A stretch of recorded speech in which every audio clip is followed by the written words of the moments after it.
guys, welcome in! Today we're going to be playing the brand new Zenless Zone Zero story for the 2.4 update that just came out last night.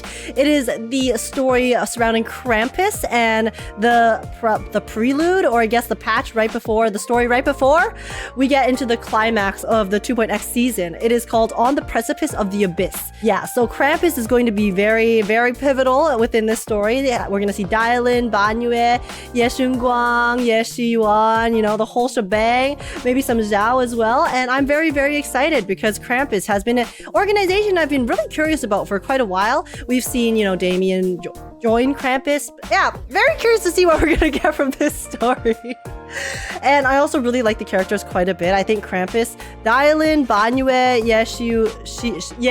Shunguang are three characters I'm actually really looking forward to, especially after seeing some more teasers of their models and animations and things like that. So very, very hyped, and yeah, let's just see where we're going. Let's see if Sarah shows up here. Are we gonna get some continuations from Sarah and how we ended off in 2.4, in 2.3, and yeah, let's just see where we're going. And is Xiao'Guang going to survive, you know, because he's trying to turn to the dark side, and then now it's like he's on the chopping block for NPC who dies, so we'll see. We shall see. But yeah, anyways, without further ado, let's just get started, and here we go. Before we begin, real quick, if you guys do enjoy, please make sure to smash like, subscribe, it's super appreciated. Smash the like button. Like, guys, I really hope this story smashes my heart, because I love the characters very much. So I really hope the story is also very good. And also, yeah, comment down below letting me know your guys' thoughts. What did you guys like about the story? Are you guys playing for Dialyn? Characters you're looking forward to? And also join the Discord server if you want to come chat, hang and have a good time. And apart from that, let's just get started, and here we go. I need Damien content. Oh my god, hopefully we can get some Damien content in this story. Let's find out. So yeah, on the precipice of the abyss. When you gaze into the abyss gazes back.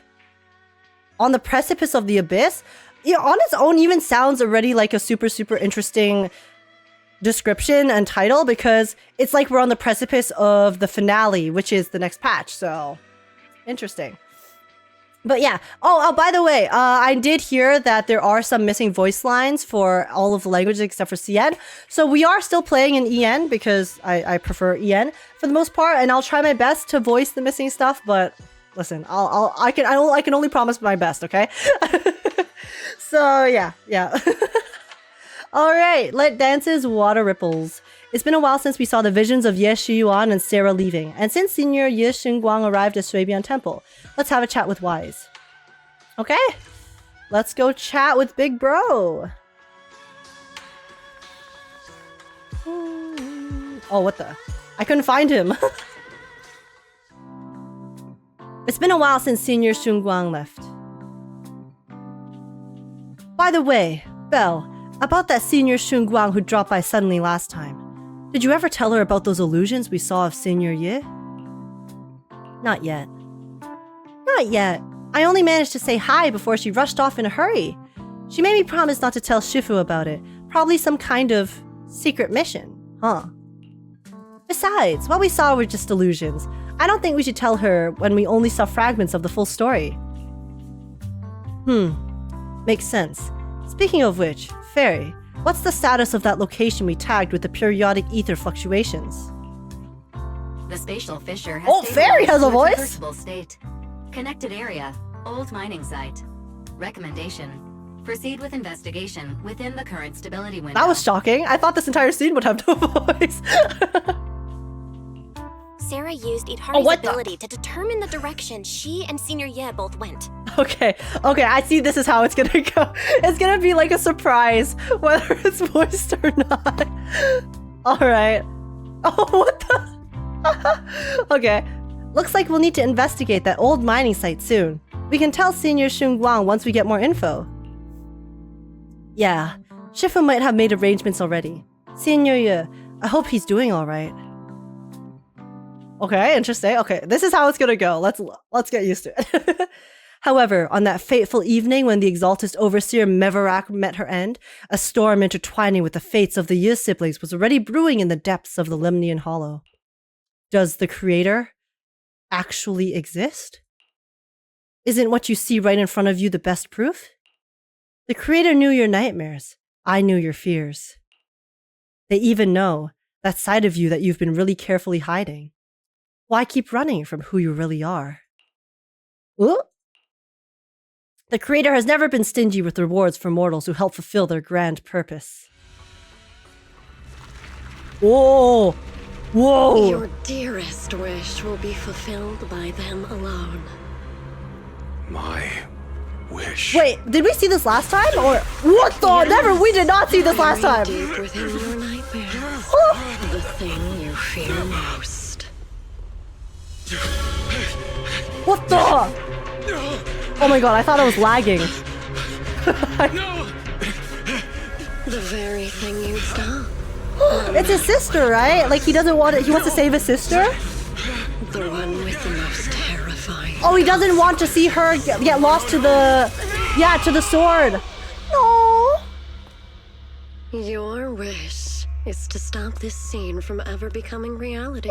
And the authority granted to me by the Creator can momentarily reduce those fears of yours to nothing. But that's just an illusion. What the? I've merely tempered the onslaught of those nightmares. Yo, his If you want to glasses! sever the connection between your sister and that sword, then the Creator is the only hope for you. He looks so much hotter without his glasses. Xiao'Guang. I'm sorry. Just an observation. My personal taste, okay?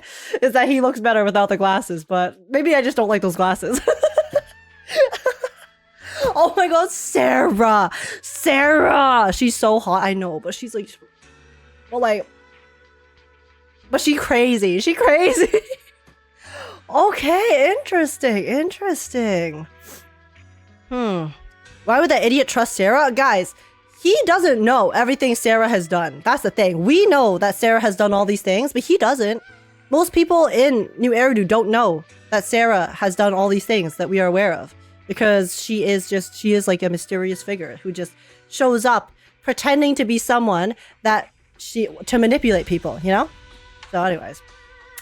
Also, if his fear is really that great, then it's kind of... I think it's one of those situations where Xiao'Guang he doesn't want to trust her, but he has no other choice, right? Because he has no other way. He cannot see another path forward to saving his sister.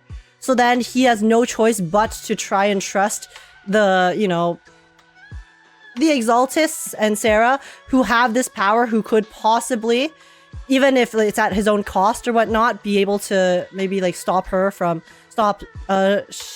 from, meeting that end. It's like a desperate times call for desperate measures type beat, maybe? But yeah. Everything that happened within the hollow remains shrouded in mist. And for now, Shuibian Temple is still bathed in a tranquil, peaceful, everyday calm. Perfect timing, Belle. Everyone from the temple just went out with Dialyn today to help the neighbors, so it's just us left at Shuibian Temple. I was about to ask you to help tidy up the guest room. Next time when Senior Shunguang comes by, we can ask if she'd like to stay over. Just then, some pretty lively laughter and chatter comes from the outer courtyard. Is everyone back already? That was quick. Should we go check it out? Sure. But hasn't Yichuan been working on stopping that curse since like over a decade ago? How are you going to trust someone new person over someone who's been studying it for years? Well, if the person who's been studying it for years has not been showing results, then... Like, it's a ticking time bomb, right? Maybe he's lost faith in Yichuan because the results have not been enough for him. Because he's so desperate. Whoa, even my wife doesn't know about my secret stash. How'd you figure that out? There she is! Oh my gosh, she's so cute. Though there may be ups and downs, wishes come true in the end. That's basically saying I'll scrape on my exams. I'll scrape by on my exams. You see that light brown hair and pretty red ribbon again. All things in this mortal world are bound by fate. Patience, patience. Let me peer into the secrets of heaven. Please help me out, young master. My rooster with the pretty tail has been gone 3 days already. Could you divine whether a yellow weasel spirit might have taken him? This is the symbol of Shuna's wind. Shun stands for the rooster, and also means to enter. When did Senior Shunguang arrive? That tone. It kind of reminds me of Yishuan Shifu. Is she divining for people? Don't worry, ma'am. Your rooster's perfectly fine. Judging from the hexagram, he's simply chasing after his destiny and freedom out in the vast world beyond. Ah, is that so? But he's already quite old. Huh? Now don't you worry. The young master here knows her stuff. Don't let that young face fool you. She's got real skills. Why, just the other day, a delivery truck from Good Goods came rattling down the road, and the back door flew clean open. Whole load of cargo was about to spill out and hit someone. Then, this little Shifu strolls by, gives a wave, and whoosh! Everything pops right back in. Back then, nobody even knew she was Shui Beyond Temple's acting temple master. Folks were just saying her moves had that same flair as Yishuan Shifu's. Just lending a hand. I'm just glad no one got hurt. That's all that matters. Oh god. Miss! My kite string broke, and it flew so far away. It's gone. Will it ever come back on its own?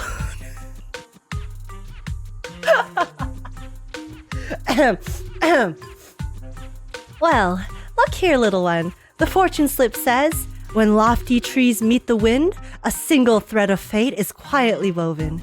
Your kite didn't just fly away, it helped connect your wish to the stars above. When you grow up and you're as tall as those trees outside, you'll be able to reach up and catch both your kite and your wish again. Greet your senior. Senior? What are you up to right now? The once chatty acting temple master freezes at the sound, a flicker of caught red-handed embarrassment flashing in her eyes. Eh? Junior? Oh, you were here. Today, the weather is nice today. What I mean is, Junior, you're here. When divining, solemnity comes first, so you should address me as Acting Temple Master. Got it? Acting Temple Master! The Acting Temple Master speaks the absolute truth. Yes. Everyone, my junior is here to remind us that today's auspicious hour has passed. The heavenly signs have dimmed. It's no longer suitable to divine further. That's all for today, everyone. Should any troubles arise, you're always welcome to visit Shui Beyond Temple. Junior, there's something important I need to tell you. Come with me for a moment. Trying to keep her cool, Senior walks off to the side, mysteriously beckoning for you to hurry up and follow her.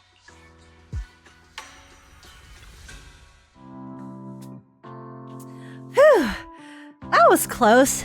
Almost blew our cover there. Thanks for playing along. Looks like Belian's... Bolian? I thought it... Belian? Intel still needs some work. Acting Temple Master? Bolian? Oh, she said it's on purpose. Senior Shunguang, about that Acting Temple Master title. And that Bangbu backing you up. That's Bolian, right? The one who secretly snuck down from Yunkwei Summit to train at Phalium Heights? Oh wait, isn't Bolian from the TFT event? I can't remember exactly. Either way, there's two. Yeah, okay. I remember now that there's two. And then the first time we met Bolian, we also got confused because we were like, Bolian? I gotcha. We thought Shui Beyond Temple was unattended today. Since Shifu and Senior Fufu aren't around either, if someone comes for a divination, I'm the most senior disciple here now. So I just took over for a bit, you know? The other day, I was hanging around Wi-Fi Peninsula when I ran into little Bolian. We both nearly jumped out of our skins, thinking the other had been sent to drag us back to Yunkwei Summit. So you snuck down the mountain, Senior? Last time we met was so brief that we didn't really get to chat properly. Why did you sneak down the mountain, Senior? Well, For certain reasons. I'm not exactly allowed to leave Yunque's summit as I please. Shifu had me in seclusion training for ages. She's mentioned me! She mentioned me! Guys, I got a Zenless Zone Zero mention! It was so boring, I could scream! Just after I came out of seclusion, I hear Shifu had to head into the city for something important. My brother and Senior Fufu probably went with him too, right? Talk about perfect timing. Her brother, she means Senior Ye, right? Senior Shunguang's brother. That must mean Senior Ye. Sounds like she still doesn't know what happened. Telling her now would only ruin her mood. I'll find a better time later. These days, little Dialyn and I have been traveling around Weifei, doing our part to fight evil and help those in need. Oh, and we've heard tons of stories about Shifu and your past adventures. Stuff like foiling the exaltist conspiracy, resolving crises in the hollows. Just hearing it all got my blood pumping. But then, my grand adventure hit a teeny tiny problem. I kind of ran out of adventure funds. I left in such a rush I didn't bring enough with me. Just when Dialyn and I were at our wits' end, a figure suddenly zipped into sight like whoosh. That was you, Junior Belle. You're my lifesaver, and the only person I can depend on in Weifei now. Please. Oh wait. Please. You're the only one I'm close to here. You'll take us in, right? Pretty please. Shuibian Temple is also your home. Take you in? You're making it sound too formal, Senior. Shuibian Temple is a Yunque's summit outpost. Naturally, it's your home too. If you move in, things will only get livelier. Of course, we'd love to have you here. My brother Wise and I both live here, and there are other disciples around too. If you ever need anything, we can always help out. Perfect! But now that you mention it, I do have one teeny tiny little favor to ask. A tiny favor? Go ahead and ask away, Senior. First, call me Senior a few more times. I'm enjoying it. Oh my god, her voice is so cute. Huh? Huh? You don't want to? Senior Shunguang! Sure, no problem. Senior Shunguang? Yay! Well, I never get tired of hearing Senior, but given the situation, just call me Xiao'Guang for now. My brother and Shifu Her nickname! And can I just call you by your name? Guys, we were on nickname status! We're on nickname status! Oh, and about who I am, could you keep it a secret from the others for now? It took a lot for me to sneak down here. If word gets out, Shifu will know in no time and have me dragged right back up the mountain. Yishuan Shifu will come and get Xiao'Guang? Yishuan Shifu's usually so carefree. I didn't expect her to be so protective. Promise, Xiao'Guang. I promise. If anyone asks, I'll just say, you're my friend who admires Yunquei Summit's way of training. They haven't seen you before, so it'll be fine. Awesome! You're the best, Junior Belle. It's settled then. Don't worry. While Shifu's away, if anything happens during our adventures, your Senior will protect you with everything she's got. This is my first time being a Senior. It's so fun and satisfying. As Xiao'Guang speaks, you hear a voice calling for help from the door. You hurry to the door. Old Zhao? Okay, Okay, let's see. Old Zhao. What kind of voice does Old Zhao have? Young masters, my name is Old Zhao. I'm a miner who lives not too far from here. Something's happened over at the old mining site. I ran into some Shuibian Temple disciples along the way, on my way here, and they told me to find one of Yishuan Shifu's new disciples. The old mining site? What happened? Some of my fellow workers and one of Banyue Shifu's apprentices are trapped there by the miasma. Trapped in miasma? What Yikes. are miners doing there? Isn't Porthalumix under a work stoppage order? As far as I know, the acting manager is definitely supposed to be enforcing that. Well, it's not technically a production zone. The place had been mined out and abandoned. They started shutting it down years ago. That shut... What the? Oh my god. Hardly Sorry. any miners or their families made it out alive. They left their equipment behind, and the mine faded from public memory. Sorry, did that bug for you guys? It bugged for me for a second there. But it might just be my computer. Lately, people have been saying that my asthma's thinned out. I was not close to his voice at all. Which got some Sorry about that. promotion-hungry manager thinking it would be a great idea to send a team in and see if they couldn't start things up again. A few miners who had survived the disaster wanted to go back and pick up some keepsakes, so they volunteered to join the team. Aw. And now look at the mess we're in. That apprentice was supposed to be their muscle, but he hasn't made it back either. Forza Lumex already managed to rescue a few, but no one knows how long it'll take to get the rest out. I couldn't get in touch with Banyue Shifu, and the helpers Forza Lumex sent didn't exactly put my mind at ease. So I came to ask for help from you masters at Showdown Temple. Don't worry, Mr. Zhao. Please, lead the way. I'll go with you right now. I'll go with you too. The old mining site? That's exactly where Sarah and Senior Ye went. Perfect. I can investigate, get some solid leads, then tell Xiao'Guang about it. And me too, Senior Xiao'Guang. Mister, we've got a few things to discuss and prepare first. Could you share the location with us? We'll head over right after. Thank you so much. I need to hurry back to help now. I'll be counting on you both. After leaving the details, the miner rushes off in a hurry. Wait, that's Alex Lee voicing Zhao? Dead ass? Wait, dead ass? The old mining site? And now look at the mess we're in. A few miners who had survived the disaster wanted to go back and pick up some Wait, it does sound like him. So they volunteered to join the team. Wait, it does sound like him. Oh my god. If it's actually him, I'm gonna lose my mind. If it's not, I mean, he sounds very similar. That's crazy. But that sounds like him. Ah! Guys, I'm so normal about Alex Lee. I'm so normal. I am such a normal fan. I promise. Wait, did I read this?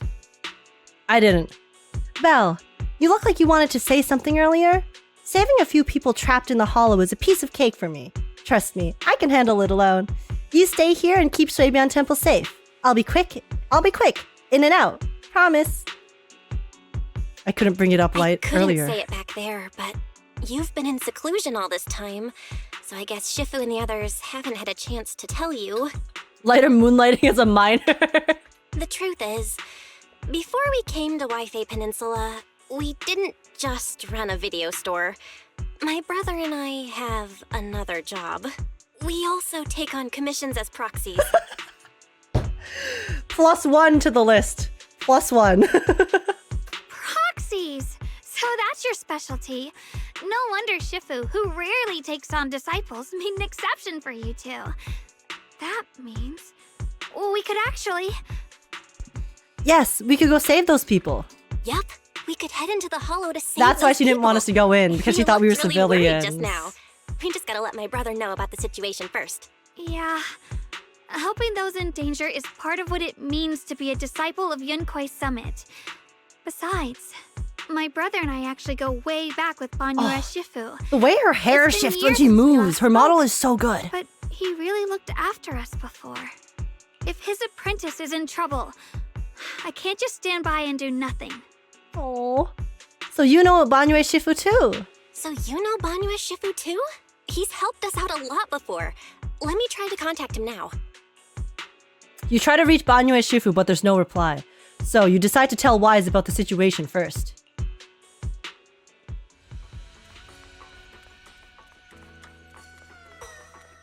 Hello. Oh my god, wait, let's appreciate her model.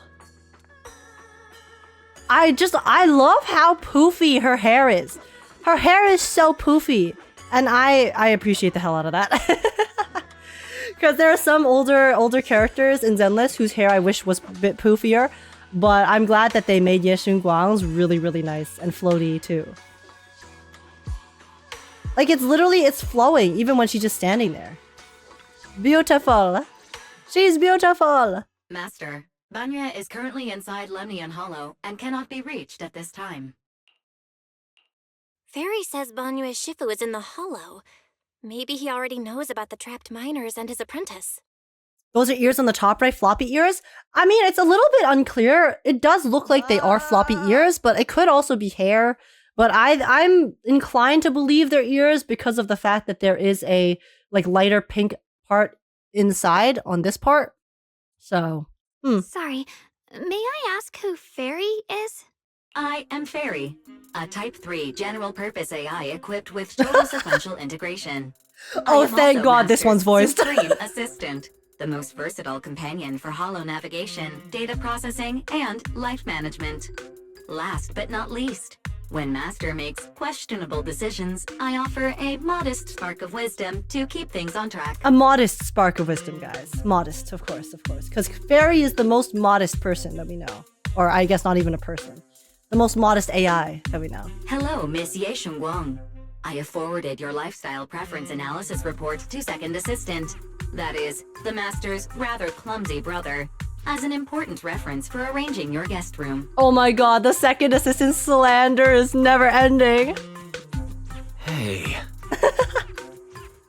Miss Xiao'Guang, if you're curious about Master's little secrets, such as how many snacks they've been secretly hoarding, whether they talk in their sleep, or which hand they squeeze first when they get nervous, I can also provide you with a report of equal depth. After reading it, you'll understand Master about 89.75% as well as I do. God damn! That's a pretty high percentage, actually, just from a piece of paper. Interrupt, Fairy. Maybe we should talk about that later. Thank you, Fairy, but I think I'll try getting to know Belle on my own. It's more fun to discover things little by little. She wants to get to know us better. The guest room arrangements in your capable hands. She wants to get to know us better. Understood, Miss Xiao'Guang. I respect your spirit of discovery, and I look forward to building a peaceful life at Shuibian Temple with you. I guess Fairy can be considerate once in a blue moon. All right, back to the matter at hand. Belle, you and Xiao'Guang should head back first and get ready to go into the hollow. I'll set up the HDD to support you. Leave it to us. All right, the first team up between Phaethon and Xiao'Guang begins now.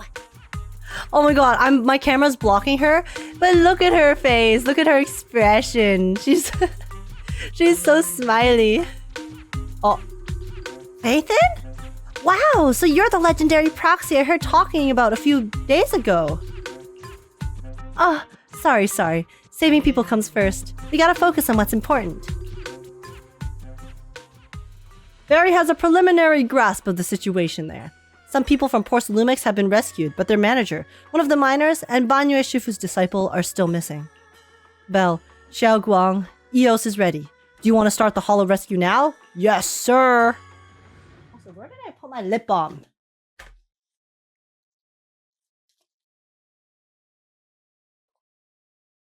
Ah.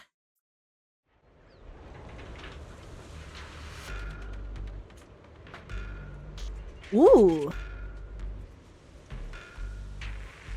Okay.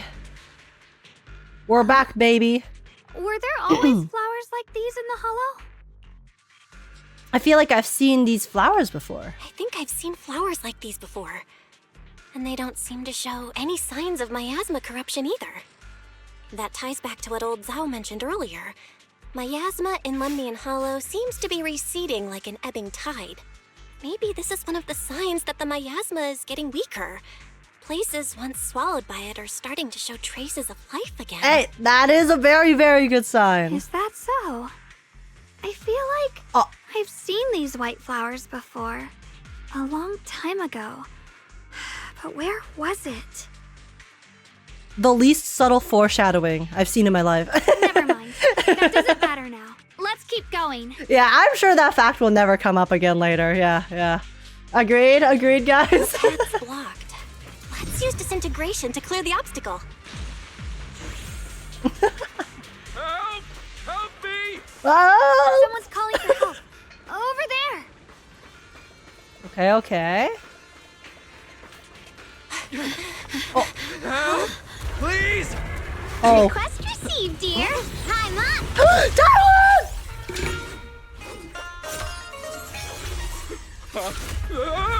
Oh my god. Wait, she's so cool!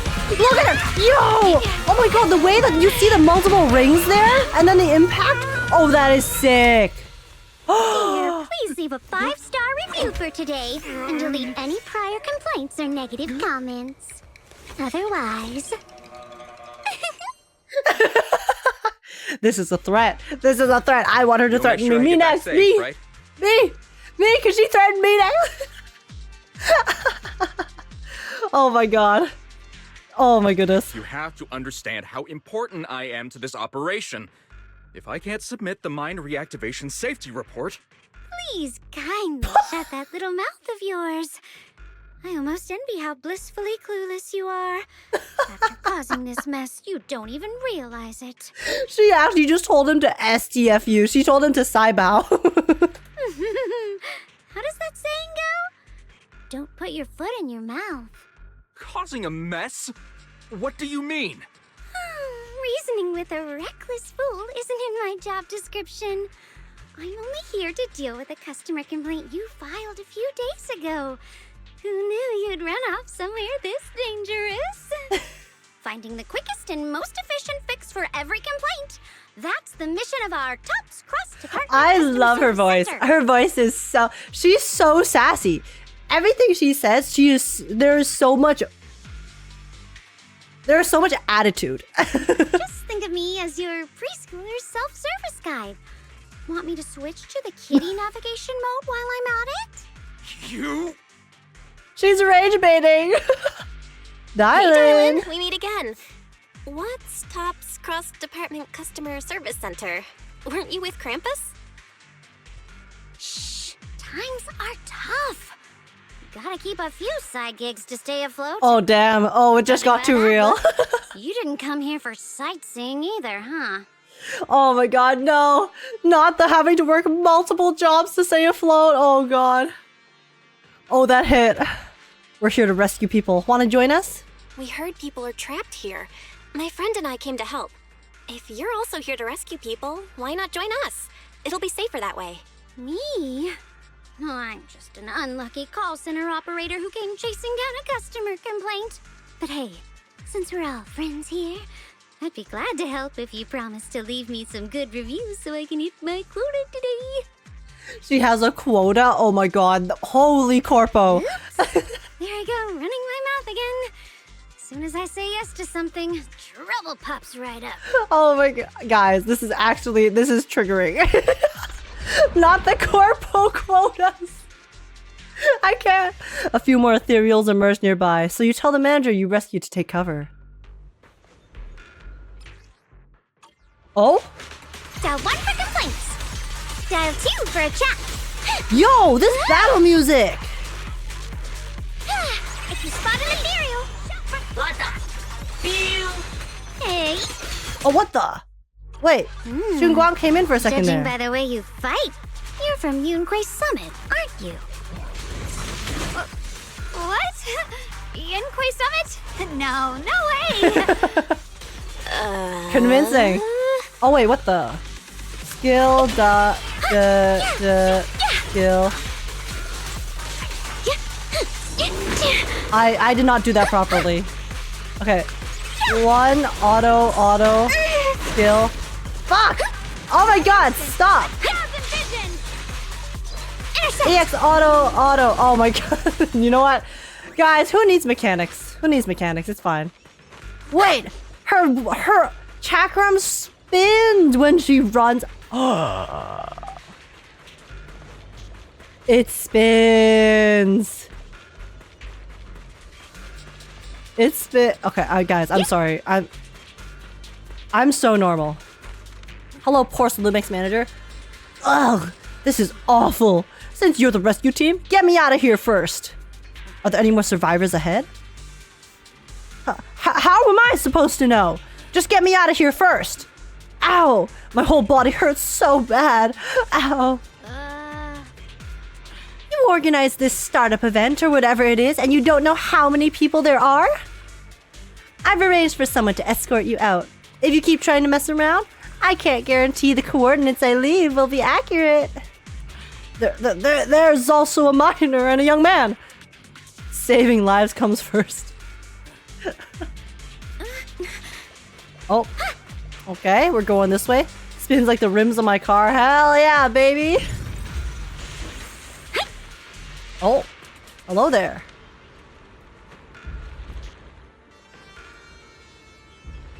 You're here to save us, right? I'm fine. Not badly hurt. But you need to help that young man. Quick! Young man? Right there! Look down and you'll see... Oh, he... landslide!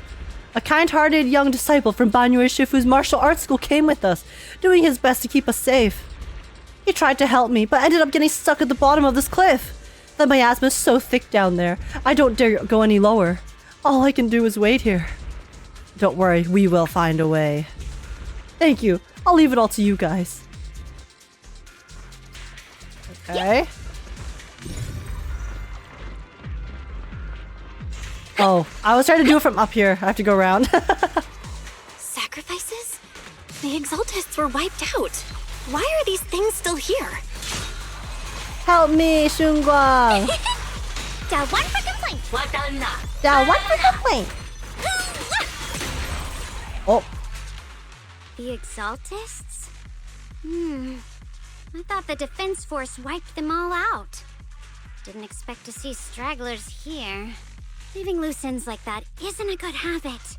Seems like this place has got more uninvited guests than I thought. You there! Speak up! What are you doing here? Bunch of snot-nosed brats. Oh my god. This guy sounds like all of those villains in every Scooby-Doo movie ever. You know how they're always like, and I would have gotten away from it if it weren't for you meddling kids. You? After being ignored, Xiao'Guang looks a little bit flustered. Back her up. Talk now, or we'll stop being nice. You are ignored again. Listen, friends, that's not how you interrogate someone. He's got the right to keep his mouth shut, you know? That's true. Just blackmail them instead. That's fine. He can stay quiet. But if he can't show his worth, you can always hand him over to the defense force. Hey, you.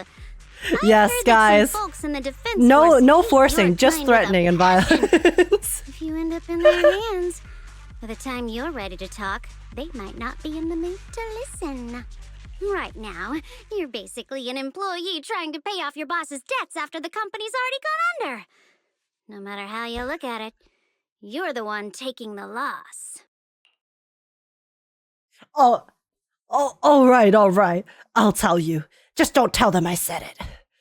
Acting all ready to die a minute ago, giving up already. This guy folded so quick. Oh my goodness. Weren't you acting all ready to die a minute ago? Giving up already? I've had enough of living every day in fear. It's all because Lady Sarah suddenly decided we have to go searching for some ancient array. Of course it's Sarah. Of course it's Sarah. What kind of ancient array? I'm not gonna lie, I've got no idea. We've been running around like headless chickens for days. No clue what we're even looking for. She just I'm said sorry, to keep I got an his eye voice out so for wrong. anything that looked like it was hundreds of years old or didn't belong here. Honestly, I don't think she even knows what she's looking for herself. What rotten luck. I thought joining the Exaltists would turn my life around, but not long after I signed up, the Overseer died. And now I'm just running and hiding, living in fear. Exaltus Remnant, I fear it is a skill issue. You know what? Just hand me over to the Defense Force already. I'm done. Don't give up hope. You can still turn a new leaf. Don't give up hope. You can still turn a new leaf and start over. Start over? The only ones starting over are the sacrifices Lady Sarah reverted back. Wait, sacrifices? Oh wait, reverted? What do you mean? You can do that? I thought joining the cult would improve my quality of life, dumbass. Nah, logic equals flawless, of course. That's complicated. After Overseer Mevarok died, the Creator gave Lady Sarah some kind of power. I saw it with my own eyes. She turned several sacrifices back to normal. No trace of corruption at all. So is that why this hollow maybe is so much less corrupted than before? She called it, return to the origin. That doesn't sound very good. I am returning this world back to its base state. Okay then, okay. In the visions, Senior Ye said Sarah freed him from his nightmares. She must have used the same power. Stuff like that's way above my pay grade. You get paid? But ever since Lady Sarah inherited the Creator's authority, she's gotten more and more mysterious. No one knows what she's up to. The only one still tagging along with her is that gloomy guy. The gloomy guy. Senior Ye. Who's she with? By the way, turn back to normal means turn back to human. Oh yeah. That's what I interpreted. Oh no. Could that be? Master, your heart rate just spiked to 140 BPM. 140? That's caught red-handed stress levels. Your brainwaves are showing intense activity in the panic topic change zone. Hey Fairy, how about you zip it? If you try to change the subject now, your pitch will rise by 15% and your speech speed by 40%. Credibility predicted to drop below baseline. Well, Fairy, now that you've said all this. Well? Oh wait, but she can't hear. Wait. But Shunguang can't hear Fairy. Only we can hear Fairy because we're connected to the system. Saving lives comes first. Let's question him later. We should prioritize saving people. How about we just restrain him for now and question him after? Yeah. What matters now is finding the trapped people. I'll hold him in place for the time being. Well then, let's keep moving. Dialyn's smile lingers, faint, knowing, but she doesn't oppose your decision. Dialyn's like, I could blow this casket so wide. Okay. The path is blocked by rubble. Oh, I thought I was fighting. That's a massive piece of rubble. Let's take a look around. I mean, can we just climb this? It looks climbable, personally. A huge boulder is blocking the tracks with what appears to be flammable ore scattered around. Flammable ore? Fire? Fire? Guys, I love the smell of fire. Fire smells so good. You ever light a candle and just sniff it? Like, not even the scent of the candle, just the flame? Wait, whoa! Look at her weapon. What is this? Wait, what is that? Is that a case? Huh?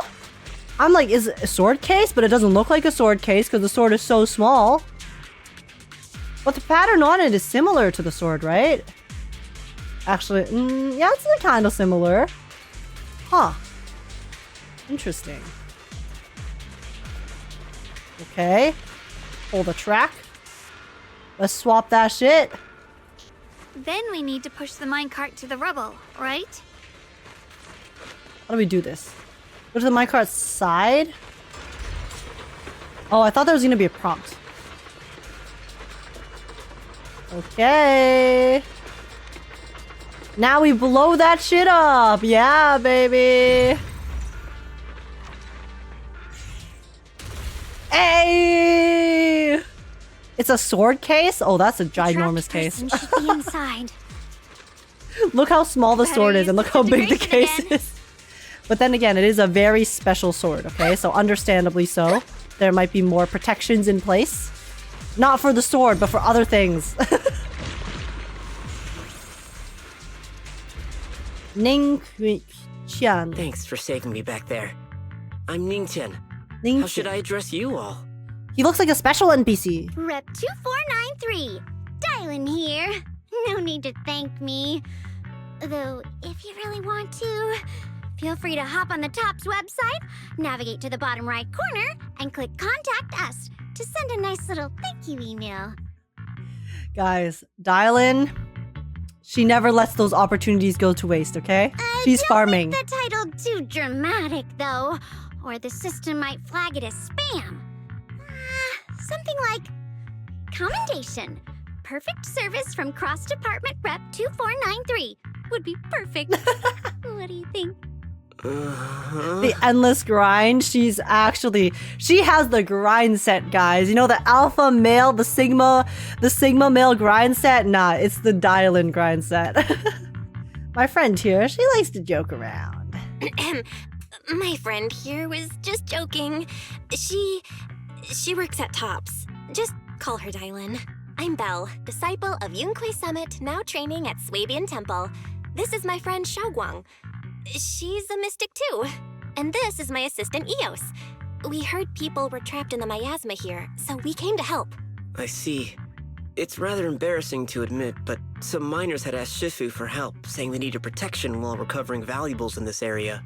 Shifu happened to be away at the time, so when I heard the miasma in Lemnian Hollow was receding, I thought maybe I could handle this myself. This guy is so I've trained under sweet. him for some time now. Listen, he might be a little bit, a little bit too proactive, but he had good intentions. He has a good heart. This guy has a good heart. But I underestimated how dangerous it was. He just overestimated I got his, separated from the own miners abilities. and ended up trapped here myself. The Shifu you mentioned. Was it Banyue Shifu? Yes. Do you know him? Yes, we know him. We do. A little bit. Not long ago, he helped me and my companions get through some big trouble. Helping his disciple now is the least I can do. He also got the balls. I see. What a coincidence. It's not safe here. We should go. The hollow's unpredictable. Please, be careful. All right. Oh, are we being stalked? Oh, Zhao! Why is Zhao stalking us? Hello? I'm not very skilled, but I'll do my best not to slow you down. Don't Okay. put too much pressure on yourself. Another pair of hands is always going to be helpful. Let's go back this way. Okie dokie. More of these annoying creatures. Get out of Time here. for hooky is valuable too. So, oh my gosh, so she admits it. She admits that she's playing hooky. Oh my god, Dialyn, you better be careful. Your boss is watching. Your boss is watching us. You're not safe. Oh, what the? I just pressed ult. I ulted into a cutscene. Okay. Oh my god, the camera angles are so good with her. Oh. After hearing countless voices of the dead, why not listen Oh? to more? What the hell is going on? Oh? Banyue! Oh my god! Banyue Shifu! Okay! The balls!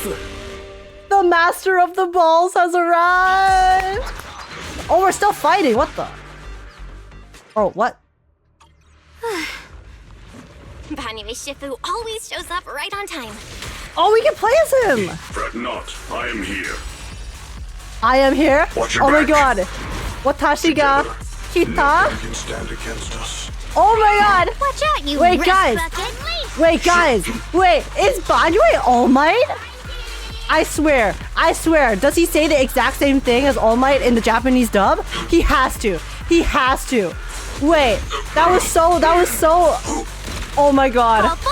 Oh my god. Wait, that would be so cool. If they actually reference All Might, he is All Might. He has to be. Like, look at him. He said, "I am here." That is so cool. It sounds just like him. I know, my heart. Sorry, guys. I'm such a big Boku no Hero fan, and the final season's airing right now, and it makes me depressed. Close attention to what I'm saying. Wait, that's sick. Holy shit. That means I have to get. What the hell just happened? Yo, Shunguang, chill out. Yeah, I'm not playing this properly. I'm sorry. One for complaints. I'm here to... That's so cool. I swear to God. Oh my god, that's sick. Oh. Wow. Okay. It's All Might's VA? Wait, are you dead ass? Are you dead ass? Or are you just saying that? Is it actually All Might's VA? Because if so, that is like the coolest thing ever. There's more of them. It is no issue. He is not much of a threat. Keep yourselves safe. Like, I'm assuming you're talking the Japanese though, right? I said Vegeta? Well, someone else said All Might. Hello? This is... We won't know for sure until he comes out and it's confirmed. Okay. Gotcha. Don't push yourself, Dialyn. But that would be so cool.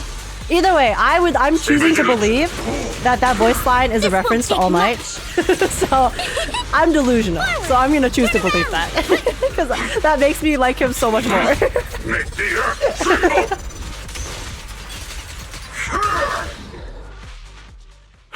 That animation was so cool. Chung. Okay, sorry. We're all good, and even better now that you're here. Thanks for stepping in, Banyue Shifu. We feel much safer with you here. Thank you. Miss Dialyn, your aura seemed shaky when I arrived. Is there something on your mind? Nothing. Sorry, Shifu. I acted rashly. I thought I could save people, but I only ended up putting everyone at risk. Don't do it again. Tomorrow morning, you'll be 300 strikes on the 300! Oof. 07. Yes, Shifu. 07 Ningchan. Ningchan? I forgot how he pronounced his name. I've told you before. Your fists must be able to defend yourself before they can save others. Compassion only counts if it's as solid as your punch. Wait, that's actually such good advice. Wait, this is really good advice, actually. Your fist must be able to defend yourself before they can save others. And this applies to not just fighting as well, right? It's like in terms of like protection or wanting to help others. If you are like so self-sacrificial to the point where you completely just disregard your own sake, then it's not really... It's like, you know what I mean? Sorry, I'm not doing a good job at describing this. But I'm saying like this kind of mentality applies to not just fighting, but also life in general, because I feel like, a lot of the times it's like I am the type of person who also like, it's like I kind of want to help others, but then in doing so, sometimes I just like don't like, I just like completely disregard my own health and stuff like that.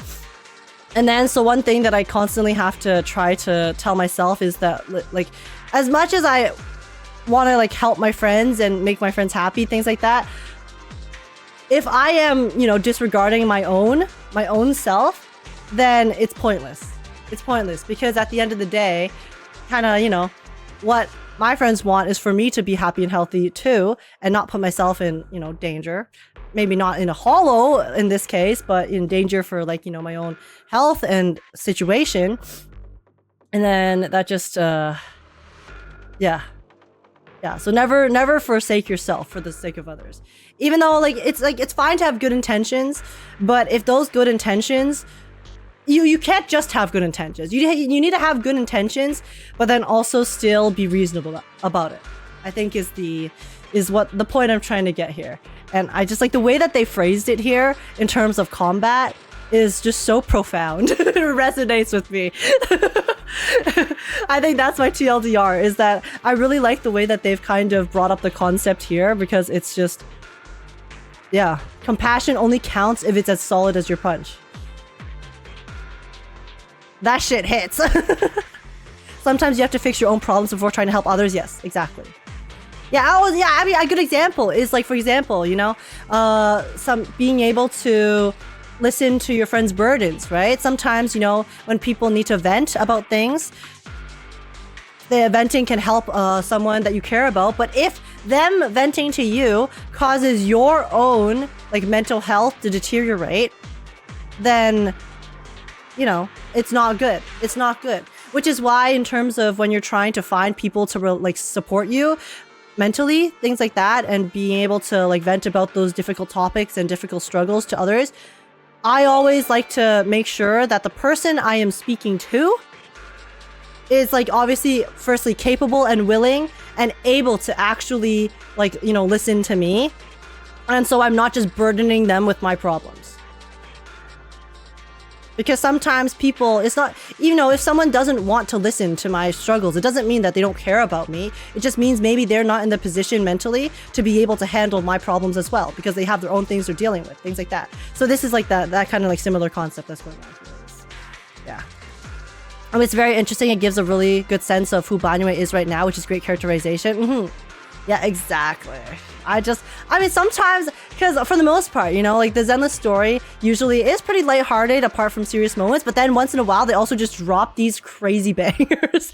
They just drop like the most profound line of dialogue randomly in the middle of a story, and I'm just sitting here like, wow. Now I'm just thinking about the meaning of life, Rendering assistance beyond your strength is a second disaster. You reached for the drowning and became the stone pulling them down. Wow! Okay. Yes, Shifu. I'll remember this. Everything I just said, he described in like another analogy in the second line. That's crazy.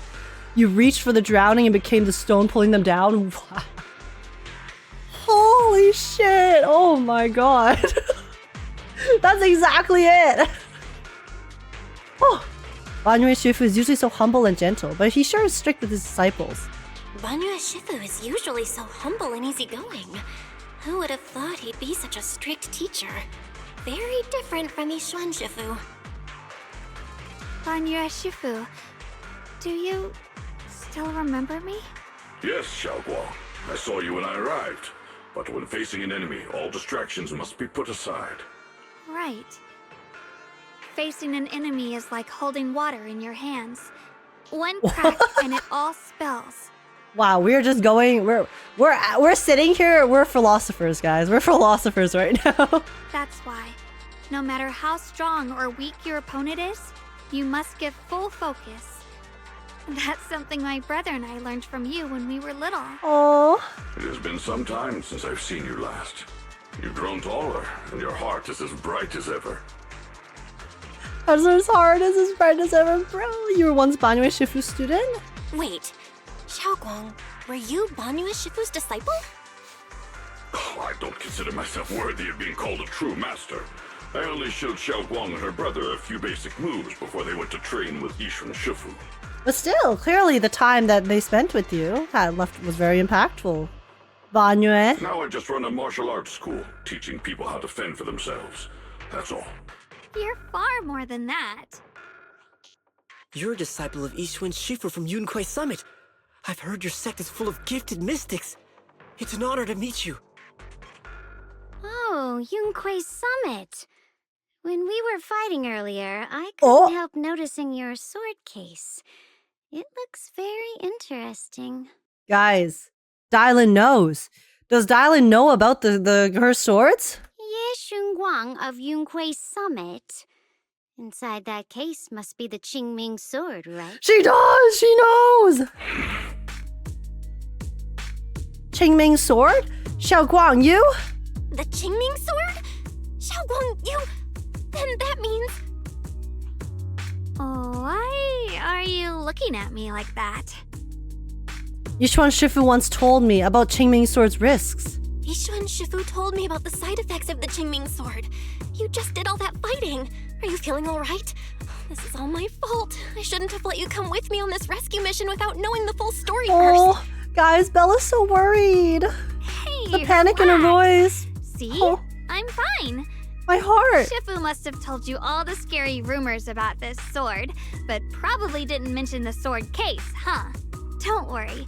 This case is something Shifu crafted after years of research.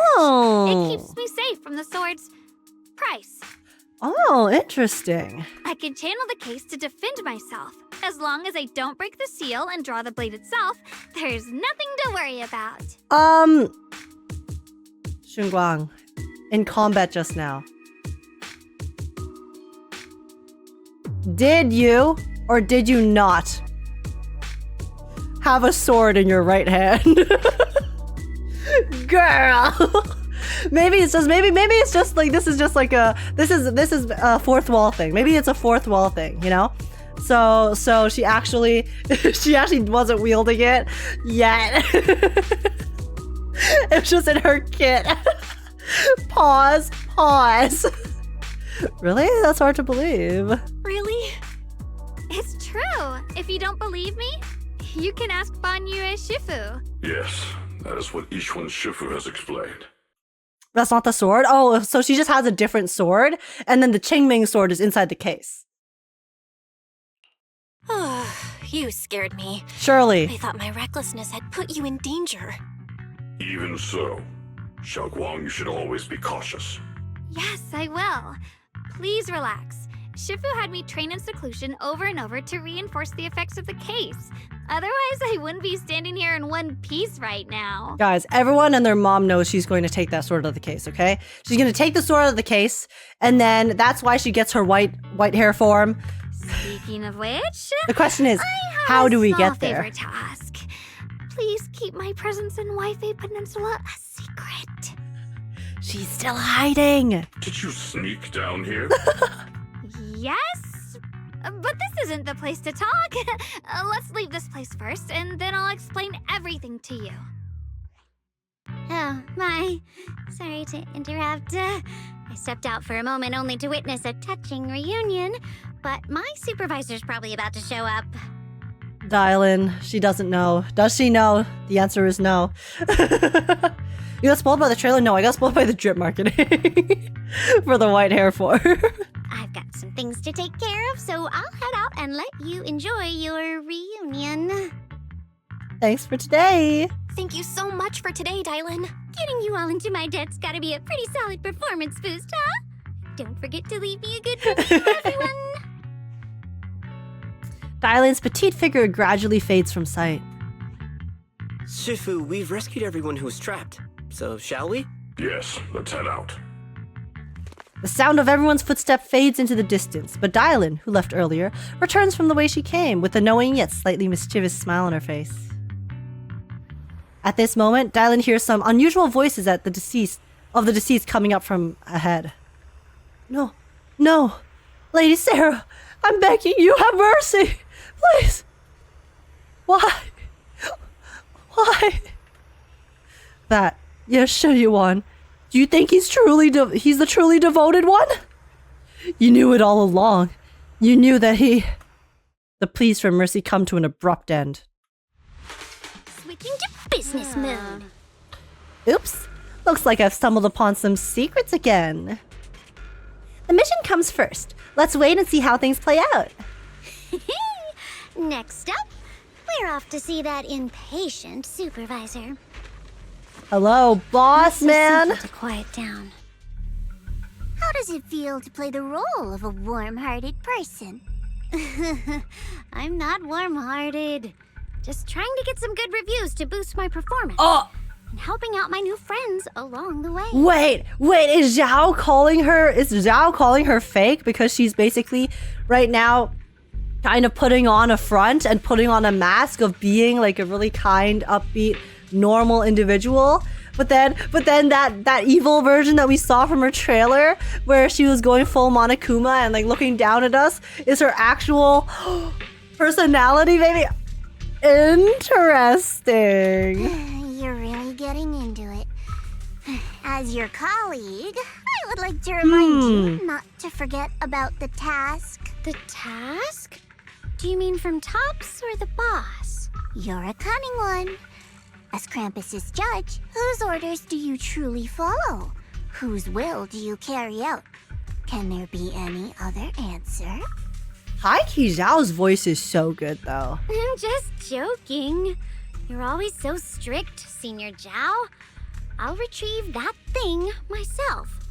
So, did my kind-hearted senior come all this way to lend me a hand? Zhao sounds so scary. Zhao does sound pretty scary, but Dialyn also. Here's the thing. I actually think I'm really liking what they're doing with the Krampus members. Specifically, Dialyn and Zhao here is their design-wise. They both look very cute, right? They both look very cute, seem to have such cute personalities. But actually, when you think about it, Krampus as an organization, that's some serious business. So it only makes sense that the two, the people in Krampus, Zhao, Dialyn, and I mean, Banyue so far hasn't really shown too many sides to it right now of him being like super weird. But he did mention that in the past, he was very different. Like he used to be completely different. And then now he's kind of like now he has like a strict kind of code that he abides by. But that just makes me think that all of the members of Krampus are actually kind of unhinged. They're kind of unhinged, and they're basically like the Black Ops, you know? They're willing to get their hands dirty to make sure the task is done. Whatever task needs to be completed. So I'm really liking this. I'm liking seeing like the sides to Xiao and Dialyn here, where they're implying that they have much more serious aspects to their actual personalities. More like a cleaner squad, exactly. Lend you a hand. Even as They've seen some colleagues, shit. There has to be some sort of exchange. Since the boss allows my code of conduct, I won't act without the chance of receiving something in return. Just as I expected. Don't worry. I don't intend to owe you a favor so lightly. After all, you are a meat-eating rabbit, Senior Zhao. She's a carnivore! Good. Bruh. Understand. If you mess up your mission, cleaning it up will cost extra. You'd better start soon to avoid complications. Wait, why is Zhao so scary? I have no intention of giving up my own target, but I'll have to wait a little longer. Wait, Zhao's actually scary. What the hell? Wait for what? Don't forget, when I checked its operation logs, I confirmed it's the Purge Unit Type 0. Or in other words, the killing machine designed to suppress miasma. Oh. Haven't you also visited the place where Tops deployed it all those years ago and confirmed the truth, as you call it? At these words, Dialyn lowers her gaze and her smile vanishes entirely. The scent of blood fills her mind, her gaze sinking into a cold, scrutinizing stare. Dialyn slowly walks through a stretch of long, silent ruins within Lemnian Hollow alone. Oh? Zhao's not playing around, truly. I love her writing. Me too. Krampus is also a reference to the folklore of a demon that punishes misbehaving children on Christmas. Yes, I actually never made that connection, but you're so right. Yeah, because Krampus is essentially... It's like the evil figure that when kids... So Santa gives the gifts if you've been good. If you've been naughty, Krampus comes, and it's not very fun. So, no mistakes, no loose ends. No, sir. Whoa! Wait, this CG! The silent rubble echoes with her endless resentment and wailing in her ears. It's coming! Run! Wait, is this her backstory? Oh, maybe this is when Zhao / Banyue found her. So Banyue, back in his crazy, like his crazy arc, I can only assume it's his crazy arc since he's been very unclear about it. But back when Banyue was kind of freaky, maybe because look, all of these people, all of the figures are basically like worshipping Banyue. Was Banyue a tyrant? Was he a tyrant? Holy shit! So then, wait, what if Banyue used to be like really kind of like not very good, and then very powerful though, and then he met Dialyn, who was just a kid back then, and then meeting her actually changed his heart. So then he ended up, mellowing out and realizing that there are things that shouldn't be sacrificed, that there's, that maybe he should turn a new leaf kind of thing, something like that. Oh, yo, Banyue kind of freaky. What the hell?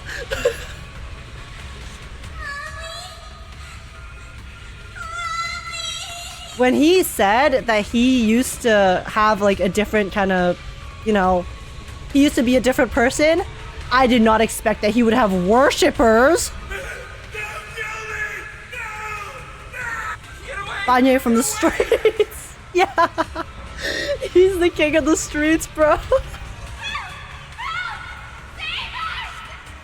Retribution will come.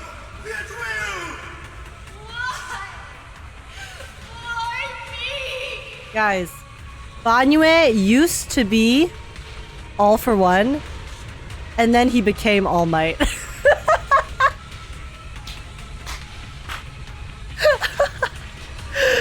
God damn, we figured it out. Beastly face, you're a monster. Dying screams pierce her eardrums like shards of glass scraping across her nerves. A blast erupts amidst the chaos, tinged with the smell of rust, and the sharp curse crashes into the ground, gouging a searing hole in her mind. Thick, vicious wails flow forward, and the halved words severed by slaughter, like barbed anchors, drive deep into the listener's eardrums. When she closes her eyes, the voices of the dead clamp around the throat, turning into bruises that coil and spread, until the sole listener seems to taste the blood in her own throat. Drawing herself away from recent memories, she lifts her eyes again, and the coldness that once swirled in Dialyn's gaze is gone. Don't worry. I'm not questioning the accuracy of your information, Senior Zhao. It's just that there's yet another thing to chase down. He's Banyue. Yo, if Evil Eye hot, I will not lie, guys. That CG single-handedly made Banyue 10 times hotter to me.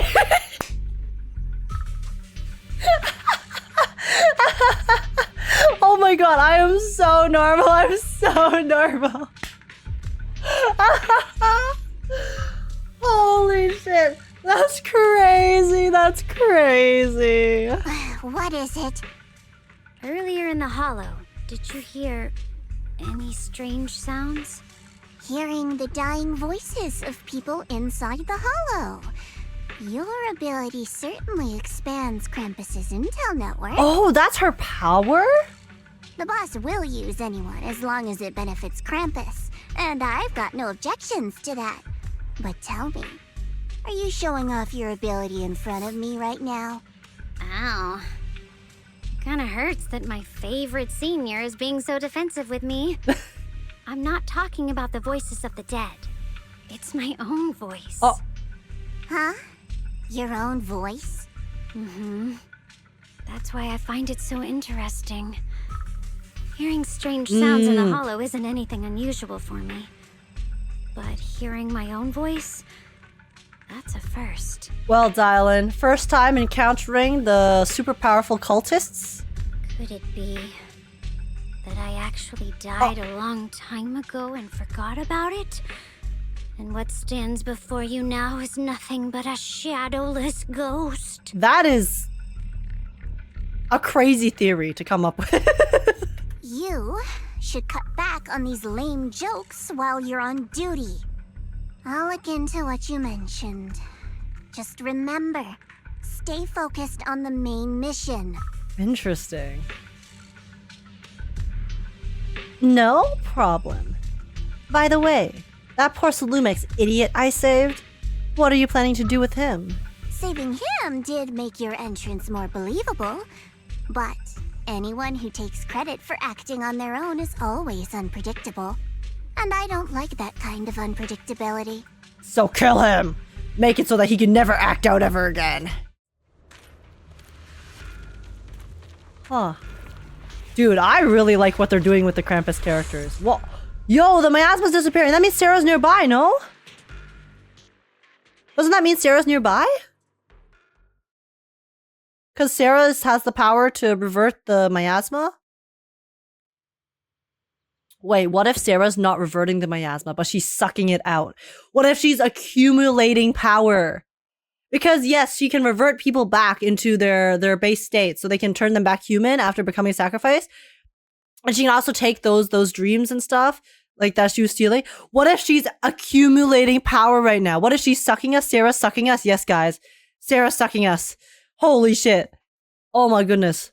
After leaving the hollow with Banyue, Shifu, and the others, Xiao'Guang tells them everything that had happened. I finally managed to finish training in seclusion, only to find out that Shifu, my brother, Senior Fufu, and Senior Pan were all away from the temple. I was so bored. Since I haven't been back here for so many years, I wanted to come and see it for myself. I thought, if it were you, you'd understand. Fine. For now, Yishuan Shifu won't hear anything from me. Oh my god. Successful negotiation. Really? But you have to promise me that you won't put yourself in danger or use the Qingming sword. During the investigation, wherever you go, I'll go with you. Banyue Shifu, you are the best! I promise. Maybe joining the cult isn't a bad idea after all. If you could get sucked by Sarah, oh my goodness. By the way, what should we do with the exaltist we captured? Should we hand him over to the defense force, or...? We can continue questioning him. Hell yeah! We can question him a bit more first. But before that, Xiao'Guang, there's something I need to tell you. I have something I want to ask you too. Since you spoke first, you go ahead. About Senior Yu's whereabouts. Actually, I have some leads. Actually, Senior Yu, he didn't leave with Yishuan Shifu and the others. You tell Xiao'Guang about what you hid from her. Phew! I was gonna ask whether you'd been keeping something important from me. You looked so nervous just now. I didn't expect it to be about my brother. Sure, I can be a little reckless and all, but my brother's always been discreet and level-headed. If he made a choice like that, there must be more to it than it seems. Since you are already looking into his whereabouts, let's go together and get to the bottom of this. Xiao'Guang has always been careful in what he does, but in case something has gone wrong this time, I'll help you with the investigation. Xiao'Guang, you're not angry? So, you're not angry? At first, I was a bit angry when I sensed you were hiding something from me. But I'm also relieved you didn't continue to keep it from me. Zhuyuan! Oh my god, Zhuyuan flashbacks, bro. Holy shit. She was so heated. She was so heated, but honestly understandable. Because Zhuyuan, we kept that from her for so long. We kept the fact that we were faithing from her for such a long, extended period of time throughout our relationship with her that I also would be very pissed if someone I trusted and really cared about lied to me for that long about something so important. So, you know what? We learned. As Phaethon, we have learned our mistakes. Sorry. You were hesitant at first. I'm sorry, Xiao'Guang. My brother and I were hesitant at first, but based on the information we have now, you deserve to know. I understand. You were just worried I might act recklessly. But don't worry. I promise from now on, no more going behind your back. Please promise me you won't hide anything from me anymore, okay? Okay. I promise. All right, I promise. Pinky swear. We pinky sweared on it. We can't break that. Otherwise, we die. Our tongues get cut out, according to the Sneshnayan children's song from Genshin Impact. Pinky swear! Now, let's ask the others for more information. Xiao'Guang's expression returns to normal as she turns to the captured exaltist. The person you just mentioned, the one always with Sarah, was it Shuyuan from Yunquei Summit? Yes, that's him. Just some outsider who defected halfway through, yet Lady Sarah trusts him more than any of us. Well, bro does have a bigger resume than the rest of you, so... Defected?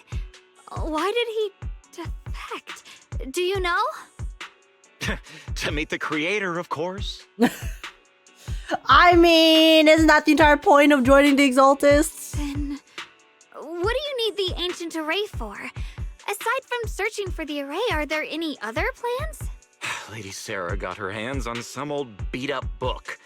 Ever since she brought it back from some market in Phylum Heights, she's been obsessed. She ordered us to search for the array, said it's key to our audience with the creator. As for anything else, I've got no clue. I'm not that high up the chain. I've been busting my back all this time, never complained, never quit, and still, I'm worse off than some guy who used to be our enemy. That's a big oof. That's a big oof, to be honest. The creator got him a new job. He got promoted. Why would my brother get involved with the exaltists and take part in such a dangerous mission? Perhaps he's You got a already promotion, secretly guys. Can you blame contacted him? Shifu and plans to wipe out the remaining exaltists in one strike. If that's the case, why would Shifu possibly keep that from me and my seniors? For maybe to make sure that the exaltists don't catch on? Or perhaps there's a reason he didn't tell Yishuan Shifu? Do you know anything, Xiao'Guang? In the vision I saw, Senior Ye said he wanted to save someone, and that it was connected to his nightmares. He also said before that he hasn't slept well since returning to Waifei Peninsula. Xiao'Guang, do you know anything about this? Nightmares. Has my brother been having nightmares again? Sorry, Better ask later. Xiao'Guang seems to have recalled something unpleasant. Better ask her about it later. I was just curious. This info doesn't sound too reliable anyway. Let's focus on something more concrete. Since Sarah was last seen at the porcelain market, let's start from there. I can come along tomorrow and help you all ask around. Consider it my way of thanking you. I want to be the one to hand these exaltist remnants over to the defense force. Hey, Ningqian, let's go. That's fine by me. Okay. Thank you, Ningqian. Ningqian. Qian. A moment later, after parting with everyone, Ningqian doesn't hand over the person to the defense force. Guys, I was about to say, I'm glad that we finally have an NPC who is hopefully not going to stab us in the back after we meet them in the hollow, because it seems like he genuinely had good intentions and wasn't actually being suspicious at all, just very kind-hearted. And then he does immediately after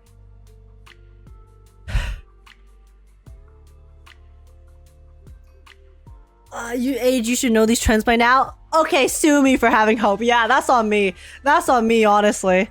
My bad for having some hope that we would, you know, get a different fucking playbook. God damn.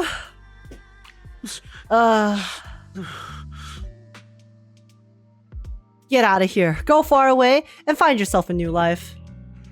You're letting me go? Just who are you? Are you one of Lady Sarah's people? Did she send you to help me? Huh. You were played like a fool. Did you really think she cared? Wait, he's actually an exaltist? Bro. Are you kidding me? Are you kidding me, man?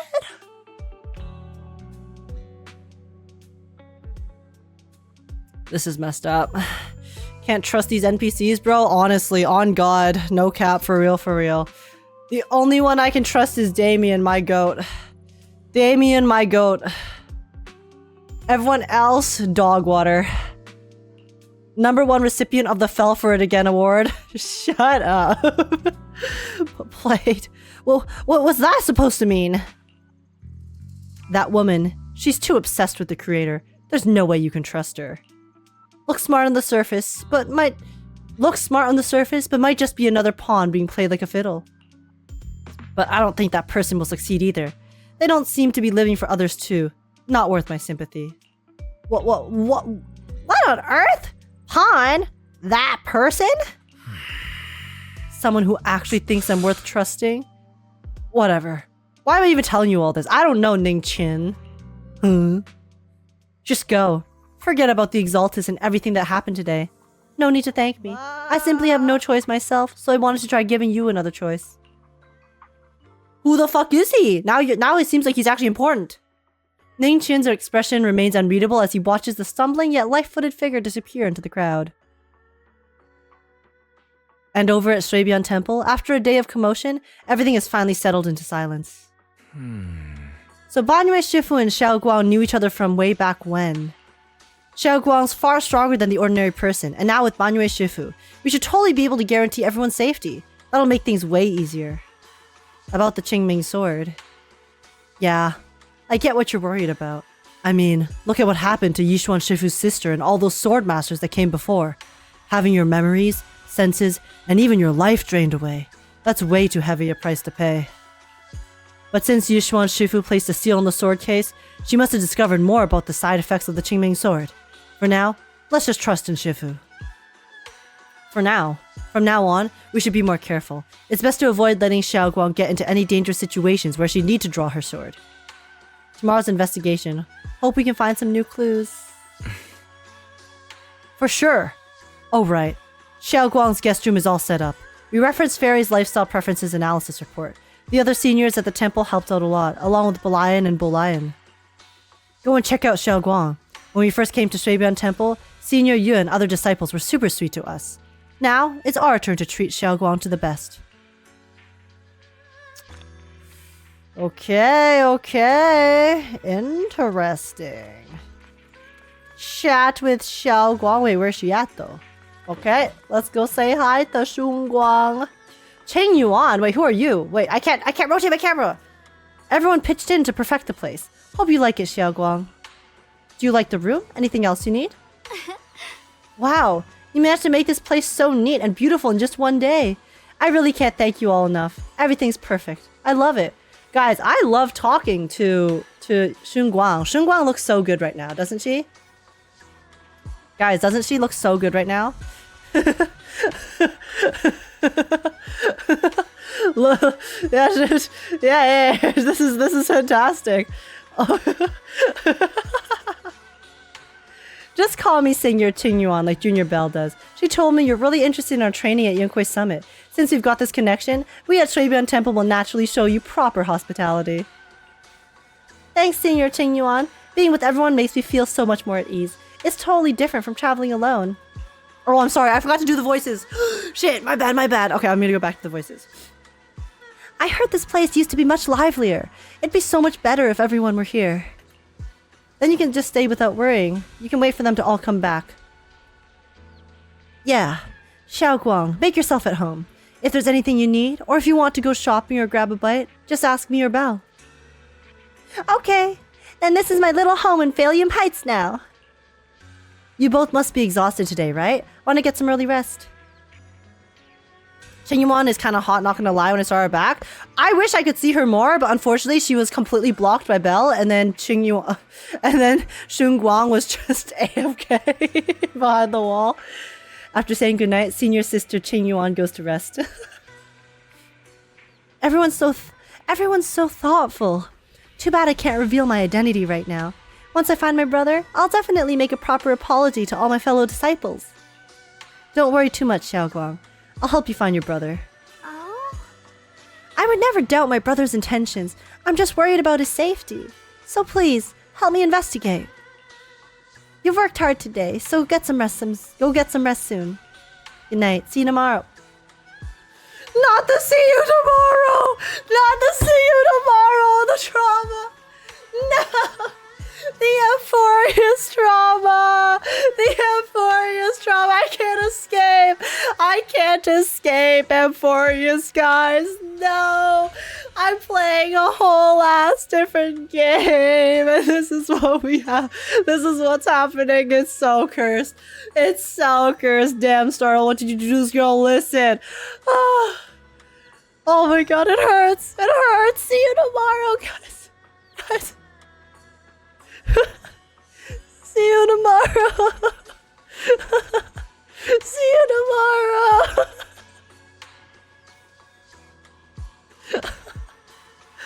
Oh no. Oh dear. Oh dear. Oh dear. Oh me, oh my.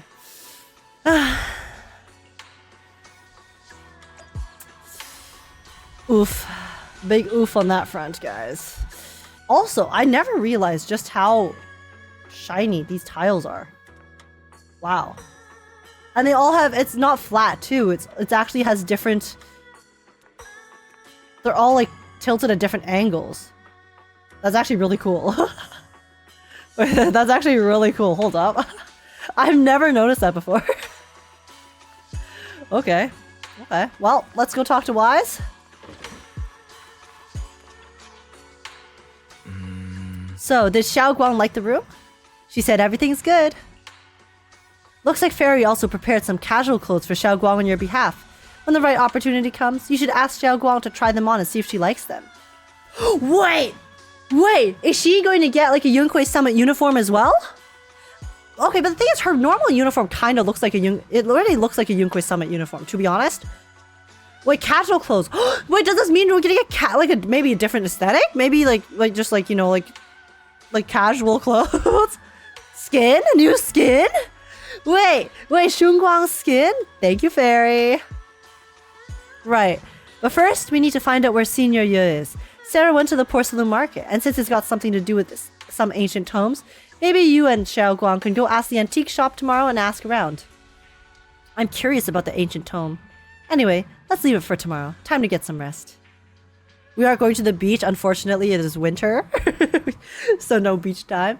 Meanwhile, on the other side... Oh, Sarah? Sarah!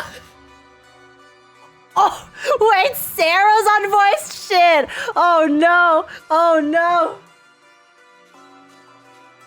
Oh god, guys. Oh dear.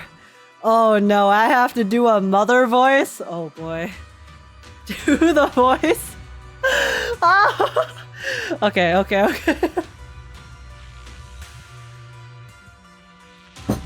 I don't, guys. Okay. Don't kill the cringe. Kill the part of you that cringes. Okay. I'm going for it. Huh. So this is the side you've been hiding. I bet the people around you never had a clue. Should I call them adorably oblivious or applaud your flawless performance? Whoa! Wait, is that Xiao'Guang? Hold up. Facing Sarah's game, yes, Xiao'Guang walks out from the shadows, his expression call. I never intended to hide this power from them. I just never found the right moment to tell them. He looks like he became Holly. Ada, you mean Aizen? You mean Aizen from Bleach? He actually pulled an Aizen. Wait. He looks so good. Wait, he looks so good. What the hell? He looks like Blade? No, he looks like Aizen. Aizen from Bleach. Yo, if I let the creator refine me, does that mean I become hot? Okay, sign me up. Sarah, suck me too. I want a drip upgrade. Please, Sarah. I want to glow up of the century. Ever since I returned to Wi-Fi, the longer I was trapped in that nightmare, the clearer this form became. His voice. No, I know. Is it okay?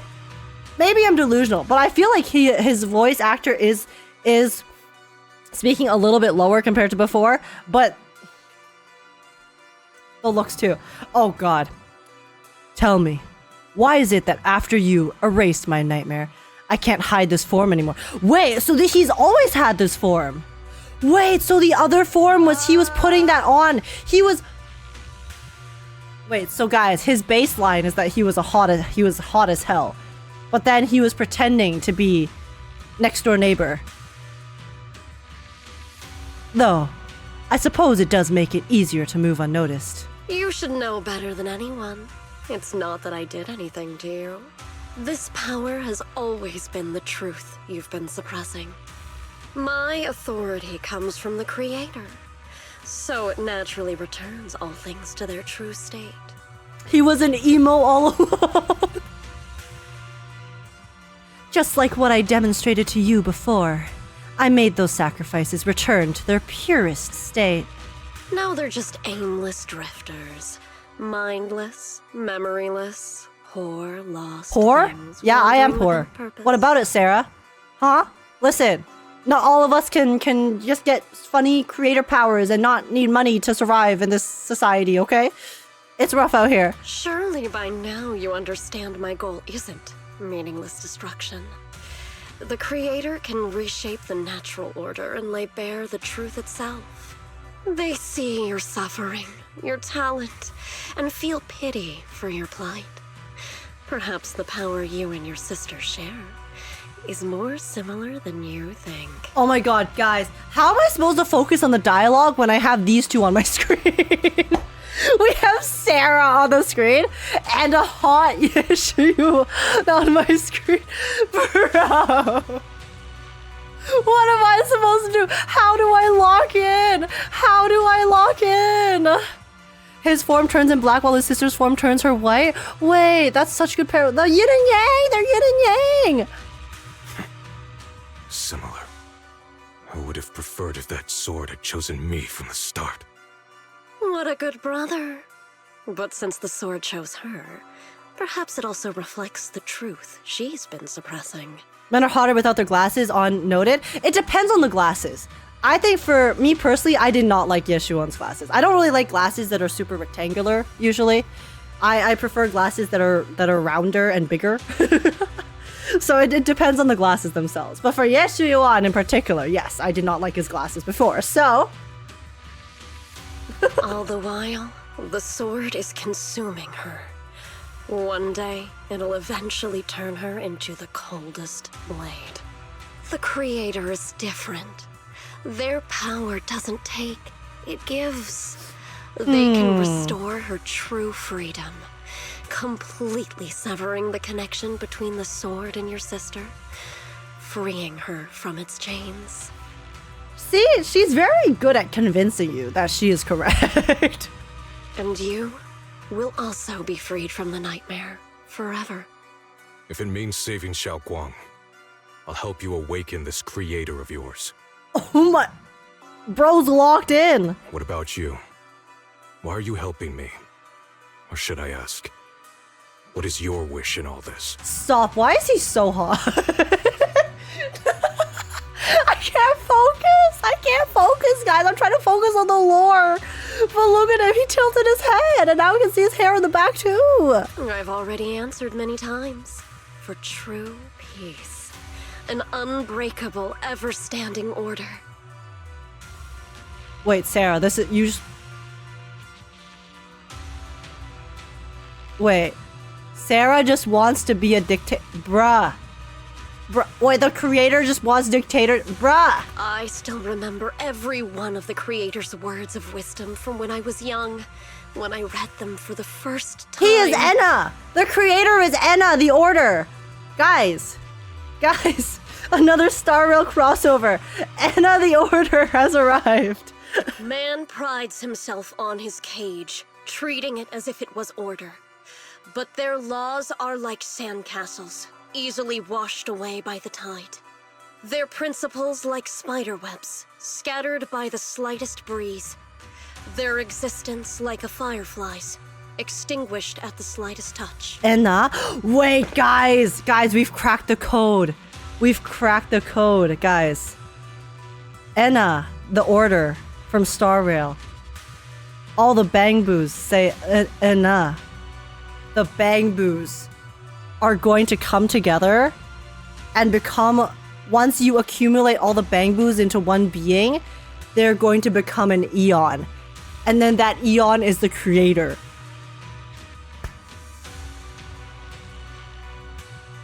We figured it out. We figured it out. We found out the plot. The Hoyo Cinematic Universe. We gather all the Bangboos. They're going to assimilate into one entity. And then that entity is the creator. And then the creator is essentially the XP of Enna the Order. The Eon from Honkai Star Rail. Honestly cooked. We cooked. We figured out. We are in Zenless Zone Zero HQ's walls. We are in their walls. We are in their walls, guys. They got nothing on me. Lore creators, Azul Vanity Who, HKK has figured out the Zenless Zone Zero plotline. Let's go. Let's go.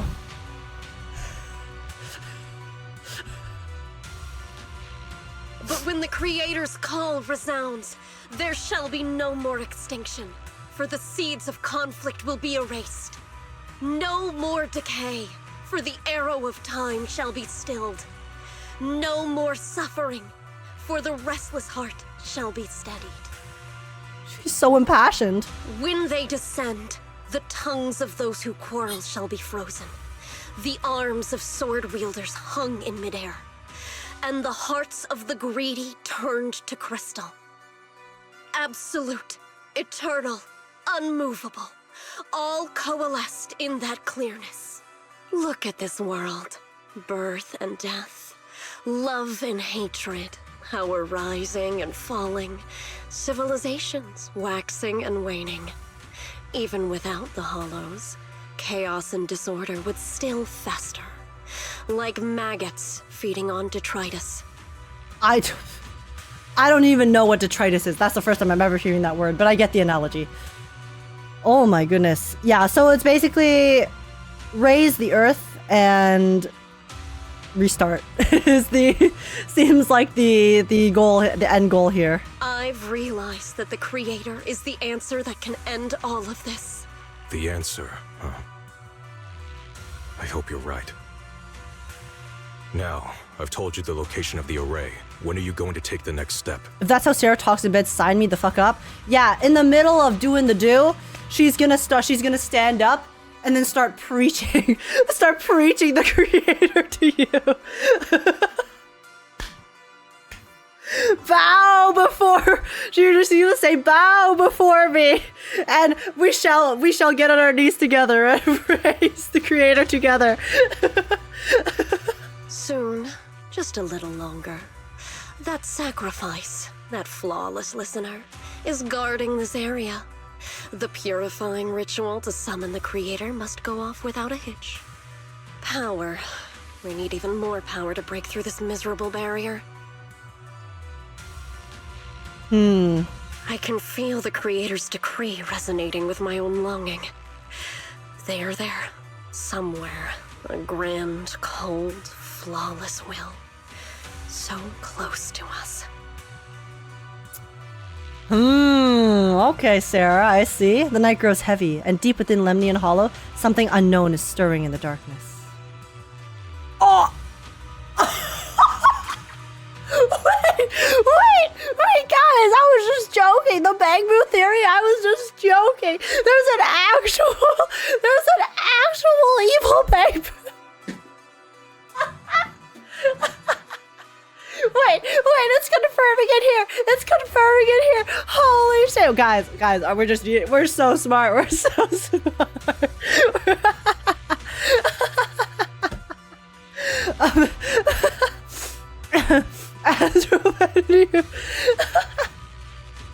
A mysterious Banyue is there, standing alone in the shadows. Its little hands are clasped together as if it's praying. Hold on a little longer. Just a little longer. Wait, this Banyue isn't evil, because this Banyue is defending the array. Very soon, salvation will come. Who's the Banyue? Is that the first Banyue? I wonder. Like, I mean, I don't think the Banyue is evil, because the Banyue is blocking people from getting to the array. So the Banyue's even though it looks evil, it's technically good right now from the like plot status of how everything's going on. It has horns like Lady Sunbringer. Wait. What if Lady Sunbringer is like inside the Banyue's like consciousness? What if that Banyue is Lady Sunbringer? Lady Sunbringer coming back. Iron Tomb, Iron Boo. Guys, I guess we'll find out. We'll see the Iron Tomb Boo, the Iron Boo tomorrow. See you tomorrow, right? See you tomorrow. A night of uproar and secrets silently sinks into the deep darkness. As morning light spills across the land, Shuibian Temple welcomes a new day and Ning Qian, who brings news to everyone. This traitorous rat. This rat! I went to Porcelain Market this morning to ask around. Ginger from the antique shop said he remembers seeing that woman in red. She brought a severely damaged ancient tome to Ginger, saying she wanted to restore it. An ancient tome. I knew it. Not sure yet. Ginger said that since the ancient tome was severely damaged, it was a difficult job, so he recommended it to one of his old customers who's obsessed with collecting antique books. Bargainer by Biao. I got his address so we can try our luck and pay him a visit, but Ginger also said he's met some trouble lately and might not be in the best mood. Let's go ask first. Let's go give it a try together.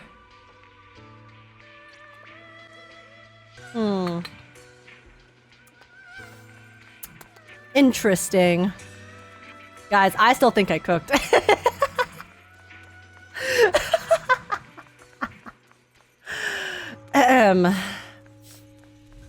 But yeah, for those people who are unable to detect sarcasm, we are fucking joking. That is the craziest theory I've ever come up with. Holy shit. The atmosphere here somehow doesn't seem very friendly. Oh. Final warning. Everything's in writing. Ownership confirmed. The property must be cleared within 3 days. Tubbs' new business plans don't wait. Her hair is pretty cool My family's for an ancestral NPC. home, passed down for 3 generations, and now it's yours? Those documents, you fabricated them! Times have changed. It's all about evidence, not stories. Empty your place within 3 days, or we'll clear it for you. Fucking guys, oh my god, not the eviction. Not the fucking eviction notice, Jesus. When we clear your place, it won't be gentle. Picture your moldy old books getting crushed by a bulldozer in the landfill. See what becomes of the things you hold dear. Dude, this woman's such a bitch. You bunch of bandits! The arrogant woman leaves. Uncle Biao? Are you all right? All right? I'm doing great. 3 days. They expect me to clear out decades of collection in 3 days. These damn corpos, man. Sorry to bother you at a time like this. Sorry to bother you at a time like this, but we have a few questions. Do you recall an ancient tome restoration job from the antique shop? Gone. It's all gone. They were after the collection, and everything's been taken. About what was written in the tome, do you still remember? Do you remember what kind of content was recorded in that ancient tome? What did the person who took it look like? Did they mention where they were going? Enough! Can't you see I've got bigger problems? He does actually have bigger Care where the problems tome right went? now. My ancestral home, where I kept my entire collection, is about to be demolished. I ain't got no time for your questions. Honestly, this is so valid of him. I'll be so real. Dude is literally getting evicted from his ancestral home that he technically owns because of Big Corpo. And then two goons come up to him and are like, "Hey, so about that one person that you know, that came up to you like a week ago, can you tell us something about that?" Go away, all of you. Sorry to bother you. I'm very sorry. You know what? Unlucky. He's having a bad day, okay? Happens. Talk about bad timing. Bargainer Biao's pretty beside himself with anger. Doubt he's in the mood to answer any of our questions. Maybe... Oh god, how did I do the voice again? Maybe let me try talking to him alone first to help him calm down. It might take a bit longer, so I apologize for making everyone wait. Oh, lost at another crossroads in life? What a coincidence running into you here!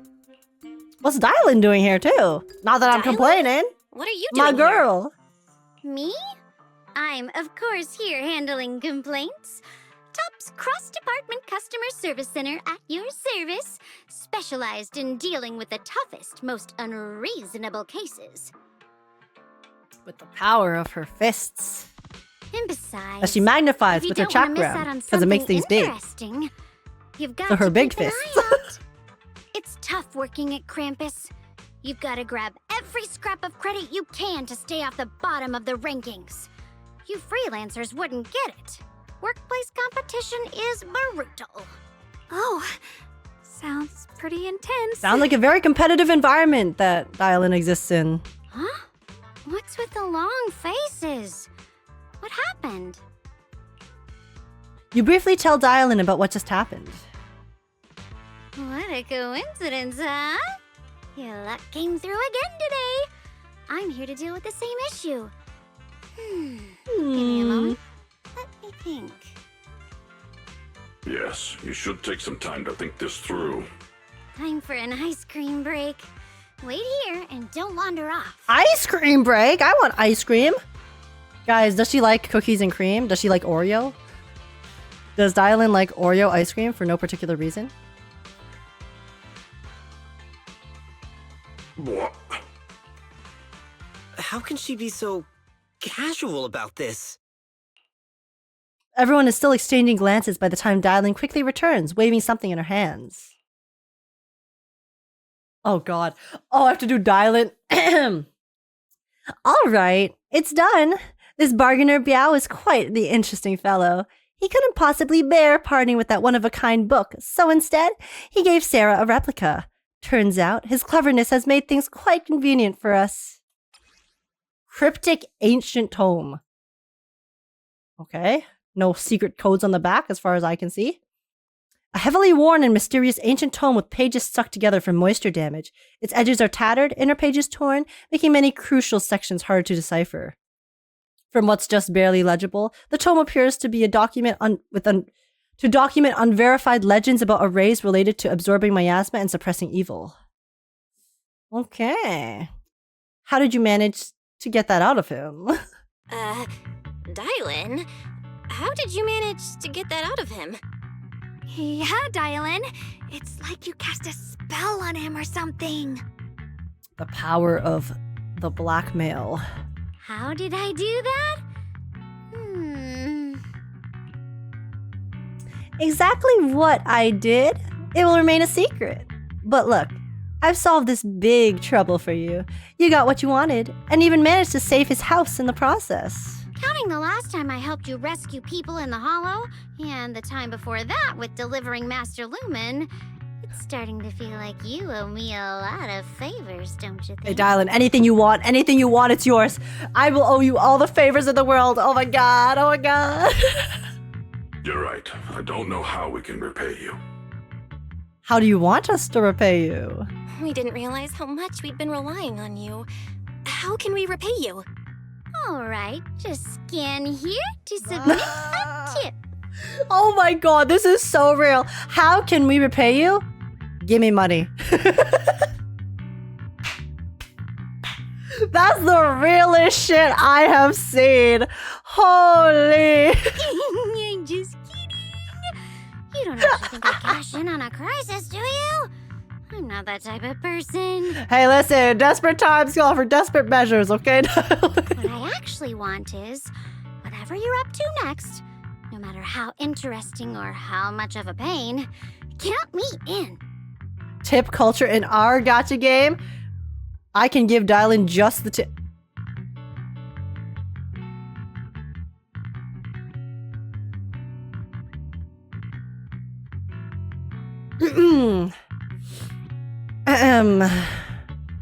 That's it? Huh? That's it?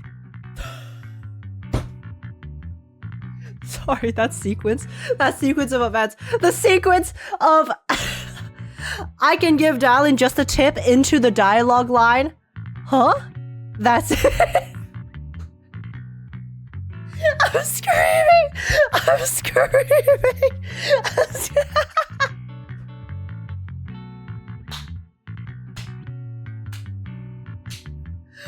Oh my god.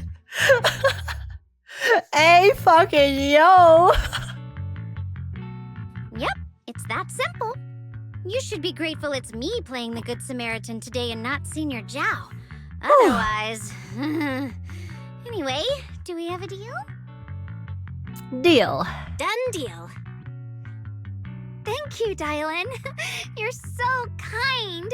Already putting me in the kind person category. Thanks for the compliment. No. Even if you have other motives, your help before and today is genuine. Right now, we're walking the same path together, and that's good enough for me. Wholesome. Sometimes you seem like an innocent little girl, and other times, feels like you see right through everything. She does have interesting powers. All right. Let's set that aside for now and figure out our next move. Bargainer Biao said that this tome is extraordinary. It talks about divine purification and also some kind of ancient array that can absorb miasma and suppress evil spirits. Whether it actually worked or not, well, that's another story. Hearing this, Xiao'Guang perks up. How the hell am I supposed to do Banyue's voice? Oh my goodness. Okay, wait, guys, I have an idea. Okay, guys, I can do this perfectly. Watch this. Watch this, guys. I am going to become the perfect Banyue right now. Watch. This is a matter of utmost importance. Now that we have the tome, let's head back to Stravion Temple and discuss it there.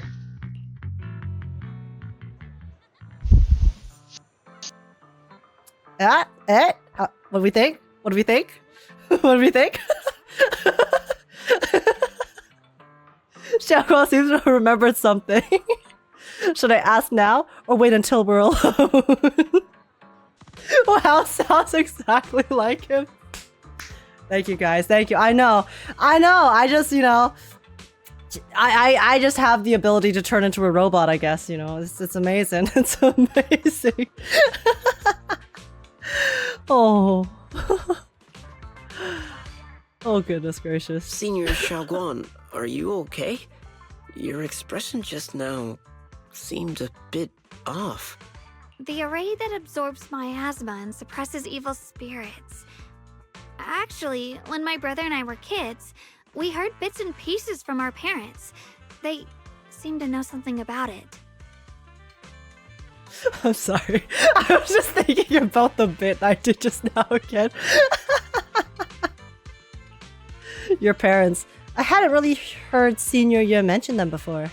I hadn't really heard Senior Ye mention your parents before. Yeah. They passed away when we were very young. Sorry, that was heavy. Sorry, I didn't mean to bring up something heavy. It's alright. When you think about it, how many people in New Eridu don't carry the pain of losing someone they love? Guys, I mean, look at the cast. It's Orphan Central. Shit. Besides, Mom and Dad were a source of pride for both my brother and me. They both knew a bit of mystic arts, they were free spirits, deeply in love, wandering from place to place in their younger years, seeing the world, enjoying the mountains and rivers. Later, they came to Weifei, witnessed the dangers of the miasma, and couldn't bear to see the workers in the mines suffer. So they decided to stay and help. With everyone's help, they settled in the residential area near the mines. I was born sometime after that. I was too little to remember much, just a few scattered memories of life back then. Oh. But whenever I see the look on my brother's face when he talks about those days, I can tell. They must have been happy. Really, really happy. My brother said that before they passed, they were looking for a better way to suppress the miasma, never expecting that the outbreak 10 years ago would take them so suddenly. When disaster strikes. Your parents, did they perish in the miasma outbreak at the old mining site 10 years ago? Yes. It was chaos back then. I was too young to remember clearly. My brother was badly hurt and unconscious. By the time we finally woke up at the rescue, they were already gone. After that, we just scraped by with whatever help we could get. Kind people like Banyue Shifu would check in on us every now and then. Aww. Not long after, he entrusted us to the care of Yunquei Summit. What a tough-ass world to live in. You get trauma and you get trauma. Oh, hell yeah. Oh, God. Okay, guys. Okay. At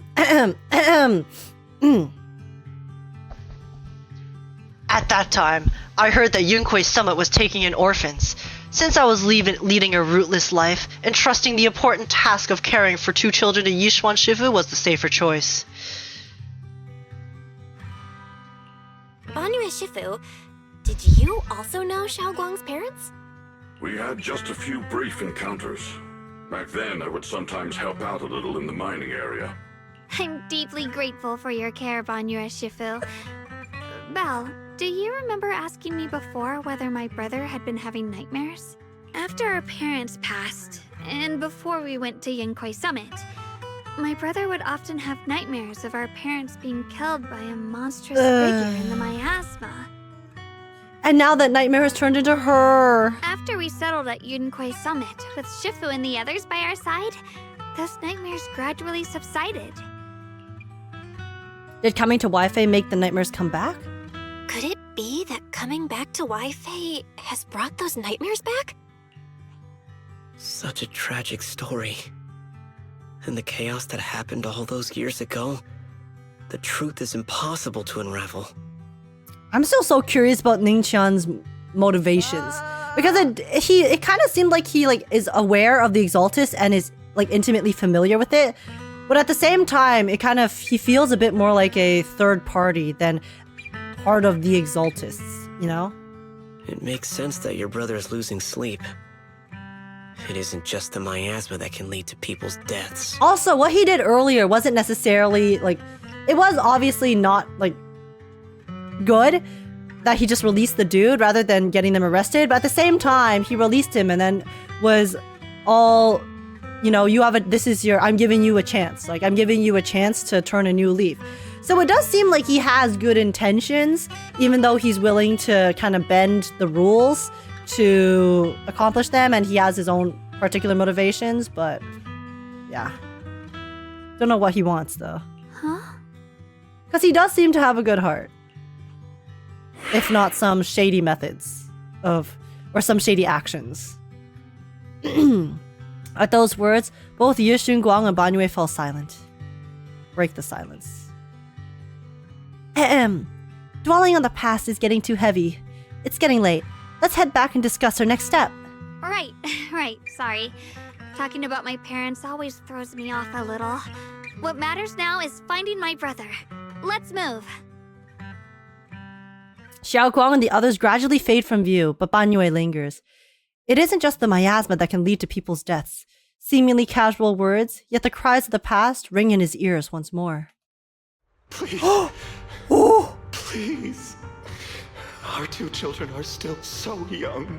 Oh my god, their parents were so hot. Their parents look so good. I feel so bad for them. Wait, this is Banyue's silhouette. This is Banyue's silhouette. So maybe this is them asking Banyue to take care of their children. I wish I could see them grow up and not leave them all alone. Please. I'm begging you.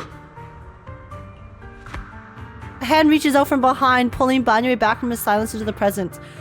Listen, guys, I know, I'm sorry. That was wrong time, but they look so good. And but they're dead. They're too hot to die. No! Shifu, aren't we going to follow them?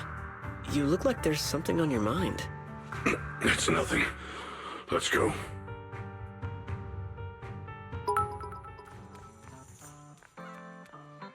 I just joined a stream and you're already gooning to the parents LMAO.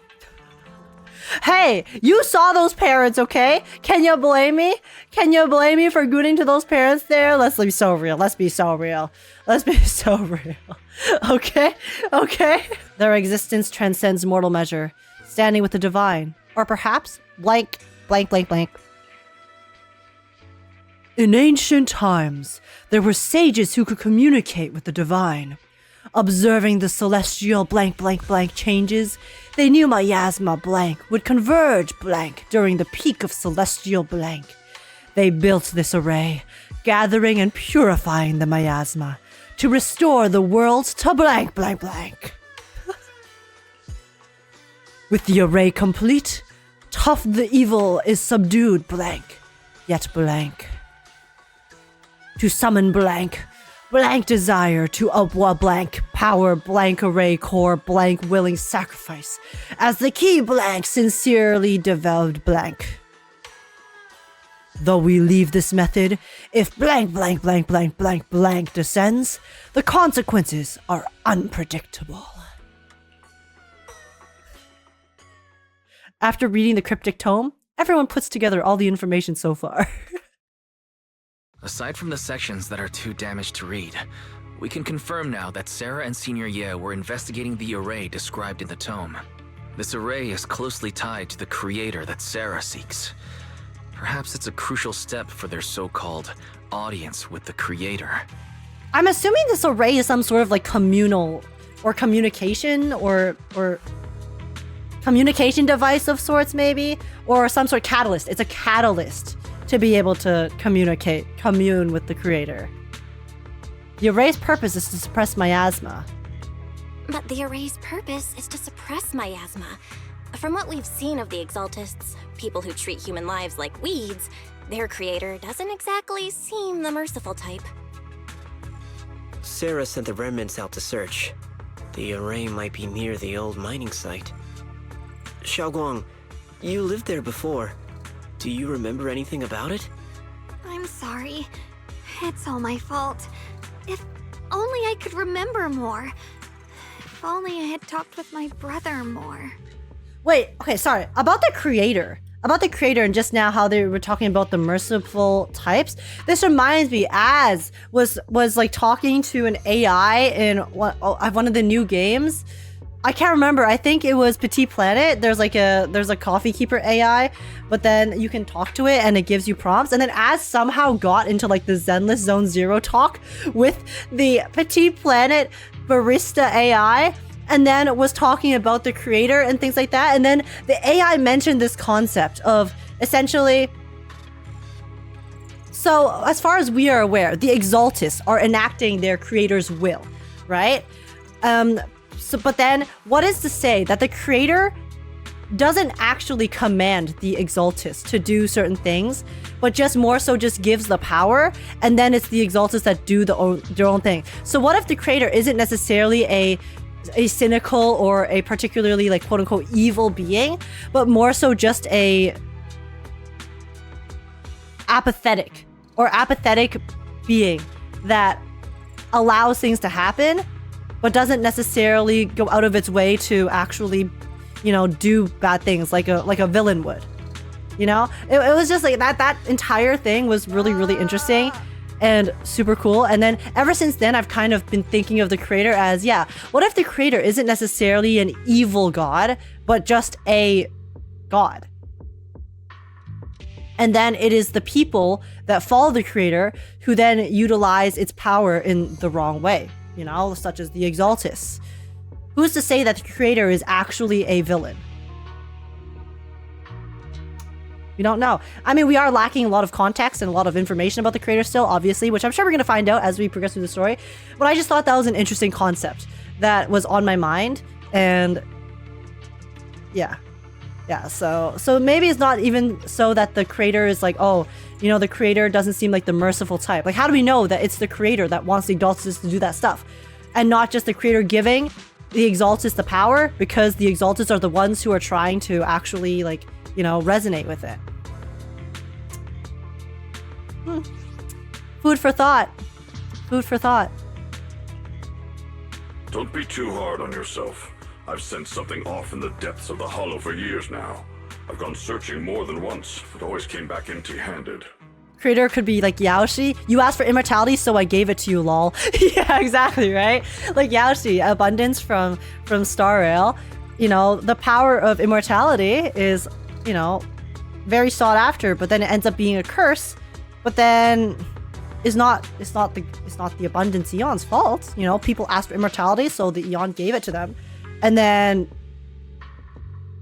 doesn't necessarily mean the Eon had bad intentions when giving it to them. It's like you asked. Right? So thinking emoji. I'll make another trip. Just wait for my word. Wait, going in aimlessly right now is like trying to find a needle in a haystack. Xiao'Guang, among the old mining site survivors, is there anyone you've stayed in touch with over the years? Oh my god. So you think we should reach out to the people from back then about the array? Makes sense.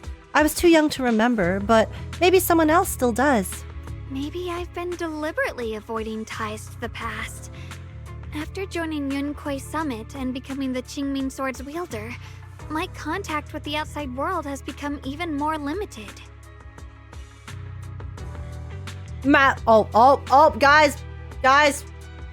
Guys. Fairy's turn. All right, guys. Guys, here we go. Master, I've located the list of survivors from the old mining site. Most of them have settled in the Salium Bay area.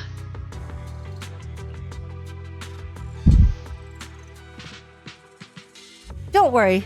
Some survivors from the miasma outbreak are now settled in Salium Bay. They might have some information about the array. Oh my god! No one's speaking! Salium Bay? I'm pretty familiar with the area. It's crowded and full of all kinds of people. Asking around one by one would take forever. Why don't we split up so we can cover more ground? No time to waste. I'll go on ahead. Join me when you're all set. God damn. Sounds good to me.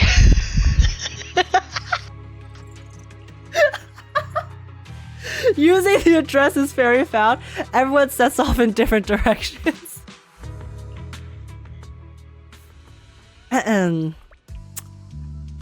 Guys, is this what Aiden Dawn felt like when she was voicing when she was voicing Honkai Star Rail 3.7? Just having whole ass conversations with yourself.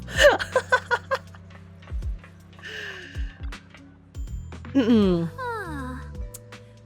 have changed so much.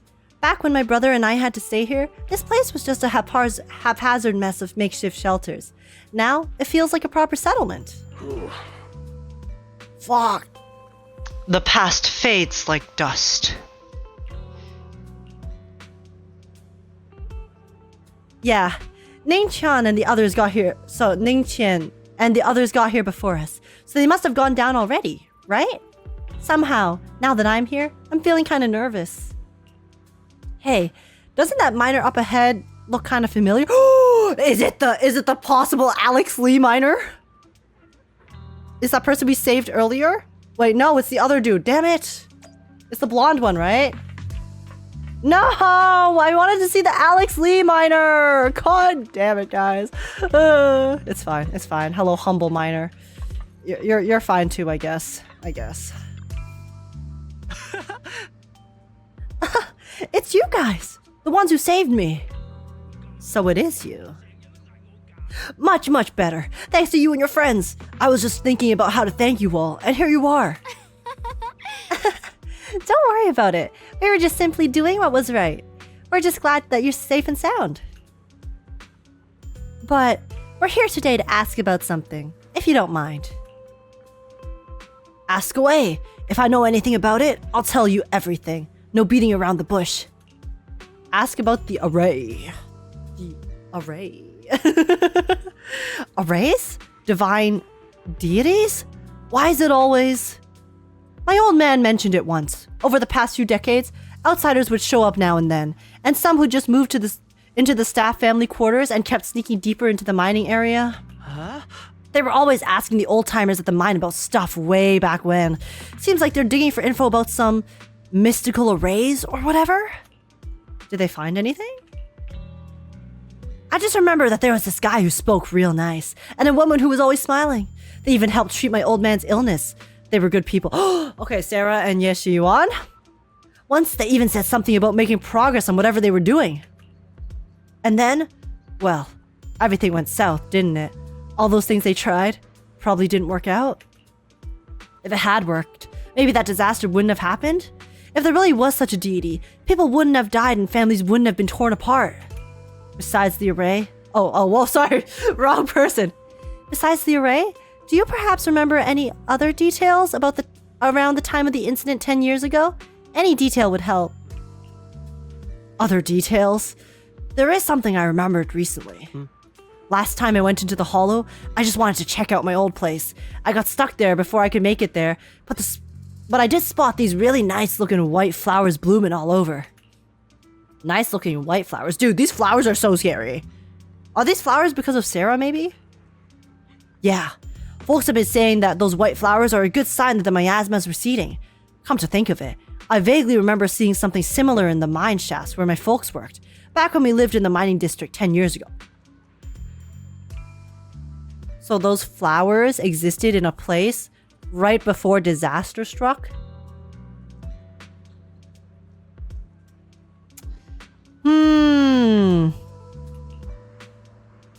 The area around those white flowers was clean too.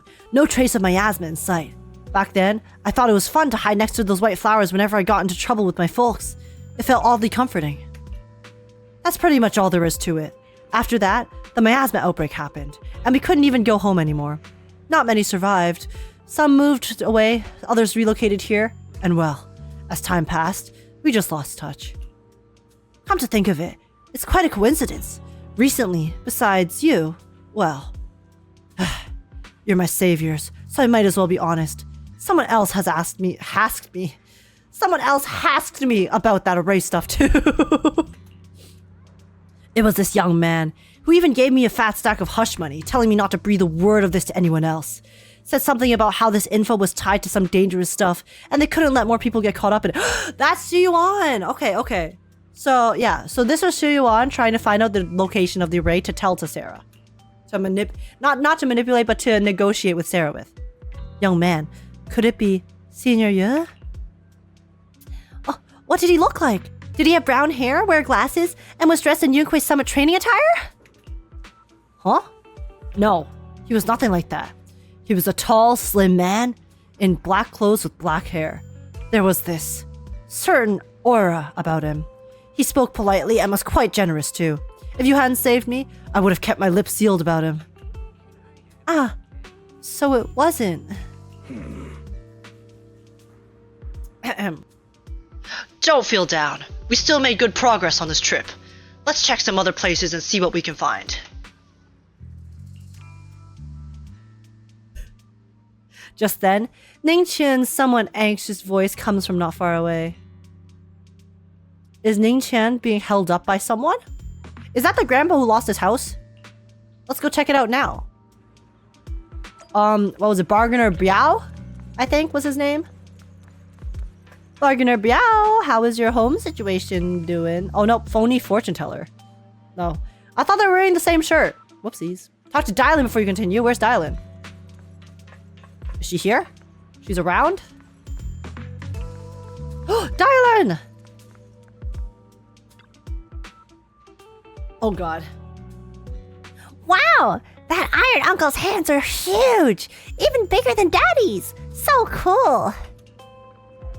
Don't call him Uncle. I told you before, stay away from him. Huh? It seems like you all don't really welcome that guy. There's nothing much to say about it. My baby, if they were still alive, they would have been 17 this year. Saving someone, that's a kindness. Not saving someone, that's nothing strange. We were the idiots. Shouldn't have put all our hopes in on a metal shell. A metal shell, like a bamboo, maybe? Mommy! Why are you crying? Don't cry! Mommy, don't cry!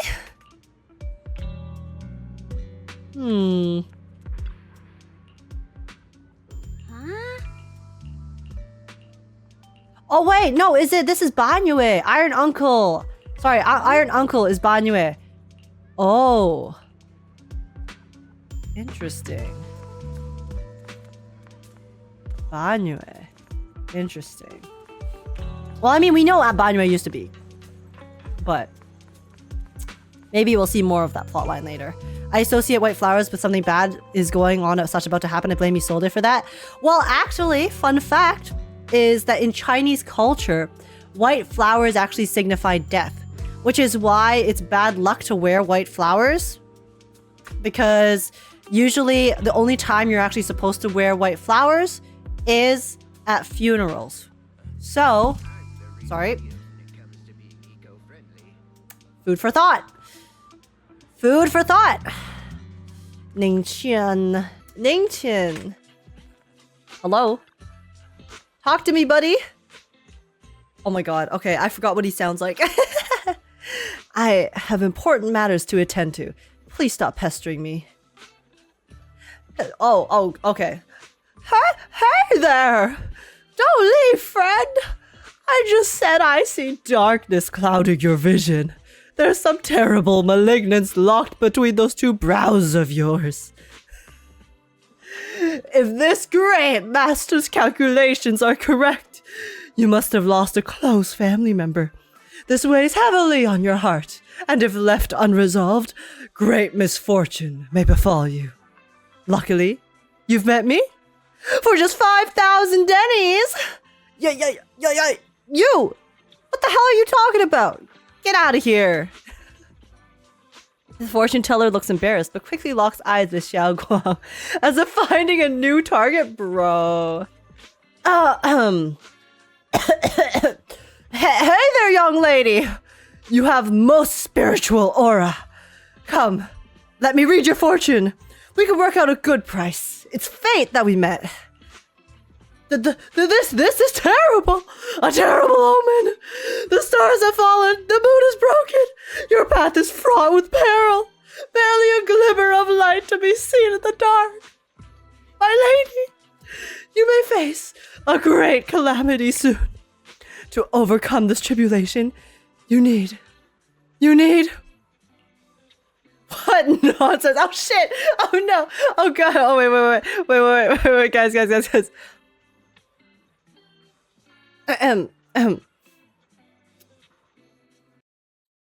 What nonsense! What the? God damn it! What nonsense!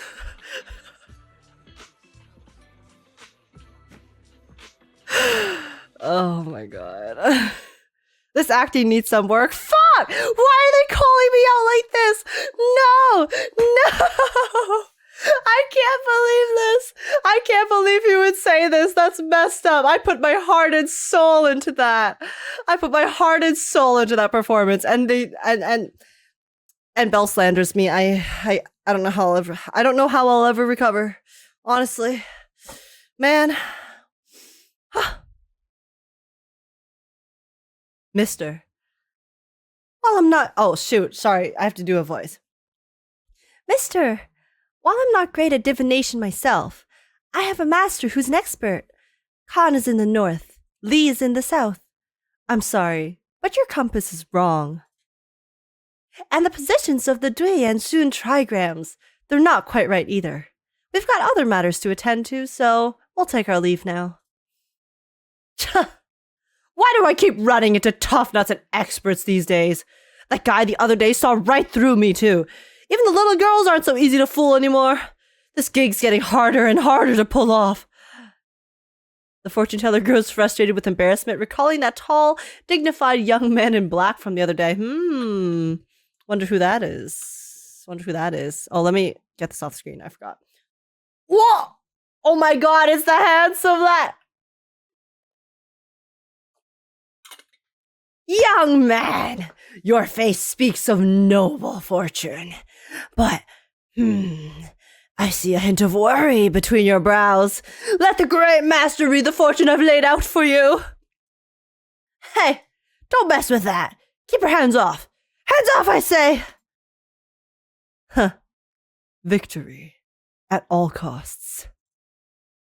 Shifu always said divination was my worst subject. Too restless and unfocused to get an accurate reading. But this time, I choose to trust in my divination. If no word comes when that wretched creature appears, I will give it my all. Why is everyone staring at Banyue Shifu? The atmosphere is getting weirder and weirder. Suggest going back first. Huh? Right now? I actually wanted to look around some more, see if there's anyone else my brother and I used to know. Why don't you head back first? Don't worry, I'll be back soon. Xiao'Guang is so focused on finding her brother that she hasn't even noticed the strange atmosphere. Head back with Banyue Shifu. Oh my god. Guys, I'll be so honest. Having to swap my audio source every single time Banyue talks. I think the bit's done. Very well.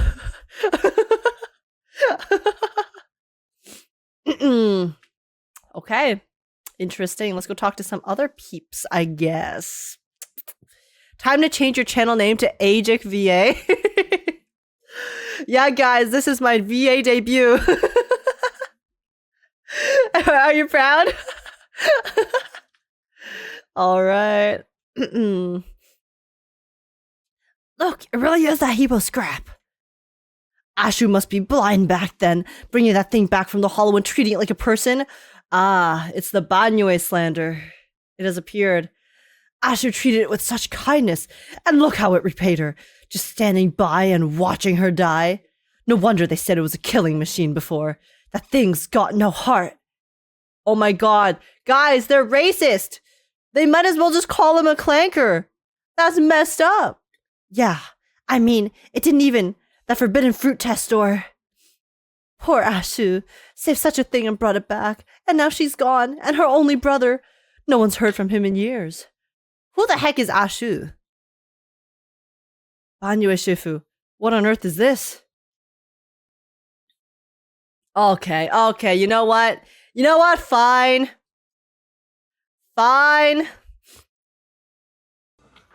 Years ago, I committed an unforgivable sin. Wait a second. I have a better idea, guys. Give me a moment. Guys. I'm a genius. Hold up. Wait. One moment. Years ago, I committed an unforgivable sin. The evidence is irrefutable and beyond any dispute. Their resentment, their boundless hatred, it is the karma I deserve. I must bear it. One day, I shall explain it all to you. You return to Shuibian Temple with Banyue. What's up, Banyue? Check on Banyue again. Are we about to learn some very wholesome and happy backstory? I'm sure it is. Wait, give me a second. My apologies. Oh, shoot! My apologies. My unannounced visit disturbed others. The blame is mine. Please, don't let it trouble you. If those words can ease even a bit of their pain, it's a burden I should bear. He seems to have a past that's hard to talk about. I understand. I won't ask further, but if you ever want to talk about it, I'll always be there to listen. Thank you. Banyue gives you a grateful look while staying silent. Soon, the others return. Everyone gathers to share what they found. So those white flowers we noticed last time also appeared before the miasma outbreak back then. Xiao'Guang's intuition was right.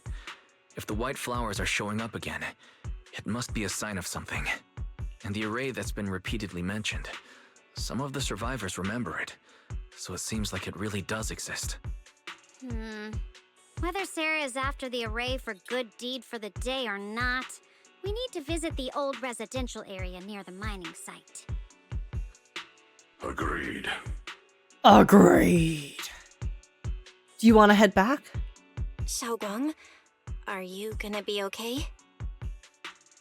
Yeah, I'll be fine. If the leads brought us there, then it's time I faced the past. It's okay, Shunguang. We'll be there. We'll be there beside you, okay? We'll hold your hand. Once everyone's prepared, we'll set out. All right. Once everyone's prepared, we'll set out. Guys, together we can get through this.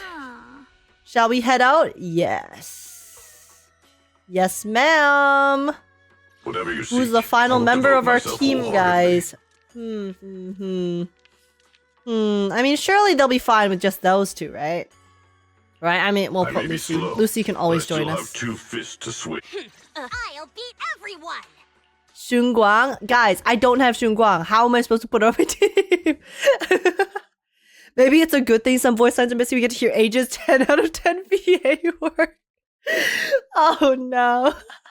Well, I'm glad you guys are enjoying. Oh my god, Dialyn is so cute. She's so cute, guys. Master, I love her. The route has been mapped. Destination: the old mining site's residential area. Don't push yourself, Dialyn. I love the faction lines. Is it my shift again? Forward! Is it my shift again? It's crazy. Turn around! Where the mind dwells, the sword follows. The next line of the sword control mantra is reflecting the void, right? No, it should be enlightenment within. Yo, she has that shit memorized. Where the mind dwells, the sword follows. Enlightenment within, awakening Qingming.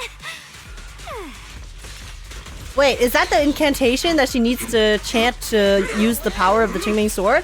I thought our girlie said that she wasn't going to use the power of the Qingming sword. Oh, finally got it right. Hmm. Looks like our Xiao'Guang is a bit off her game today.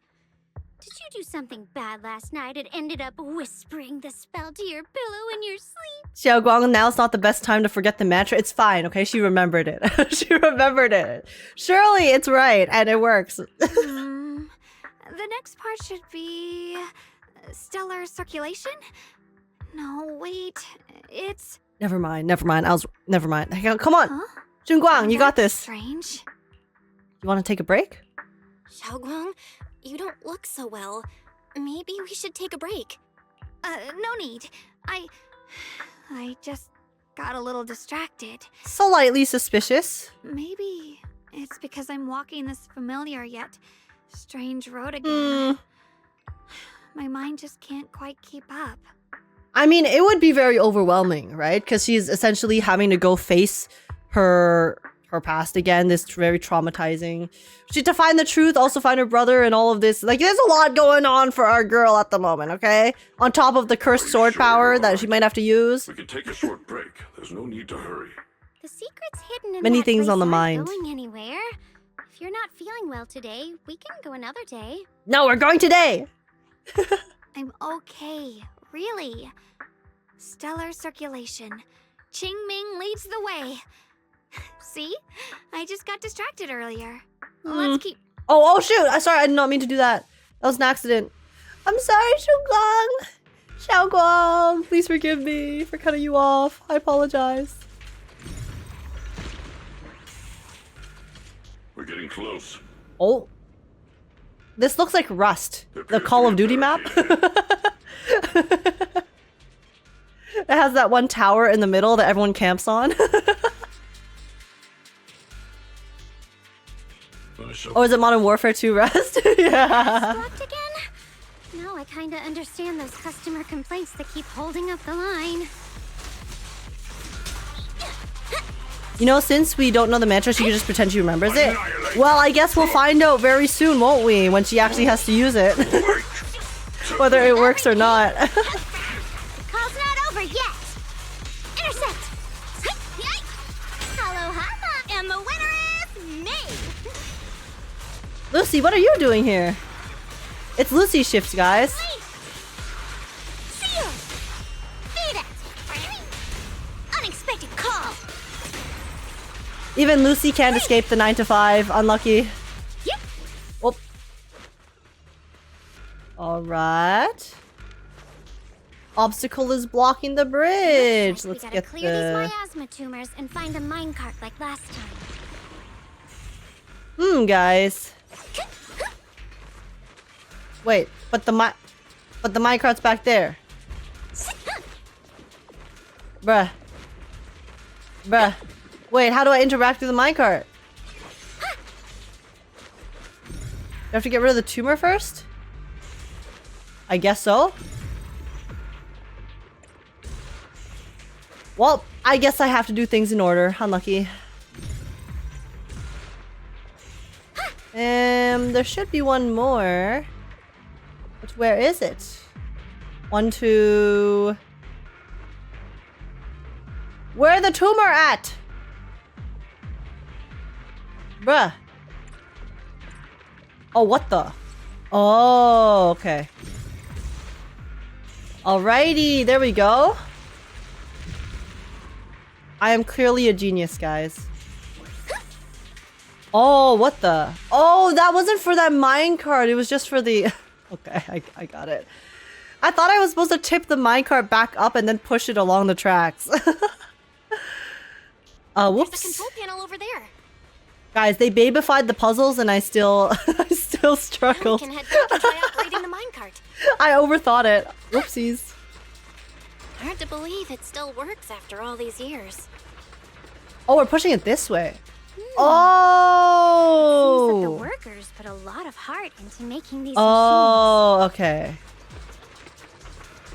I gotcha. One here. Alrighty, now we're finally up. Oh, whoopsies. Xiao'Guang, why so quiet? This bridge. I'll take a closer look once the rubble is Oh no, she recognizes it. Yay. Oh, right. Disintegration. Alright, guys. Surely no traumatizing backstory on the way. The other side of the bridge is where the residential area used to be. I also feel like Banyue could punch that obstacle out of the way if he really wanted to. Guys, it's fine. No. Game mechanics dictate. That rubble is unclimbable, unsmashable. It is like bedrock in Minecraft, okay? That is bedrock right there. The only way you can get rid of it is using the minecart. This bridge leads to where Xiao'Guang used to live. This bridge leads to where Xiao'Guang used to live. This bridge. When we were kids, my brother loved bringing me to the middle of it to play. He said the view of the river was clearest from there. We'd always compete. Whether that was who could throw a stone farthest or make a bigger splash. Unsmashable? Yeah, guys, it is unsmashable because we need to have something unsmashable in this game. Every character, okay, all the characters look so good. So there's so many smashable characters, so we gotta find something that is immune. Like the rocks. He always let me win. Back then, the bridge felt so long. Like it went on forever. And it would never end. Oh. And on that day, 10 years ago, all I remember is it was dark and noisy. Screams and the sounds of things collapsing. And that suffocating feeling. Like I couldn't breathe or move at all. Guys, once we find out who is responsible for the hollows spreading. Yikes. It will be time to square up, bro. Holy shit. A figure. Tall and steady. Holding me and my brother. It felt safe and reassuring. But also... cold. It's Banyue Shifu, right? The figure ran swiftly across the bridge, carrying Because I think she said I Banyue remember saved the her in the bridge past. rushing by beneath us, the wind in my ears, and the sound of his heavy footsteps. Xiao'Guang, do you remember who it was?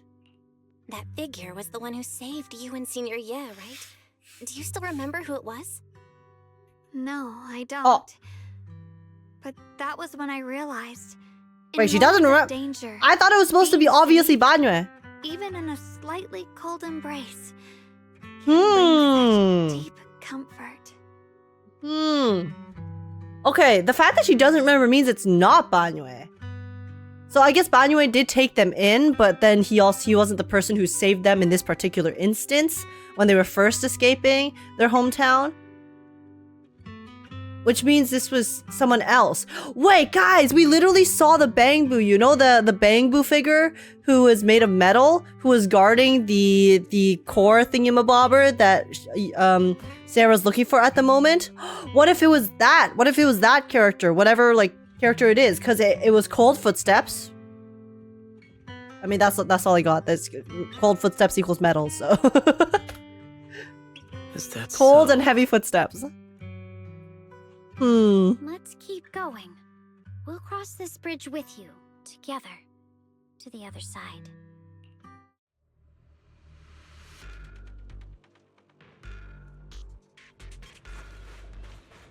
Bam. Boop, boop, boop, boom. Those floating boulders. I feel like I've seen them before. They must have some special use. The ones in the sky? I wish they'd fall someday and put an end to every creature that gets in our way. Dialyn's so real for that. Dialyn's like, dude, if those boulders can fall, then I can get off my shift faster. Let's go. Let's go. W. Agreed. Dial 2 for a chat. Customer service follow-up. The verdict is unforgivable. Wait, that's so cute. The verdict is unforgivable. Adorable, adorable, very adorable indeed. I want to go in there, but I cannot. Let's go this way. Oh. These flowers are so suspicious. There are even more of those white flowers. The further we go, the more there are. Guys, white flowers equal death in Chinese.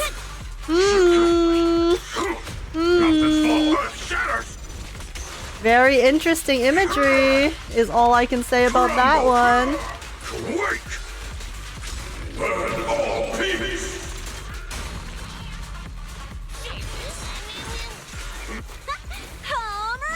Sus flowers. Sus flowers is correct. Turn around. Strike zone.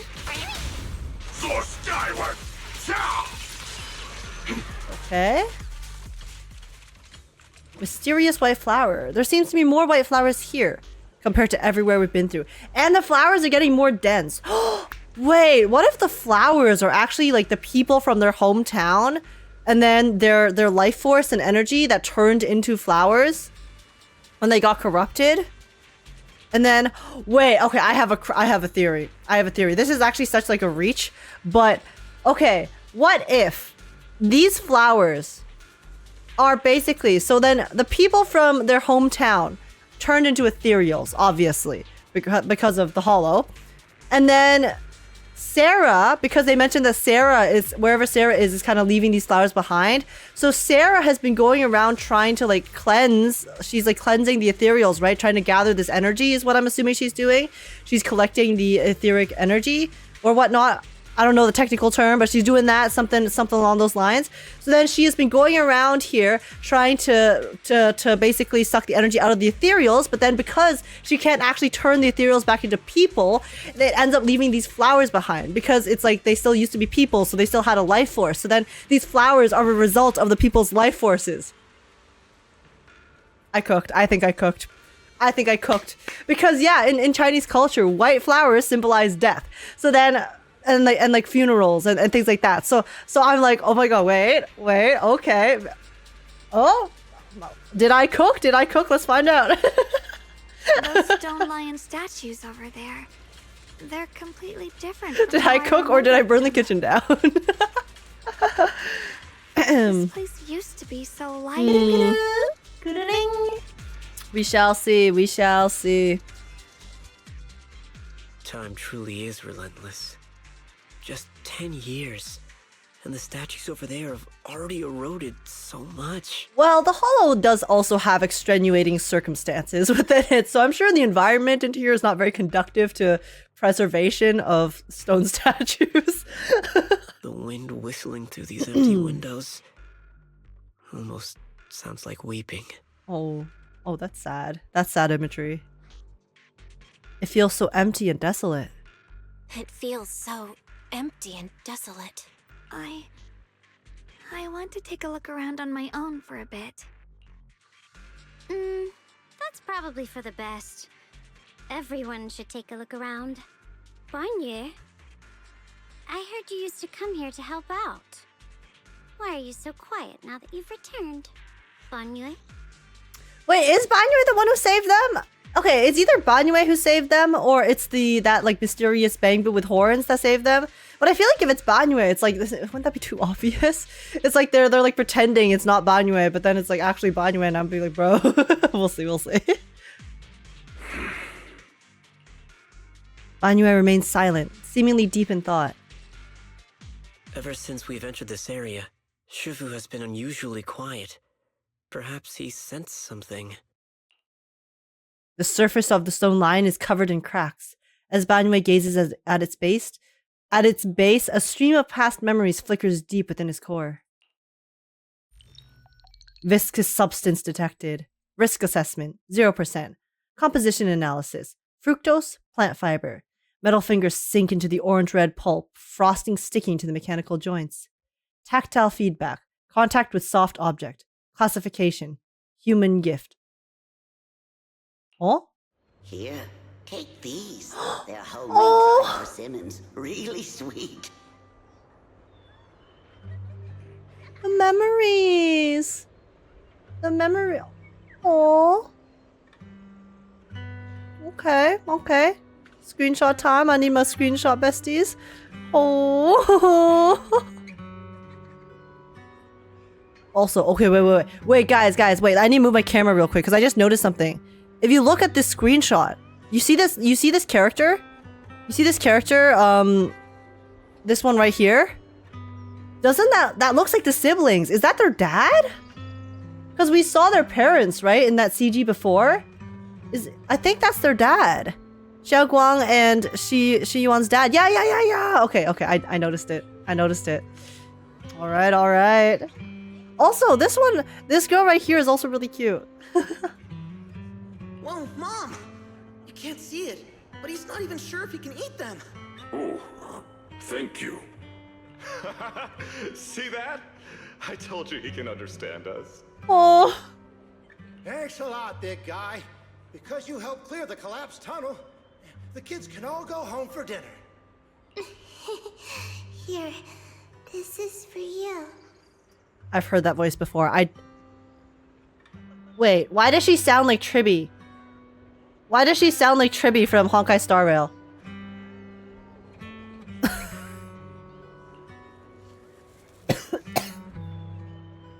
A pale wildflower is suddenly wedged into the joints of the mechanical arm. A strange warmth spreads along the arm plate. It's the heat from a human palm. I don't know where you come from, and this old lady can't even see what you look like. She's blind, so she doesn't.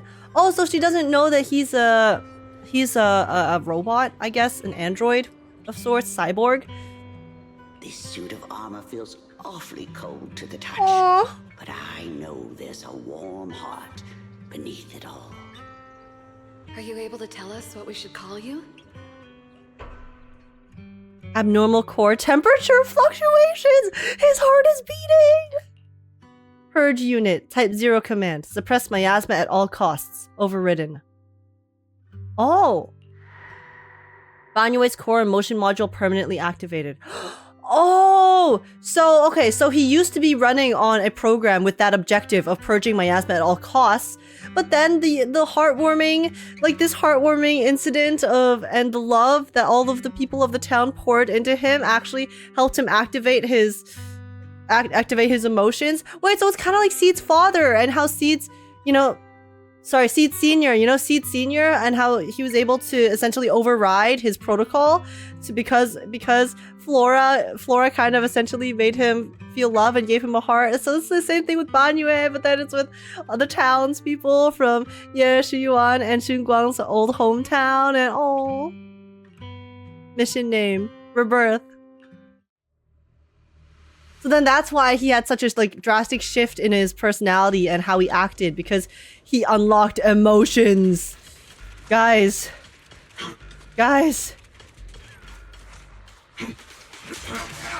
He unlocked empathy at age 30. You should refuel. Sorry. I had to make the joke. It was too good. It was the perfect setup.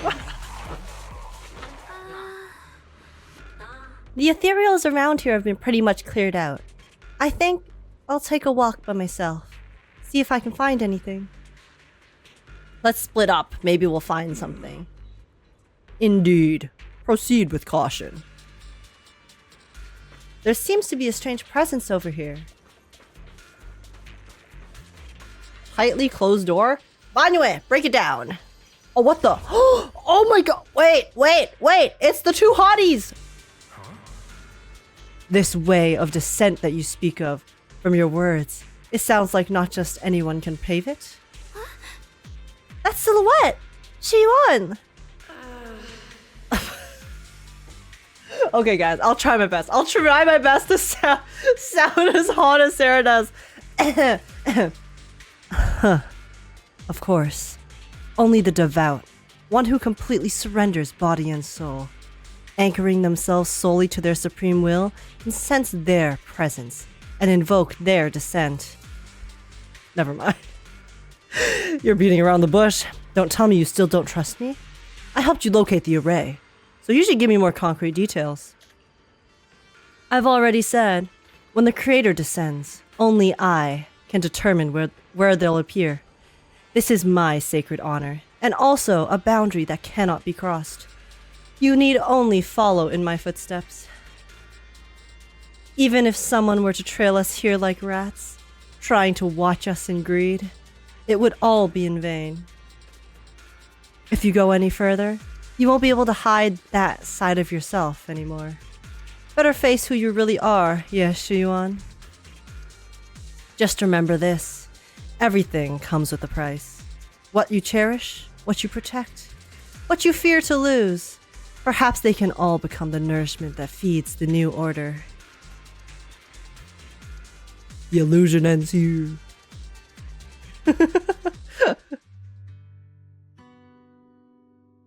That was a vision of my brother and Sarah? This kind of thing has happened before. Seems to be related to the miasma reacting to me. Recreating scenes from the past, but I'm not sure how it works or how accurate they are. If this is a recreation of the past, judging by where the visions appeared and what they said, the array is most likely somewhere beyond that door. The way my brother spoke, and that feeling of briefly touching the past, what we saw must have been a glimpse of something that really happened. And the things he said, I know my brother better than anyone. He only speaks that way when he's calmly planning something in his head. There's no concrete evidence yet, but I think we can at least rule out the worst case scenario. My brother must have had other motives, just like we suspected. Will you trust me on this? I trust you, Xiao'Guang. I trust your judgment, Xiao'Guang. And I trust Senior Ye too. If we keep following their trail, I'm sure we'll figure out why he hasn't sent word back yet. Yeah. They went through this door. This door. Xiao'Guang pushed the door, but it wouldn't budge. Banyue! Time to step up. Huh? It seems to be locked. Huh. It seems to be locked. How do you open it again? Back then, one of the neighborhood uncles set up a secret lock to keep the kids out. But later, some of the older kids overheard the password. Xiao'Guang, did you remember something? Xiao'Guang, did you remember something?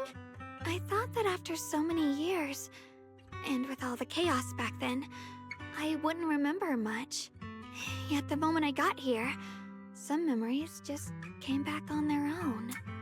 I mean, that's how amazing the memory is. Like, that's why, having photos or a physical object, it's so impressive how the brain can store memories. And then while you might forget it in the, long term, if you sometimes go back and you see something that just triggers a random memory from the past that you had forgotten, and then suddenly it all comes back to you, it's like the brain is such a powerful, powerful thing.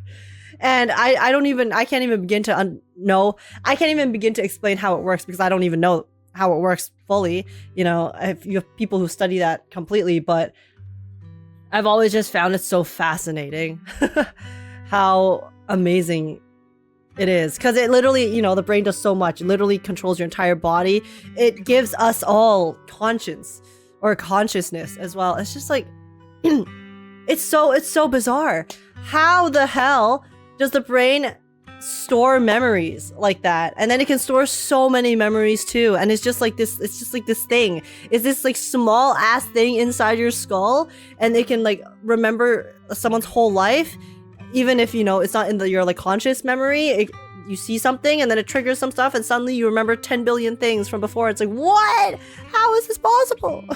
If we walk a bit further back and go upstairs, there should be a platform. Dad would sometimes sit there, and I'd run over, cling to his back, and ask him to tell me stories. He said every star was once an extinguished miner's lamp, and that the Lumite ore mined from the tunnels was made from stars draining and falling to the earth. Wait, that's a sweet little analogy to tell your daughter, bro. I later realized he feared the miners who died in the miasma would be forgotten.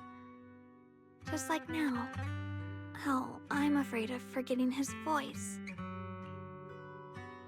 We now know my brother and Sarah went beyond this door, but I don't want to break it or anything around it unless it's absolutely necessary. Why don't you check out the other places first? Let me think a bit. Maybe I'll remember. So I guess we can't brute force our way. Unlucky. When we regroup, if I still can't remember how to open it, then we can consider other ways to get through, okay? Respect Xiao'Guang's wish to protect her childhood home. All right, I'll check other places first. Stay safe, and don't push yourself too hard.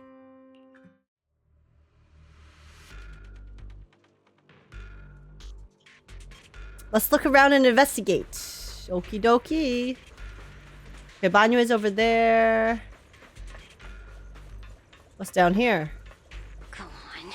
Hate the monster who stood by and let death through. Oh. Oh my god. Dialyn?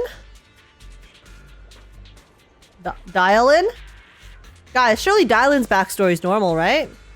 Right? Dialyn totally didn't go through something really fucked up in the past, I'm sure. That left her totally normal growing up as a child and as a person. Mm-hmm. Surely? Oh! It's so quiet here. It's giving me the creeps. Dialyn, have you found anything? Oh my god! Wait, this CG! Whenever they do this sunset lighting in the CGs, it's so nice. The one I also remember is when, you know, like Lighter, in Lighter's Asian story. The CG where he's standing on top of a cliff at the top with his shirt off. In the sunset with us beside him. With this exact music playing in the background. Cinema. Cinema. Quiet. Huh. I suppose so. But in a place where people struggle just to get by, quiet can mean something else.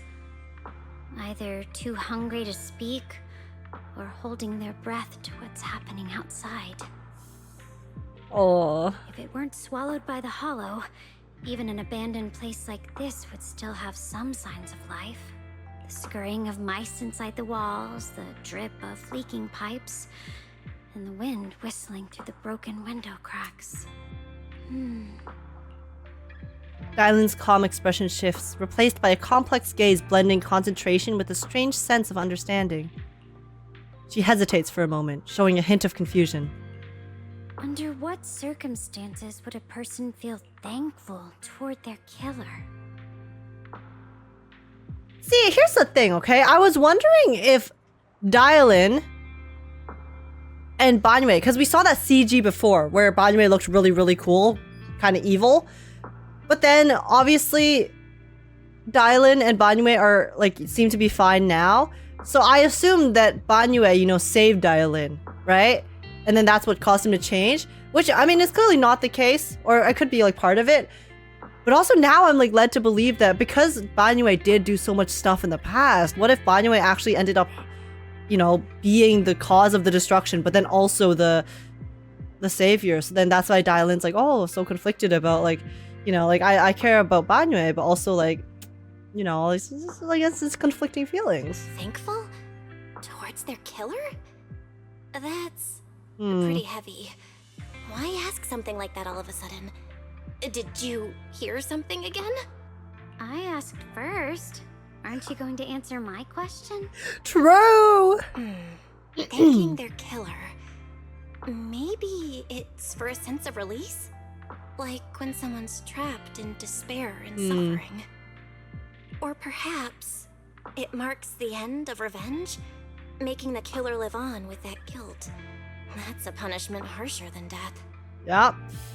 Sometimes death is too easy. There's another possibility. Sometimes, only by dying yourself can the person you care about most keep on living. Oh, like sacrificing?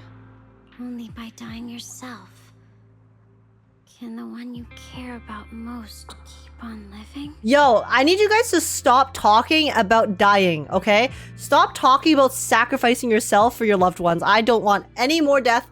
We need lots of pain, wholesome happiness. I had enough, okay? I had enough from Amphorius. I am good. I am good. Okay, we have enough from the depressing backstory. When is it time for us to have some happy-go-lucky slice of life type beat? Huh? Huh? The swing comes to a stop, and Dialyn seems lost in thought. Huh? Writers? Can we catch a break, please? Oh my goodness. What's wrong? I want to chat more with you. If you got questions for me, now's your chance to ask. About your abilities, ooh. You noticed, didn't you? In the hollow, I can indeed hear voices left behind by the dying. This is my power and a tool to achieve my goals as a Krampus judge. To uncover the truth. Judge. Jury and executioner all in one. Looks like Senior Zhao hasn't properly introduced us yet. Since the famous Phaethon is now considered an ally of Krampus, I guess there's no harm in telling you. Where the branches fall, judgment awaits. We are the core members of Krampus, with the talent and authority of auditing and judgment. Sounds pretty harsh, sounds pretty badass. But don't think of us as some rigid uniform organization. We're far more interesting than that. In Krampus, as long as one etches their duty to the mission into their bones, every judge can wield their own unique gauge. The same mission can play out completely differently in the hands of different judges. The way it's interpreted, the standards of execution, the focus of evaluation, everything varies based on the gauge we hold in our hearts. Pretty cool, right? Way more fun than just following orders like a robot. Is she throwing shade? But Banyue is a judge too. It's so hard. It's so hard to tell. And much more dangerous. Truth is my only gauge. In your opinion, which is more trustworthy? The words of someone standing alive before you who can talk endlessly, or the final confessions of those teetering at death's edge? Which is closer to the truth? Depends on the situation. But for me, everything in my past has proven that the promises of the living are cheap, while the curses of the dead are all too real. She can literally hear them. Perhaps it's only when we plummet completely into nihility? IX? IX? Oh my god, guys, the eons are taking over. The eons are taking over. Holy shit. That's crazy. When there's nothing left to grasp, that we truly shed all our masks, calculations, and the lies born from our survival instincts. In that moment near death, what's revealed is often the most primal truth that a person can no longer twist or sugarcoat for themselves. Those sounds, though faint, broken, and thick with the stench of bloody foam, they're like the clearest dewdrops on a spider's web, revealing carefully concealed patterns. Looking at it the other way, a cunning living person's every move, every word, is like a carefully woven web, making it impossible to see clearly. So, Proxy, sometimes it's worth paying attention to echoes from the past. When the time comes to repay those debts of deceit, will you stand by my side? After all, I really don't want to be your enemy. I feel like there's more to this than you let on. Now's not the time to reveal everything, but what I can tell you, Proxy, is that I am not your enemy. Before we piece together the full truth ourselves, there's nothing wrong with indulging in a moment of peace. Alright, Q&A over. Go check out some other places. God damn! Okay, Dialyn! Okay. Dialyn has no trauma, I think. I think she's perfectly fine. She is not jaded about this world whatsoever. Just a happy-go-lucky judge. Of course. Of course. No, but the way that she spoke about it and the whole, you know, how the living and the dead, which truth is more real? She kind of right though. She kind of right. Is when people think that there's nothing left to lose, that they really show their true face, right? Because everyone going through life is gonna, you know, act a certain way. They're gonna hide certain things. They're gonna, you know, say things that are true, untrue, to get different things accomplished. And it's when you realize, when you have nothing left, when the only thing you have left is the truth, that's when the shit gets real. Ooh. Do you hear the bones wailing? This shell has long been overloaded. You couldn't even feel the softness of flowers and grass. Why bother playing the fool who guards the spring? Why does this feel like he's talking about Seed Senior? Why keep moving forward with a broken vessel? But I think this is Banyue. Still have an easier, happier choice. I mean, it's just Banyue and Seed Senior's character stories, from my guess, okay, from my guess, seem to be like sort of similar in terms of their, like, what they started off as and then their development arc, so makes sense that there would be parallels. Atonement. No more chains of duty. Exile into nothingness is the most complete repayment for those sins. Why does he sound like Lygus? Am I just traumatized? What? Am I just traumatized? And he also has the robotic like filter on his voice. But why does he sound like Lygus to me? Like specifically him speaking in this moment, it sounds kind of like how Lygus speaks. It's you. Banyue Shifu, what's wrong? Banyue Shifu, what's wrong? I think I just heard a strange, eerie voice. Don't forget to check the stone beside Banyue. Okay. Is it the one Dialyn mentioned before? A strange voice? Is it that weird voice Dialyn mentioned before? If it's back again, is something off here? And any robot just sounds like Lygus. It's gotta be discriminatory. I don't think he normally sounds like Lygus, but the way he delivered that specific line, I think it's because that's how Lygus speaks. Lygus spoke in a very, like, mysterious, profound, I think I'm profound kind of tone, and that line was delivered the same way. Yes, I can sense extremely strong miasma behind these walls. That voice creeps in quietly and clouds the mind. It would be best to keep your guard up. I've also noticed something peculiar.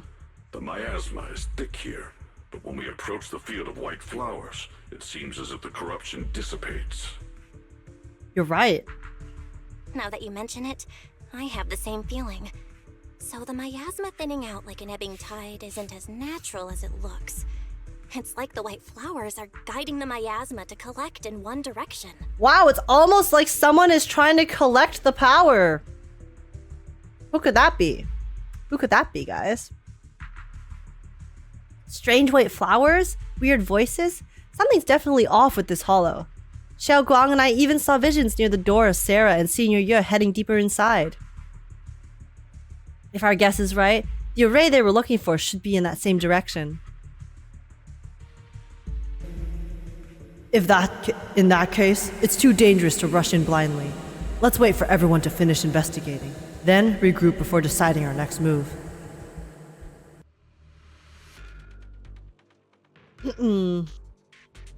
Oh, wait, you said there's a stone here? Ominous ruins.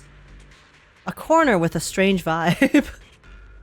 Some of the building ruins and wall sections are unusually smooth, unlike natural breaks. The scratches look more like they were carved by some kind of sharp wingtip. Wingtip? Who the hell has wings? Are there any winged monsters around here? The only person who has wings that I'm aware of is Yishuan, no? I mean, it could be a new monster, maybe. Wingtips? Intriguing. Hello, Hottie. Hello, Hottie. How you doing? Yes, you want. Chat with our companions? Oh, I guess he's still technically our companion. Why is there still no response? If it comes to that point, then I'll have no choice but to... Another illusion? Senior Ye seems to be secretly waiting for something. Let's return to the central area up ahead and regroup with everyone.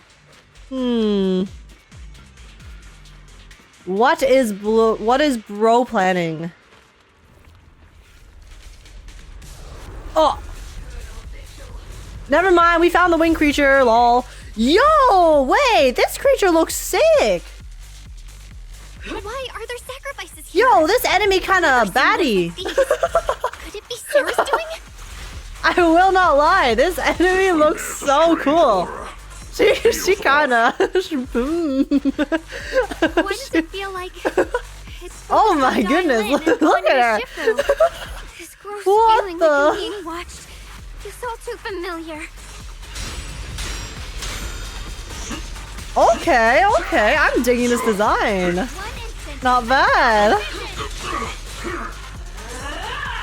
She has wingtips, and I can give her just the tip. End this hatred. Right?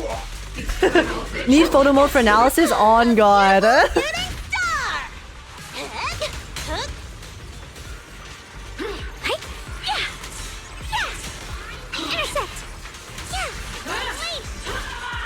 Don't overdo it. Bro, I can't see shit. I'm also not dodging shit. Yo, she's so tanky though. What the hell? I don't know how to play these units, so that's probably not helping. Premium support. Ooh. Okay, Banyue, let's go. One instant, 1,000 vision. Charge right now. Don't let up. Keep it going. Customer service follow-up. Turn around. Customer service follow-up. The miasma here is so intense. Such a vicious aura. That attack's dangerous. Don't rush in. Find a way to counter it. Do that. Save your Okay. lessons for your obedient little students. Oh, wait, Dialyn's actually beefing with him. Hold up. I thought Dialyn and Banyue were chill, but it seems like it's not. Wait, it seems like they're not. Wait, so I'm assuming, Banyue might actually, I might be right then. I might be right that Banyue is the one who was responsible for all of the death and destruction from her past. But then he's also the one who kind of like probably turned a new leaf, and then now they work together. Oh, so then basically how the townspeople think might be how Dialyn also thinks as well. And then when she says killer, she might mean like the killer of her, maybe her innocence, like the self that she was before all of that terrible stuff happened to her when she was younger. Oh, okay, interesting. You know what? I actually like this. I like this a lot. The fact that we have two members of the faction that actually don't get along because of their complicated backstory. I like it. I like the layers that they have to their relationship. And the winner is This is nice. This is good. This is very good. I'm a huge fan. Okay, interesting. Interesting. They have some fresh A1 quality beef going on. Yeah. Damn. Okay. Noted. After sacrifices are defeated. Oh. The creators call. Oh my gosh, she sounds hot too. The miasma's getting thicker. Be careful. Are you still chasing the so-called truth?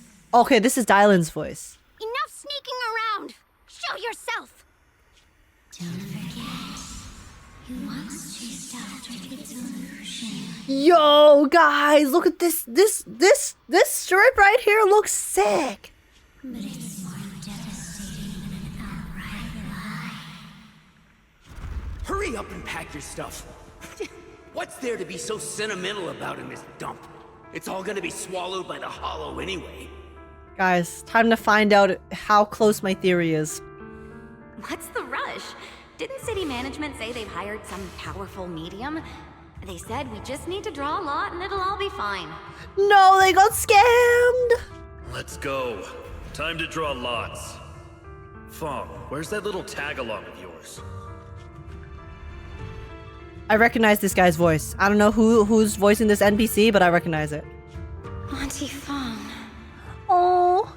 Wait, Auntie Fong is the blind one, right? She's the one who was blind? In the scene before with Banyue, the one who gave him the persimmons? It's me. Why are you hiding here? You haven't eaten, have you? Wait, she sounds different though. Everyone's gone ahead already. We should go too once you've eaten something. That wasn't Auntie Fong? Okay. I mean, their models look similar, but she sounds completely different, so... Those people were just talking about drawing lots. Oh wait, she's so cute. Wait, guys, look, when her hair was shorter, she's so cute. Don't be scared. I'm right here for you. That drawing Baby! lots thing is just for show. Nothing's going to happen to you, Dialyn. Evacuate? Nonsense. If we just choose one person, use them as a shell, and borrow their life, I can guarantee everyone's safety. Who the fuck is this? Each person values their own life. That's precisely why we are drawing lots to decide. What the hell? Yo. She drew lots? She lost the 0.6%? Oh my god, guys, this is worse than me losing 4 75 25s out of 5. This is worse. All right, fair and square. Everybody's happy. The heavens have already made their choice. This is so fucked up. What the hell? Who is speaking? Who is this scammer? It is you, unlucky girl. Wait, they literally just yeeted the child into... Are you kidding? They actually just threw the child into the hollow? What the hell is wrong with these people? Don't be sad, Auntie Fong. I'm okay.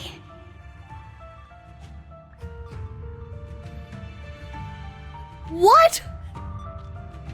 I just wanted to live. This is the end. Oh, sorry. It's too late now. Too late! Bro. All I ever wanted was just to live an ordinary life. My last wish. Alive. You are already dead, and I'm going to die soon. Oh, the dialogue's slightly different. What would it be for me? I'd wish that the medium keeps her word. That if I die, everyone else will be saved. So, okay, true. So she literally... So what she was talking about with Belle earlier literally was what happened to her before. That trick. Who knows how many times they pulled that one? Now, we're all gonna die! Oh, are these all other people who fell for the same thing? The whole drawing lots and getting yeeted into the hollow? I should have evacuated it. Why did I have to leave that crap about a shell and borrowing lives? Mm-hmm. What is the point? Okay, my question is, what is the point of doing this? Like, if you are the person in charge, right? And then the entire idea is, okay, we sacrifice a person and then everyone can stay without evacuating. But like, what? Well, like, can't you just stay without evacuating anyways if that's what you've been doing all along?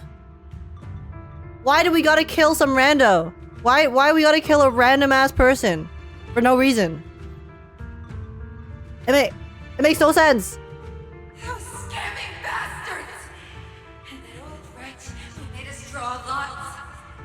They'll pay for this with their lives! Lack of resources? Ah, yes. Killing one person will definitely solve the resource crisis. Now, you gotta pull a Thanos at that point, you know?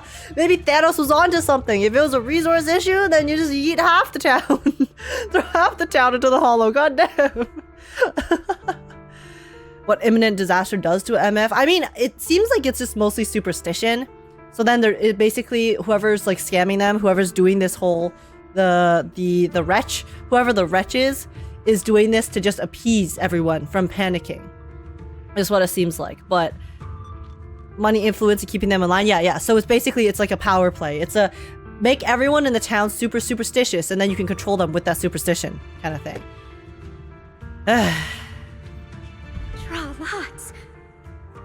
damning. Man. Going to die. Dude, this comic is so good though, by the way. These panels are nuts. Auntie Fong! No, I have to think. Figure out a way to get out of the hollow. I must warn her. Over here! This way! Oh. Follow these voices. Oh, they're helping her! I have to get out. Wait, the other voices, the other people, their spirits were helping her escape. I have to tell Auntie Fong. We got the voice acting. That medium and those people from the outside, they're lying.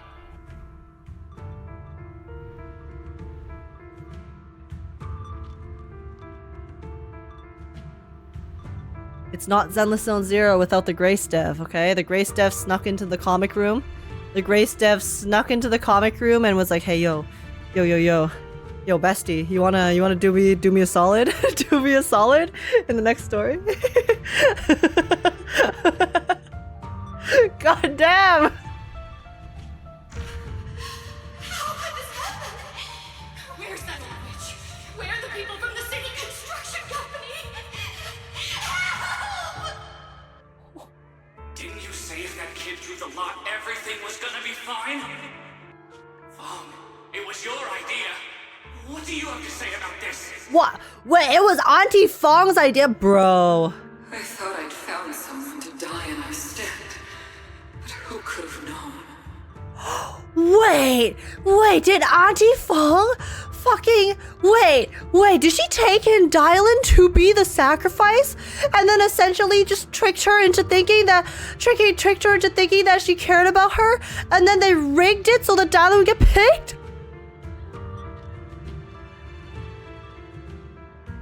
What a rat bastard bitch!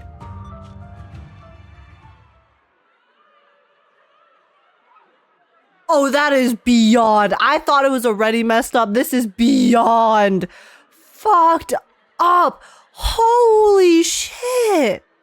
That is disgusting. This is not even like, inhumane does not even encompass whatever the fuck Auntie Fong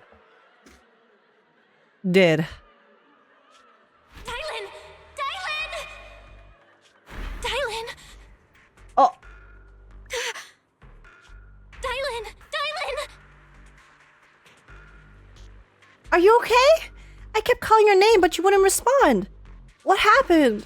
You? I'm fine. I fell into their trap.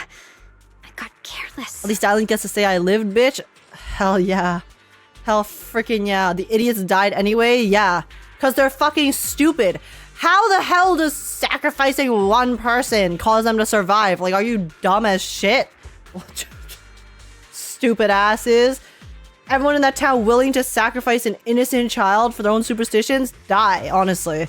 Honestly, like, listen, survival of the fittest, and clearly, if you think that that can solve your issue, then actually a brain diff. Actual brain diff. Auntie Fong, more like Auntie fuck you, you stupid lying bitch. God damn. Get out of here. Dialyn, Banyue Shifu, are you alright? After that sacrifice disappeared, you both just froze in place. No matter how we tried to get your attention, you wouldn't respond. We were really worried. The voice is back. Was that voice back again? Yes. What did it say? What did it say? Just alluring whispers meant to worm into my mind, trying to tempt me into giving away my power. TBH, if you're desperate, you do dumb shit. Well, yeah, I know people do desperate things. People do very crazy things when they're desperate, but I feel like there is a level of calculatedness to what Auntie Fong did, okay? It's not just that she was in a desperate situation, so she was like, shit, you know? It's like, okay, let's sacrifice this girl. Okay, that in itself is already fucked up as hell, but, you know, if people are just bystanders and being like, you know, like this random-ass person I don't know getting sacrificed and then it saves me, then okay, fine. Fine, I still think it's messed up, but I can understand the mindset that they might have during it. But Auntie Fong specifically found a child, raised her, and tricked her. She fucking groomed her into thinking that she was cared for. She fucking groomed her to be a sacrifice, okay? Without even like telling her the truth. Literally, there's a special place in hell for people like her, okay? Okay? Huh. Could it mean the creator's call? That the sacrifice mentioned was really from the actual creator? Auntie Fang's phone ain't Ling Ling no more? Yeah, no, she's getting a new phone call. That's Ling Ling from hell, which is where she deserves to be. The devil's calling! Ling Ling Ling! Pick up your phone, Auntie Fang! Devil is on the way! But why is the voice only targeting me and Banyue? You guys really haven't heard anything since I entered this area? A voice that sounds like your own whispering in your head? A voice like my own? No, I haven't heard anything like that.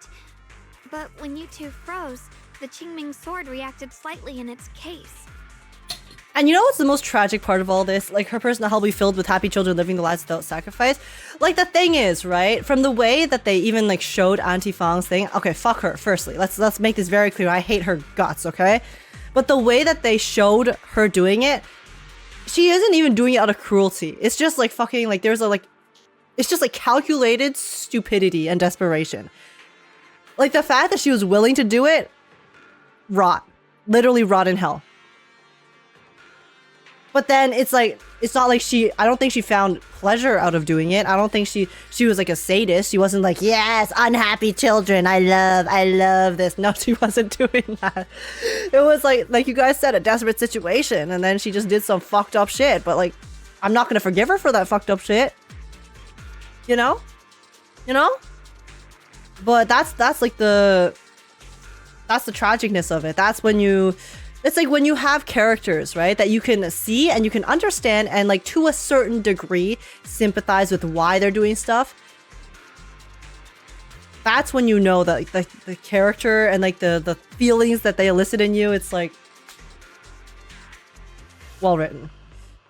Auntie Fang, well written character. Fuck her though. God damn. The case was sealed by Shifu herself. This is the first time I've seen it react like that. That's even more interesting. Seems something else in this hollow has had its eye on us while we've been searching for the array in Yashuyan. Who knows why it's here, but whatever it is, chances are it's not some merciful deity. Anything that messes with our minds like that isn't here to save anyone. There's an unknown presence lurking in this hollow. Even someone as strong as Banyue Shifu got caught by it. Oh, sorry. I just realized my game volume has been so low this stream. My bad. I really want to keep following my brother's trail, but... This isn't the time for me to be reckless. With so much at stake, and for everyone's safety, we should report back to Yunque's summit before proceeding further. Shifu and the elders know Limnian Hollow better than anyone. Someone may know what's behind all this. Xiao'Guang's right.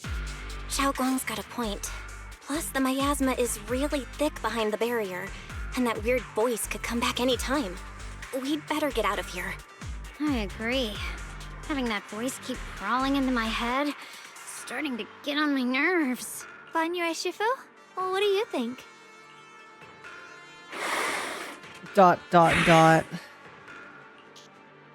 Banyue takes one last look at the sealed gate and nods.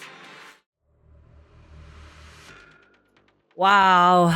Taking Dialyn in and rigging the lots was crazy work. Yeah, it was. Like, it's one thing to be willing to sacrifice a rando for the sake of your village, like someone random in the village. Like, if the entire village drew lots, like actually drew lots, you know, that's one thing. If they rigged it to pick a specific person in the village, that's like the next level of messed up, but it's still like, you know, I guess. But taking in a child that you found, pretending like you loved and cared for her, and then rigging it is just like so beyond. It's like, bro. Because at least in the previous scenarios, like at least if it's RNG, then it's fucking RNG. You know, get good. Don't be unlucky. And then if someone is corrupt and is rigging it, then it's like, okay, you know, they're trying to survive. But then it's like, Bro, I don't know. I don't know, man. After returning to Sui-Bian Temple, Xiao'Guang tells the mystics what's going on. So you're Ye Shunguang, the one who inherited the Qingming sword at a young age. I've heard that your talent really stands out among the younger generation of Yunque Summit, and that you might even be the most likely to become a Void Hunter. Ayo? Well, we've seen the drip marketing, so... That's more praise than I deserve. Everyone, it was my recklessness that kept me from realizing how serious the situation was. I shouldn't have kept things from you. I owe all of you a sincere apology. Apologize with Xiao'Guang. Sorry, everyone. I wanted to wait until we had some leads on Senior Ye's whereabouts before telling the truth. I never thought we'd come across something like that weird miasma fluctuation. After our trip to the Hollow, I understand just how serious the situation really is now. It concerns the safety of Waifei Peninsula, so I can't hide things anymore. But please, trust me. Though I don't have any evidence to back... Oh my god, I can't read. Though I don't have Though I don't have any evidence to prove it, my brother must have a reason for covering his tracks and for being seen alongside Sarah. I know he wouldn't betray us. We grew up together. No one knows him better than I do. He's honorable and loyal. He would never abandon his morals or hurt others for selfish gain.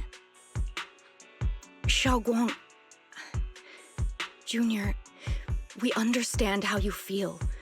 We all know what kind of person Senior Ye is.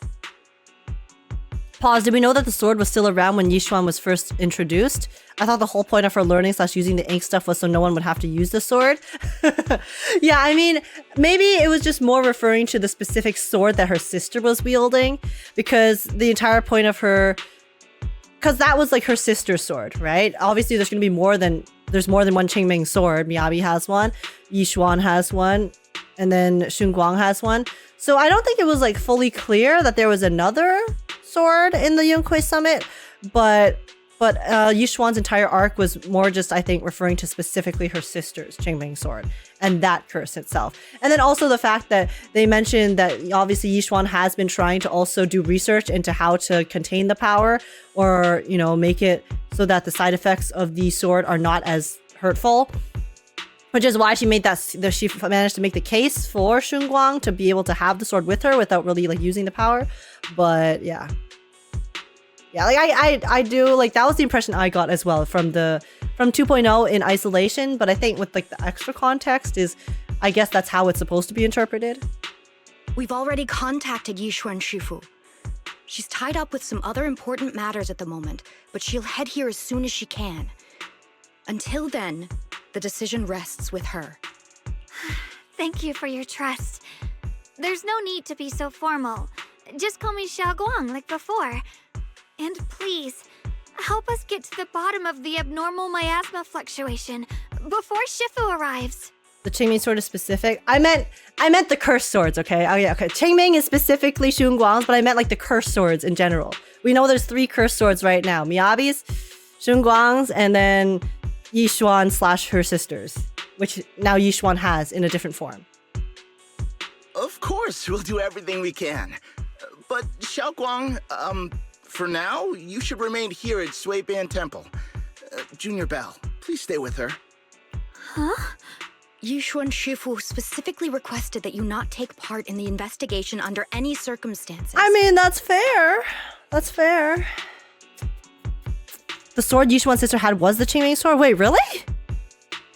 Wait, then yeah, wait a second. Didn't she just... But hold up. But then... Wait, but then you... Wait, okay. I understand your question now. Wait, so then... So the Qingming sword is the one that Yixuan's sister had. And then now Shunguang has it. But then Yixuan's power came from the sword as well, because she harnessed the energy in a way that no one else was able to.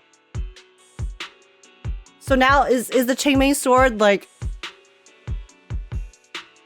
Is it like kind of split? Is it split that like Shunguang has the sword and then Yixuan has like some of it, a fragment of its power? I don't think Yixuan uses any power from the sword. I thought the sword rejected Yixuan. Am I crazy? I completely interpreted 2.0 as Yixuan harnessed the power of the sword because she was the only one who was able to do it in a way that wasn't like harnessing the sword normally. Yixuan made something that's on par with the sword. So the Qingming bird is like completely separate. So okay, I get it. I think I get it. So Yixuan and her sister, because the sword rejected Yixuan and her sister came up with a way to use the power that's equivalent to the Qingming sword, because essentially the entire point was that they need the power of a like cursed sword to basically save everyone. So then, because they didn't want to use the sword, Yixuan had the ability to use her own power and her own innate ability to make this power that's equivalent on the same power level as the sword, but it's not the sword itself, so that no one has to use the sword. Right? Right? That's the that's the clarification. Yup. Okay. It's clear. It's clear now. I always thought that the Qingming bird was literally the Qingming sword, but then Yixuan harnessed it differently. Like she was able to harness it because she's special. That's how I interpreted 2.0. But okay. Misunderstanding? My bad. My bad for misinterpreting that. Okay. Now that we're all clear, Qingming sword, Miyabi sword. There's two cursed swords. So now the reason Yixuan doesn't want Shunguang to go on the mission is because she doesn't want her to use the power of the sword. So that's why she's getting banned. She's getting banned. She's getting grounded.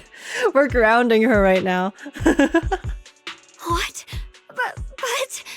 I'm sorry. We'll head out and start investigating with the other mystics at first light tomorrow. You just wait here for our return, all right? With that, Qing Yuan leaves together with the other disciples. Xiao'Guang is left standing there, hands clasped tightly together, her expression clouded with helplessness. It's always like this. I mean, why don't we just, hide the sword in in a building or something, put it in the back of the closet, and then Shunguang can come with us without using the power of the sword. Easy solution. Just leave the sword unguarded, and so just hide it in the back of the room under your bed, and then she can come with us anyways, perfectly fine. Perfectly fine. Yixuan Shifu was worried. Worried about my safety. I understand. I've always understood. Shifu cares for me deeply. Even with Shifu's personally crafted seal on the sword case, she's constantly worried. Worried that the power of the Qingming sword might spiral out of control. Worried that I might end up like her sister, High Preceptor Yijiang. But having to stay behind everyone, being kept safe, watching everyone else face danger while I can only wait, it's just... With that gloomy look on your face, you hardly seem like the Ye Shunguang I know. Being able to face any situation with composure, isn't that the kind of person you are? Xiao'Guang, you're too tense. After everything that happened today, what you need most right now is to get some proper rest and recharge. How about we rest for now? Sorry, I've troubled everyone again. Let's all get some rest today. I actually really like Shunguang's personality. Oh, optional chat more with Xiao'Guang, of course. Haven't gone to bed yet? I just wanted to come see you again. I'm still worried about you. It's alright. I was just feeling down again. But after everyone's comforting words, I'm feeling much better now. At least those two illusions today gave us a clearer picture. You must be exhausted from running around with me these past couple days. Go get some rest. It's been an honor. It's been a lovely time hanging out with the Shunguang. Don't worry. Don't worry. I just walked into a wall. This is fine. This is fine. Okay. We sleep. Oh. Sarah's in town? Oh my god. Oh my god. She's in town. Well, this is unexpected. You let that insignificant little pawn go free. Such mercy. Doesn't quite fit the image of someone hell-bent on revenge. ready to die alongside their nemesis. Okay, I'm assuming this guy, okay? He also has A1 Wagyu beef with Banyue. Actually, maybe it's not Wagyu. Maybe this guy just has regular, you know, grocery store, not Wagyu beef, regular beef. You know? And then, so that's why he became his disciple, to get closer to him. Oh. They're just an insignificant pawn. They have minimal intel, and their life or death won't affect the bigger picture. No need to cut off every loose end. On the path to meet the Creator, any impious noise must be thoroughly purified. Just like those traitors who once basked in divine grace, yet harbored doubts, daring to commit blasphemy. They are now very quiet. Utterly quiet. As for you, showing mercy to even a little pawn, how can I trust you won't go soft on Banyue at the crucial moment? Or perhaps hesitate when it comes to your own ending? Whether you trust me or not means nothing to me. I've said it before, making Banyue pay in blood is my punishment for him, and the ending I've written for myself. Alright, Ningqian, alright. You're sharing in the same punishment as him? How ironic! Don't tell me you're still clinging to that pathetic illusion of a master-disciple bond. Don't make me laugh. Cut the pointless probing. We're just using each other to get what we want. My decisions are none of your business. Don't get too hung up on your so-called god, puppet. Better pay attention to those that you keep in your company. For your sake, you'd better pray your creator is as omniscient as you claim. You mean Ye Shuyuan? Huh. His little schemes are insignificant. The creator has foreseen his fangs, and I shall be the final link to fulfill the creator's prophecy. Ye Shuyuan's very existence, his every choice, even those futile acts of defiance, all will be woven in the grand tapestry, becoming a distinctive stroke of color in this final masterpiece. Okay, Cristoforo, calm down. Holy shit. Everything will return at journey's end. The lingering warmth of conspiracy gradually dissipates in the morning light of Phalium Heights. A new day dawns upon Shuibian Temple, still unaware of last night's undercurrent, carrying mysteries and looming threats. Since I'm awake, I should go check on Xiao'Guang. Is that Dialyn and Dialyn bickering outside? Might as well check it out. Oh, the Bang Boos are beefing as well? Is this the beef patch? Everyone's just fighting? God damn. Enna! Dialyn, this is all your fault. Troublemaker setting this bad precedent. Enna! Hey! You dare slander me? What have I done wrong, pray tell? Enna. It must have been you sneaking down the mountain, setting that rebellious example that made Master Xiao'Guang's heart waver for adventure outside the mountain. Enna. What slander? How could you know about the passing of time in the mountains or Master Xiao'Guang's state of mind when you've been guarding Shuibian Temple all these years? I know for sure this is about seeking one's true heart. Enna. Just like the protagonist of that supreme manual I've been studying, Sword Ascending the Nine Heavens, even knowing the path is rough, I shall forge ahead with both sword and heart. Anna! Such spirit! How similar it is to my own noble quest of braving the world outside the mountains to seek my path and overcome tribulation. Both are acts of pure romance. Ah! How magnificent! How splendid! Anna! Have you forgotten what Master Xiao'Guang carries? That Qingming sword. A deadly weapon that drinks memories and devours the five senses. Well, yes. I know. I humbly believe that only by tasting all the world's delicacies and witnessing all of life's splendors can one achieve true enlightenment to resist the sword's side effects. This is tempering one's sword heart through mortal experiences. Ugh, you never used to talk like this before. How many cultivation web novels did you read? You're so cheesy. It's making my Banyue components go like goosebumps. Ina? You, what do you know? This is called scholarly elegance. You weren't always so old-fashioned and long-winded. Huh. The two Banyues lock eyes, glaring at each other and puffed up with anger, neither willing to back down. Better not interrupt.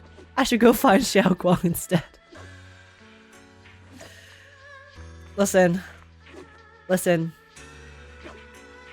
You can run from the beef, but the beef will always come.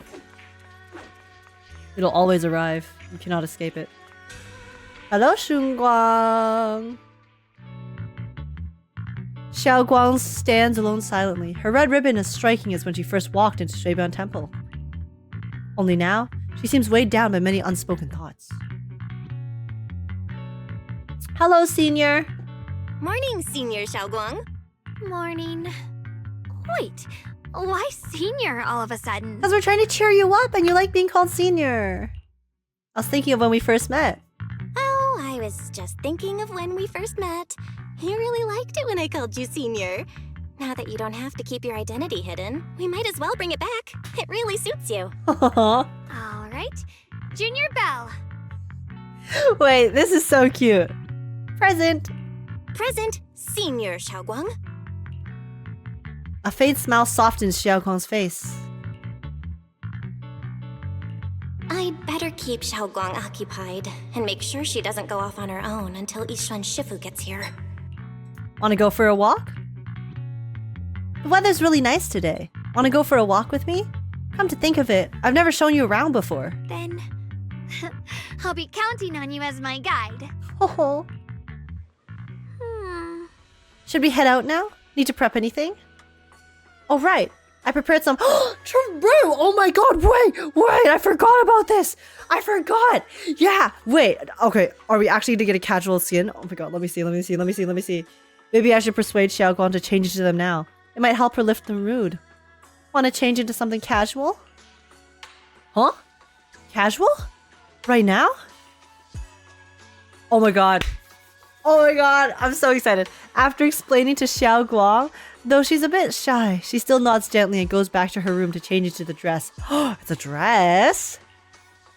Oh! Wait, this is so cute. Oh my god, wait, this looks really good. Wait, this is... Guys. Wait. I need to see a full body, but I think this is the best skin that Zenless has made so far. I think it's even better than the summer skins. This is so pretty. Look at the detail, the design. After changing clothes, Xiao'Guang's eyes hold a mix of sweet awkwardness and a subtle hint of anticipation. That dress looks great on you. Really? That's a relief. I was worried it might seem too childish. Not quite fitting for a senior. What do you mean? You look so cute. You look so pretty, Shunguang. You look super sweet and approachable now. Now we're all ready. Let's get going. Wait, let me see her. Where'd she go? Let me take a walk with her. Where is she? Wait. Oh my god. Guys. Wait, we gotta take a look at... Oh, wow! Oh, this is so pretty. This skin is so nice. Look at the skirt. She even has a purse. The details on her belt and the top. I love the ruffles they have, the strings as well that they have for the top. Guys, how do I... No! I didn't want to talk to her! I was trying to open my camera.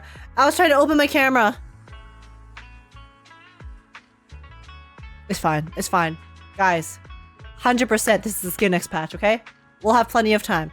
To admire. Also, her headpiece is so cute too. No, this skin is like hands down the prettiest skin in the game. I don't even have Shunguang bias. I like her a lot, but I like other characters more, but she's so... This is so pretty. I honestly love this. Oh, I like this so much more than her original skin. Like her original outfit, okay, to be fair, I haven't seen her white form yet, her white hair form, but her regular form outfit, it's like she's fine, but this one is she looks so good. She looks so good. Okay. Yamcha-sin? From the looks of it, it's a pretty big tea house. Want to check it out? Yeah, it's always packed. They've got all kinds of intel, and the food's amazing. Want to check it out, Xiao'Guang? Yes, please. I've been to a banquet here before. I once came here for a banquet with some big shots. But between you and me, the food they served those VIPs wasn't nearly as good as their regular dishes. Yo, Belle, spill the tea. Oh, really? Oh. Sweetie. Best NPC design in this game. Oh my god, sweetie. I should have kept quiet. Oops. I hope no one heard that. Sweetie, how's it going? I hope business is booming. Got any recommendations today? Another regular customer. Welcome! Is this young lady a friend of yours? She's got the aura of a true connoisseur. Would you like to try our seasonal special? I can faintly smell some osmanthus in the air. Wine? Osmanthus wine? Lovely. Oh my god, Shunguang, does the osmanthus in the air smell the same as you remember? But where are those who share the memory? Where are those who share the memory? That would be our Moonveil osmanthus cake, fresh out of the oven. They're made with the very first golden blossoms picked just this morning. Soft, sweet, melts in your mouth. I guarantee it's a taste you'll never forget. Alice's VA is sweetie as well? Yeah, I think so. All I hear is Alice now. Listen. They're both beautiful, okay? Beautiful blondes. This batch is limited. Osmant, the memories. Our regular customers. And you won't find it on the banquet menu. Osmanthus cakes taste the same as I remember. But where are those who share the memories? So she has heard us. So she heard us. Wait, that laugh. Osmanthus cake. Belle, would you like to try it? Yes, that sounds really yummy, actually. Sure. Osmanthus cake is often used as a symbol of remembrance. Xiao'Guang must be thinking about Senior Ye again. Oh, is that why it's osmanthus wine? Okay, now the Zhongli voice line is making sense. I did not know the lore behind osmanthus until now. Sure. After smelling the aroma Remembrance before we even walked in, how could we resist? Just hearing you describe it already made me want to eat some. Everything reminds me of her. This is Cyrene Inema. I guarantee you'll be satisfied. We have seats upstairs. This way. We're going on a date. Head to the banquet hall. Come on over here. Come take a look. Where is my camera? Okay. Standing shoulder to shoulder with the mighty Void Hunter. She's a true guardian of...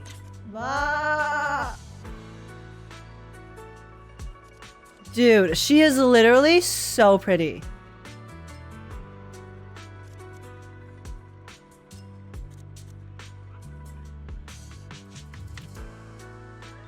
She's literally so pretty.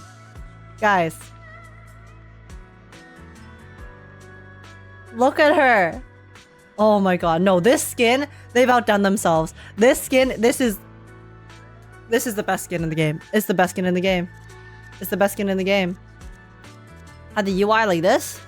Oh, sorry. I don't use the camera that often. So I don't know the functions. Wow, okay. Oh wait, I can't actually adjust the camera like this. Okay.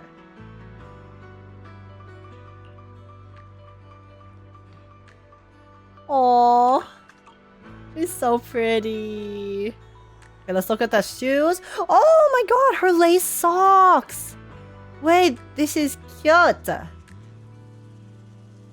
And then she has the oh, I forgot what these leaves are called. But these leaves, I forgot the name. I forgot the name of those leaves, but they're the yellow ones. Okay, there's her tail. Let's see the back of the dress. Oh, there's no back? Okay, okay, backless. Very nice, very nice. Oh, wait, look at her. Guys, well, she has an accessory. Look at it. That bamboo keychain is so adorable.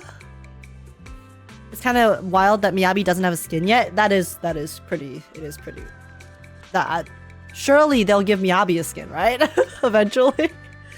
Like, there's no way they don't, right? I want one of those IRL. Yeah, new merch incoming. And then she has the jade part of her belt. Oh, okay. The heart necklace choker. Okay, this skin is beautiful. This is amazing.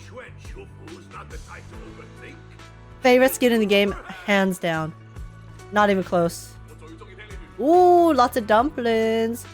Stop, this is making me hungry. I don't want to look at dim sum right now.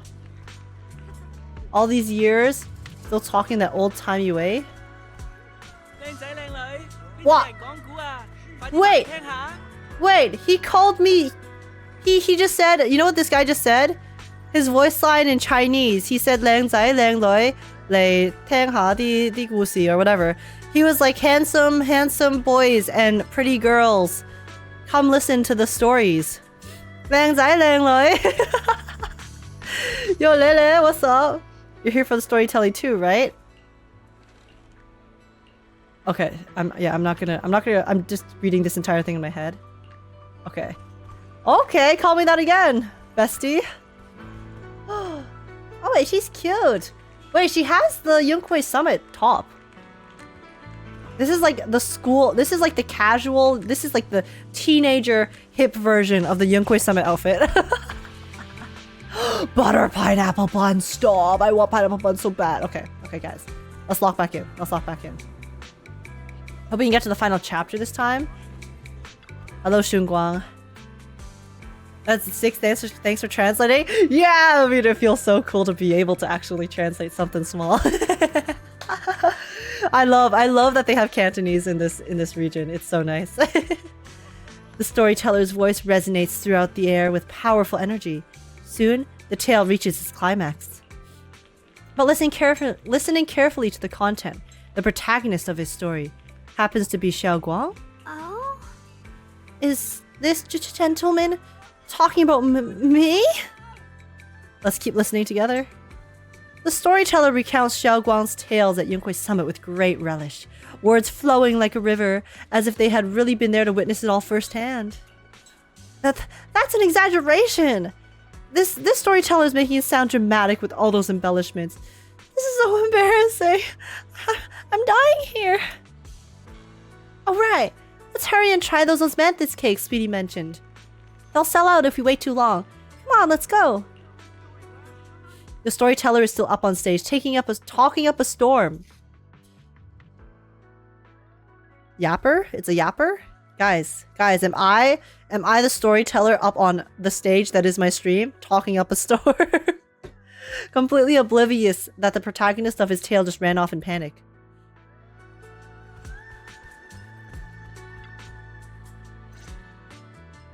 You share the osmanthus cakes with Xiao'Guang. So, what do you think? You can also read Uncle Kai's story from the book next to him. Oh, okay. I mean, I'm assuming that's gonna be there later, so I'll do that later when I'm not doing the main story. I'm the host here. I should be the one asking you. I was gonna ask you the same. It's fragrant, sweet, and soft. Here, have a few more pieces. Osmanthus cake goes best with tea. The tea helps to cleanse the palate. That is true. Whenever you go to dim sum, that's why they serve tea for you, so that you can cleanse the palate between each dish. I wonder if some memories are like tea leaves that drift to the bottom of the cup, sinking so deep that they never surface again. The depths of Xiao'Guang's eyes carry a mix of hope and anxiety. Very hard to read. Memories aren't like reflections in a teacup.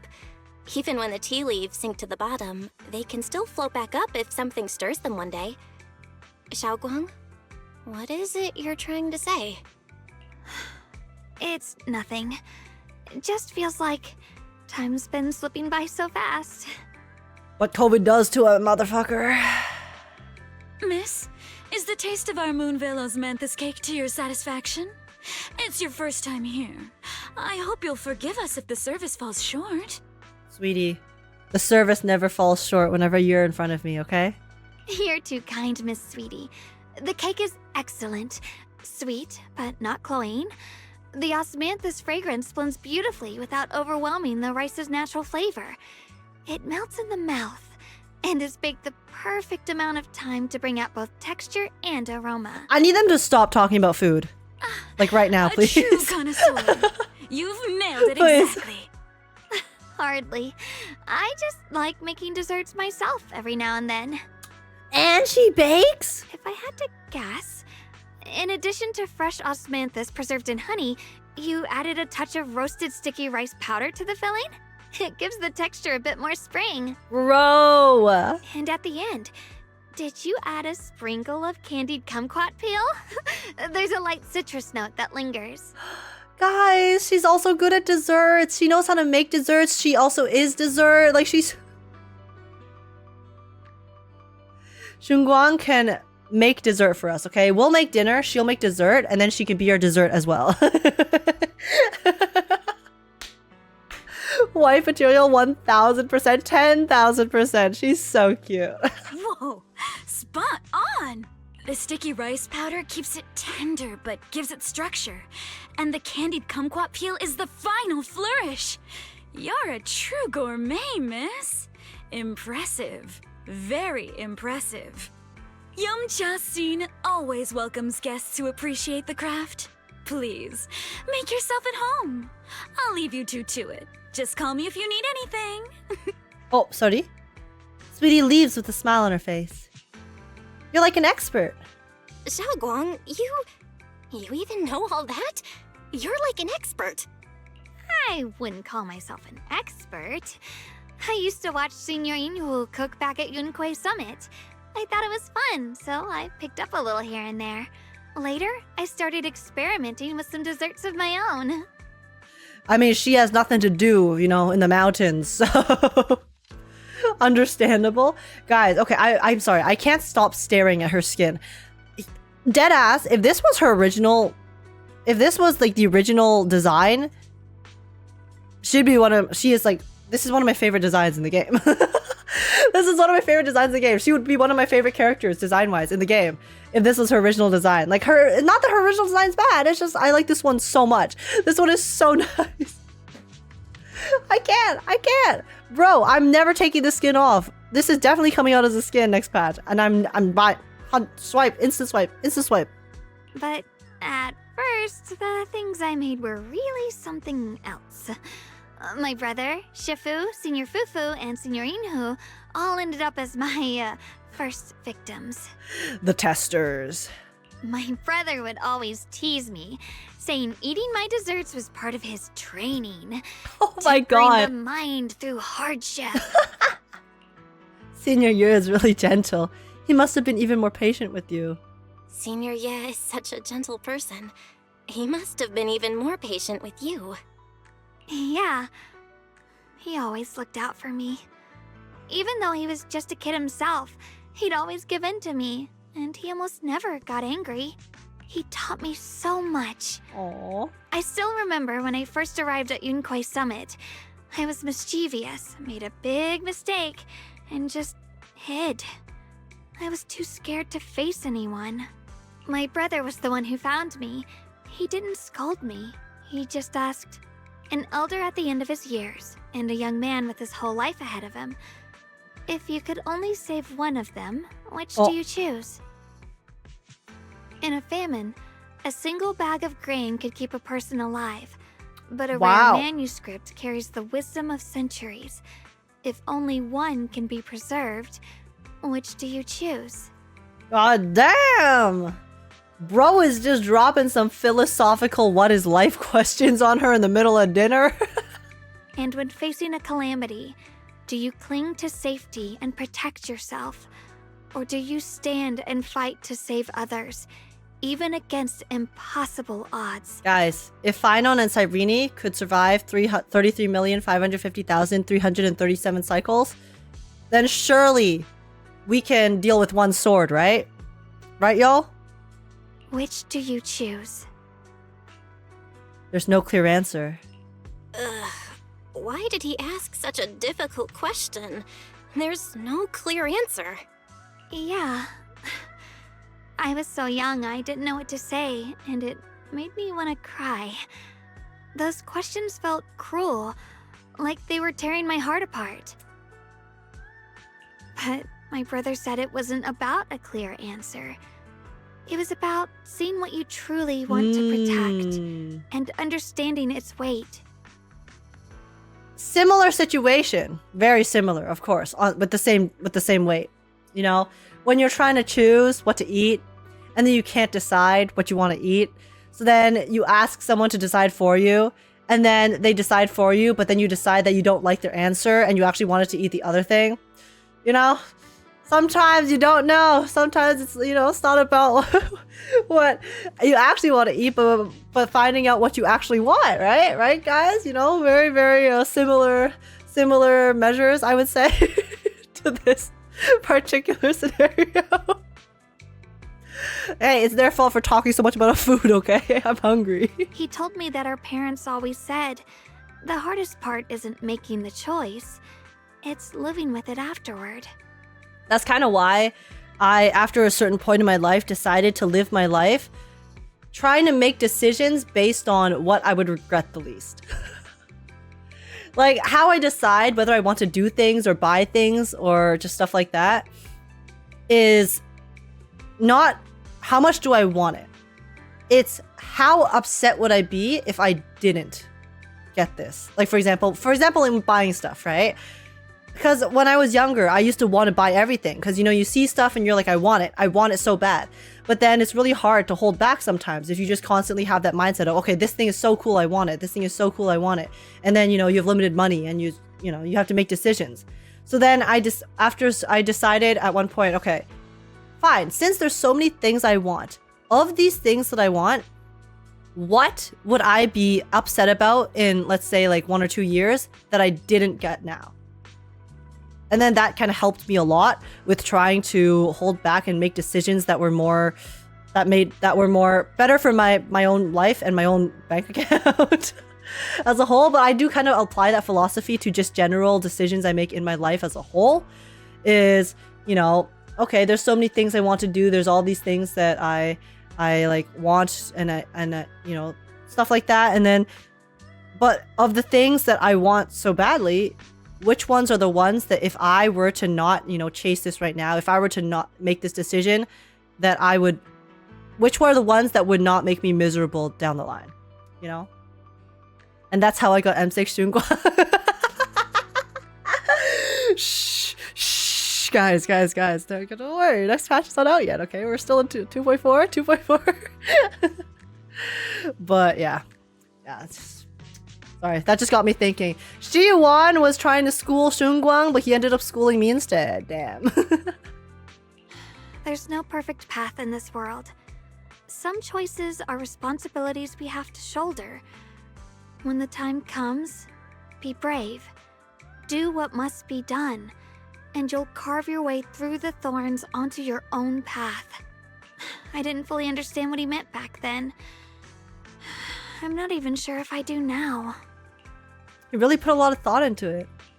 He really put a lot of thought into what he said. I'm sure he'd be glad knowing you could reflect on it so calmly now. I trust him, just as he trusts me. Right now, my brother has his own reasons for what he has to do. And I have my own reason for why I have to find him. Sorry, I've been rambling again. You can always tell me these things. You can always tell me these things. I'm your Aw. junior after all. At times like this, you feel more like the senior. I've got to do better as your senior so you can rely on me more. Like you said, you're my precious junior after all. Let's talk about something more cheerful. Everyone's been working so hard lately. Banyue Shifu, Dialyn, Ningqian, you, and the others Traitor! at the temple. Traitor! I want to thank everyone properly. What do you think about me putting together a thank you dinner and Oh my God. gathering everyone around the fire for the More night? food. That's a great idea. I look forward to it. That's a great idea. Everyone's been looking forward to your cooking. I'll let Dialyn, Banyue Shifu, and Ningqian know right away. Once Senior Song Tao and the others are back from their investigation, I'll pass it on to them too. When you have to make a choice you know you won't regret. Honestly, yo, Kafka was spitting. She was spitting bars, okay? All right, it's about time I express my gratitude. Let's go. As Xiao'Guang and you leave Yamcha scene, preparing to head back to Shuibian Temple. Over there, it's Senior Qingyuan and Senior Song Tao. Looks like we've got new intel. Come on, let's go check it out. Hello? Wow. Junior Bell, Xiao'Guang. You're back. Is everyone all right? Any progress in the investigation? Don't worry, everyone's fine. We ran into a little trouble on the way, but we managed to find some leads. Thank you, everyone. You've worked so hard. Don't mention it. It's our duty as Shuibian Temple disciples. Xiao'Guang, I'm glad you're feeling better. Thanks to you, Junior Bell. Oh, thanks to all of you. It's everyone. Thanks to all of you. Xiao'Guang was just saying how hard you've all been working, and she wants to host a small thank you She's dinner so at Shuibian Temple sweet. tonight. She'll even And do thoughtful. the cooking. She's planning to invite everyone for a cozy evening chat around the fire. Why are the Yunkwei Summit female uniforms so caked up? Because they're showing off. A Showing off gathering the by goods. the fire, with Xiao'Guang's cooking no less. Yeah, my cooking isn't the greatest, but I hope you'll join us. It's okay. Anything That's that I really eat in front of thoughtful you of is going to be you, Xiao'Guang. delicious. But I'm afraid we can't tonight. Oh. Huh? Don't worry, we have good news. Thanks to the intel you gave us, we pinned down several key spots tied to the abnormal miasma fluctuations. We've even found leads on the ancient array. Some disciples have already been stationed at the old mining site. It's okay. We'll have the dinner after we deal with everything. Of course. Of course. Because nothing bad or sad is going to happen. You know? So we'll be able to celebrate with happiness. The full report's Right? been sent to Yishu and Shifu. Right, guys? She should be coming to Wi-Fi soon to help. To ensure everyone's safety, we'll Surely. rotate disciples to guard the key locations, keeping a close watch for anything suspicious. Xiao'Guang, as the wielder of the Qingming sword, your role is too important. Until Yushuan Shifu arrives, please, stay here in the temple and keep yourself safe. Leave the investigation to us. You guys take it easy tonight. When this is all over, we'll celebrate together properly, okay? Surely nothing goes wrong. Right? Right, y'all? Right? Everything will be fine. But come on now, don't feel bad. This was everyone's choice. We all have something we want to protect. Waifei Peninsula's peace, the safety of our disciples. Only when you're safe, Xiao'Guang, can we carry out our mission without worry.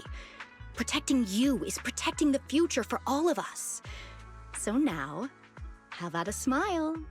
I really like how they're giving other members of Shuibian Temple, like the NPC members, these opportunities to kind of show how there is a community and there is a team, and it's not just like, you know, the playable characters that we know, because the entire idea of Shuibian Temple is, you know, that it's a whole temple, like there's so many members of it, right? But then usually in a lot of games we end up only really seeing the ones that matter to us in the story. So this is really sweet, because for me it helps the world building to be able to feel that the world is more alive. okay, I understand. That's better. We'll get Bowlion and go switch shifts with the others now. See you later. Aww. Song Tao, Qingyuan, and Bowlion head off in full sprint. Don't worry, Xiao'Guang. We're finally starting to see some progress. That's a good sign. Yeah, let's head back too. I still need to figure out what to cook tonight. Xiao'Guang takes the first step towards Shuibian Temple, her back straight and steady. The setting sun casts a long shadow behind her, echoing the tangled feelings in her heart. CG! Give me a CG! Give me a CG! God damn it. Meanwhile, in an unassuming corner of Phalium Heights, Dialyn and Zhao are exchanging intel. Here, the intel on Sarah. Oh my god, it's back to Beef Central! Grew up in an orphanage near a hollow. When the place got shut down by the city, she vanished for a few years. Then reappeared for a couple months before disappearing again. The next time she showed her face publicly, she was already moving under the banner of the exaltists. Vanished for a few years? Here's where it gets interesting. Word is, during those few months when she reappeared, she stormed into Hand headquarters multiple times, insisting she was part of some special investigation squad under HSO. Oh, interesting. She said every member but her was wiped out in an accident. But Hand said no such squad ever existed. No record of her anywhere either. Sarah used to be Black Ops? Huh. A ghost squad that doesn't exist? When you spend your days fielding customer complaint calls, little stories like that are the highlight of the shift. That's wild. And stories like that always go one of two ways. Either the woman lost her mind, or the squad's whole purpose was to be buried from the start. Ho ho. So you think there's something fishy here too? Ruh-roh. It's just a guess, and I wouldn't dare spread anything like slander against the city administration. Besides, this information doesn't really help us with what we're trying to find out. Fair enough. A woman forever without a place to belong, falling into some delusion's embrace. A textbook tragic story. Nothing worth dwelling on. What is worth our attention is the creator she clings to. More and more signs point to something hidden in the hollow that we don't understand yet. I've already reported to the boss. We'll just have to wait for orders before making our next move. Oh, I need to remind you of something else. I wonder when we're gonna meet the boss. Higher-ups know about the abnormal miasma fluctuation too. Oh. They don't want Wi-Fi Peninsula destroyed. There's too much value here. Which means this mess is also part of your job now. Up! Those old minute tops really know how to hand out impossible missions. This was supposed to be a simple recovery job. Without me even realizing, I've been saddled with another thankless task. I've already found out that the array described in the ancient tome dates back over 100 years. Built to suppress miasma. You're welcome, by the way. Yo, Zhao's just flexing on her. Zhao got all the intel, and she's like, "Yep, you're welcome for all of this info that's gonna help you out. You know, I'm just that cool. The array works by I'm just that smart. miasma. My connections." You just need to pour a large amount of ether energy into the core. But what most people don't know is, to keep the ethereal sealed inside from breaking loose, the array raises a barrier that traps whoever activates it. Oh! So, wait, what if that Bangbu we saw with the horns is actually someone who got trapped inside? Which means anyone who becomes the key is essentially sacrificing themselves. Wait, wasn't Xiao'Guang talking about something like the key before too? Wait.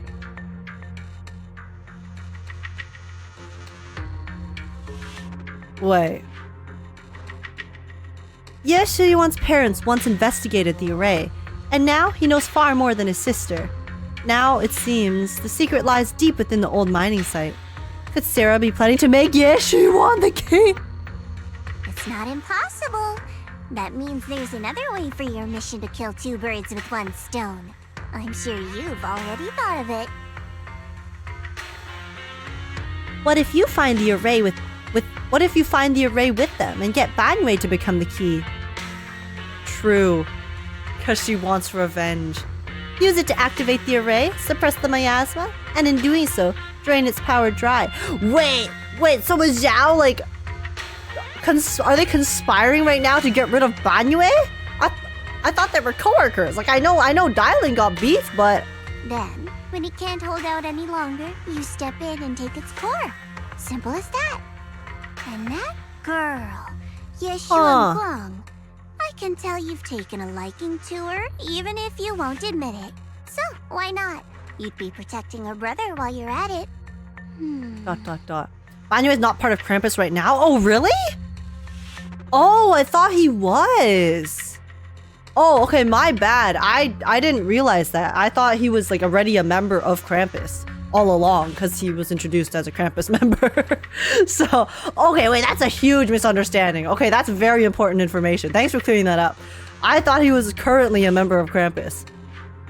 But, okay, no, that is still really sick though. Like I said, I still, this doesn't change anything about their dynamic, but oof. What's wrong? You're hesitating? This one really isn't on you? Yeah, I mean, the drip marketing, you know. No, it's just, as the one responsible for retrieving the core, I have to make absolutely sure it's secure. Remember, the orders were clear. If recovery fails, destroy it on the spot. Unless you've got other concerns? Or should I say, excuses? Dude, Xiao is so savage. I love how they've done her personality. She is so scary. I did not expect Xiao to be scary, I will be real, but they have made her character and her personality frightening. Don't tell me In a good that way. fighting alongside him these past few days has caused you to have a change of heart. Now you feel sympathy towards him? Because she is so serious. She's such a serious character. She is the type of character who is willing to do anything to like get it done, you know? So it's not that she's particularly crazy or enjoys violence or any of these things, but she is willing to do whatever it takes. Sympathy. I don't waste sympathy on living humans, let alone on a killing machine that couldn't even pass a forbidden fruit test. Exactly. A killing machine. Whatever name it goes by now, it was created as a weapon of indiscriminate slaughter to suppress the miasma. Its nature won't change. Why does Xiao sound like she's egging her on? Why is Xiao egging Dialyn on right now? Dialyn, as a Krampus judge, don't forget that. Judging me with sentimental nonsense? You really do underestimate me, don't you, Senior Zhao? I'm just thinking the whole suppressing miasma angle might be a smokescreen. If the miasma in Limnian Hollow is actually receding, where's it going? Into someone's beautiful, beautiful slender hands. Also, I heard another name from the dead at the old mining site. One that's been coming up a lot these past few days. Also, this OST is so good. Looks like someone else wants Banyue gone. More desperately than we do. A certain NPC of sorts that also shares your eye color, Dialyn. What do you mean? Who? That's a secret. For now, though. I won't let him die so easily. Not until I figure out who's trying to use us, at least. If we're going to dispose of him, it should be on our terms. And as for Banyue's truth that I'm after, I'll give him a final choice, with no room for lies or cover-ups. Not long after, Dialyn comes to a decision after receiving the invitation to the fireside gathering. I love Zhao's personality, especially since she was so polite and nice treating us the Yumcha scene. And then how she sounded really genuinely compassionate back then. And then she turns around and keeps calling Banyue it and conspiring to destroy him. She's a two-faced. She's a two-faced buddy. And I love that because realistically, Krampus as an organization, right? The cleanup crew, the cleanup squad, they have to be ruthless. So it makes so much more sense for Zhao's actual personality with no masks on to be so ruthless, and then she puts on a front, obviously, to other people to, you know, act and pretend like she is not crazy, but not as willing to bend her morals for certain reasons. They're cutthroat, yes, and I love it. I love how cutthroat Krampus is. It also makes me like Dialyn so much more too. Like, just pure personality-wise, Dialyn and Zhao, fucking peak. As evening falls, lights flicker to life across Weifei Peninsula. In Shuibian Temple's courtyard, the fire burns bright, the smell of food filling the air. Banyue, Dialyn, and the others slowly arrive. Xiao'Guang's thank you dinner is about to begin. The fireside gathering is being prepared. Let's go see what Xiao'Guang has in store for us. This is cute. Look at this. What's going on over here? Tea? What are they talking about? What are they beefing about? On the large round table, warm orange charcoal flames dance in the small stove, roasting and making fruits and nuts sizzle and crackle. The cozy aroma fills the air as their edges turn into an enticing golden crisp. The aroma of fragrant tea wafts from the rustic clay pot, while plump chasuo buns glisten with amber oil. The plate of meticulously arranged osmanthus cakes stands like a quiet gesture of thoughtfulness, especially captivating to the eye. Please, come this way. Oh. Xiao'Guang arranged this feast today. So what are you planning to do next? There's something I want to discuss with you. What is it? What is it, Banyue Shifu? It's Xiao'Guang. She has a lot on her mind. By hosting the dinner tonight, I fear she's already come to a decision of her own. The abnormal miasma fluctuation is strange, and the road ahead will likely be perilous. I don't want to see her walk into danger. Banyue's reading her like a book, bro. He's like, dude, she's setting up this dinner because she wants to go. She's gonna go in herself. She's made her choice. She's made her choice. She seems to place great trust in you. If it's your advice, she might listen. Could I trouble you to speak with her again and persuade her to stay here in the temple and keep herself out of danger? That would be the safest course. I'll talk to her again. Okay, I'll try to talk to her again. But Banyue Shifu, I've been thinking, treating Xiao'Guang like she's a fragile piece of glass to be sheltered away, is that really what's best for her? The Qingming sword, the rest of us? We should be the ones to protect her. But more often than not, we've been holding her back. The Qingming sword is unlike any other weapon. That's why you're the only one I can bring It this cannot be underestimated. Listen. We have had experience with a sword, okay? We've had experience with cursed swords before. So we are best suited for this role. What a touching request. Wait! Oh my god. Wait, Dialyn sounds so scary. With a voice laced in barbs and a half smile that doesn't reach her eyes, Dialyn cuts into the conversation. Stop. I am so dead ass that the fact that Dialyn is like, you know, is who she is. She's so ruthless. She is so bent on revenge, and she has this like completely serious side to her. She's not just like, you know, happy-go-lucky for fun girl. Like there's layers to her character and her personality, and this serious side is so. Oh my god, I love her so much. She is like non-evil Monokuma. But tell me, Banyue Shifu, don't you think your words sound especially cruel when talking about someone your algorithms once deemed as expendable, while you stood by and watched her parents consumed by the miasma? Yo, she's going for the throat. Huh? Looks like you didn't know that yet, huh, Proxy? Allow me to introduce our oh-so-gentle, reliable Banyue Shifu. His codename is Purge Unit Type 0, one of TOPS' secret machines built for suppressing miasma. And by suppressing, the most efficient way was, of course, indiscriminate slaughter. Before he put on this harmless, good guy facade, he was TOPS' sharpest, most merciless killing machine. After a botched mission, TOPS discarded him, left him to rot in the hollow. Somehow, someone picked him up and patched him back together, so he could wear the guise of something less monstrous, hiding among people. People trusted him, relied on him, even treated him as a companion with a heart. Oh my god. Her VA fucking cooked.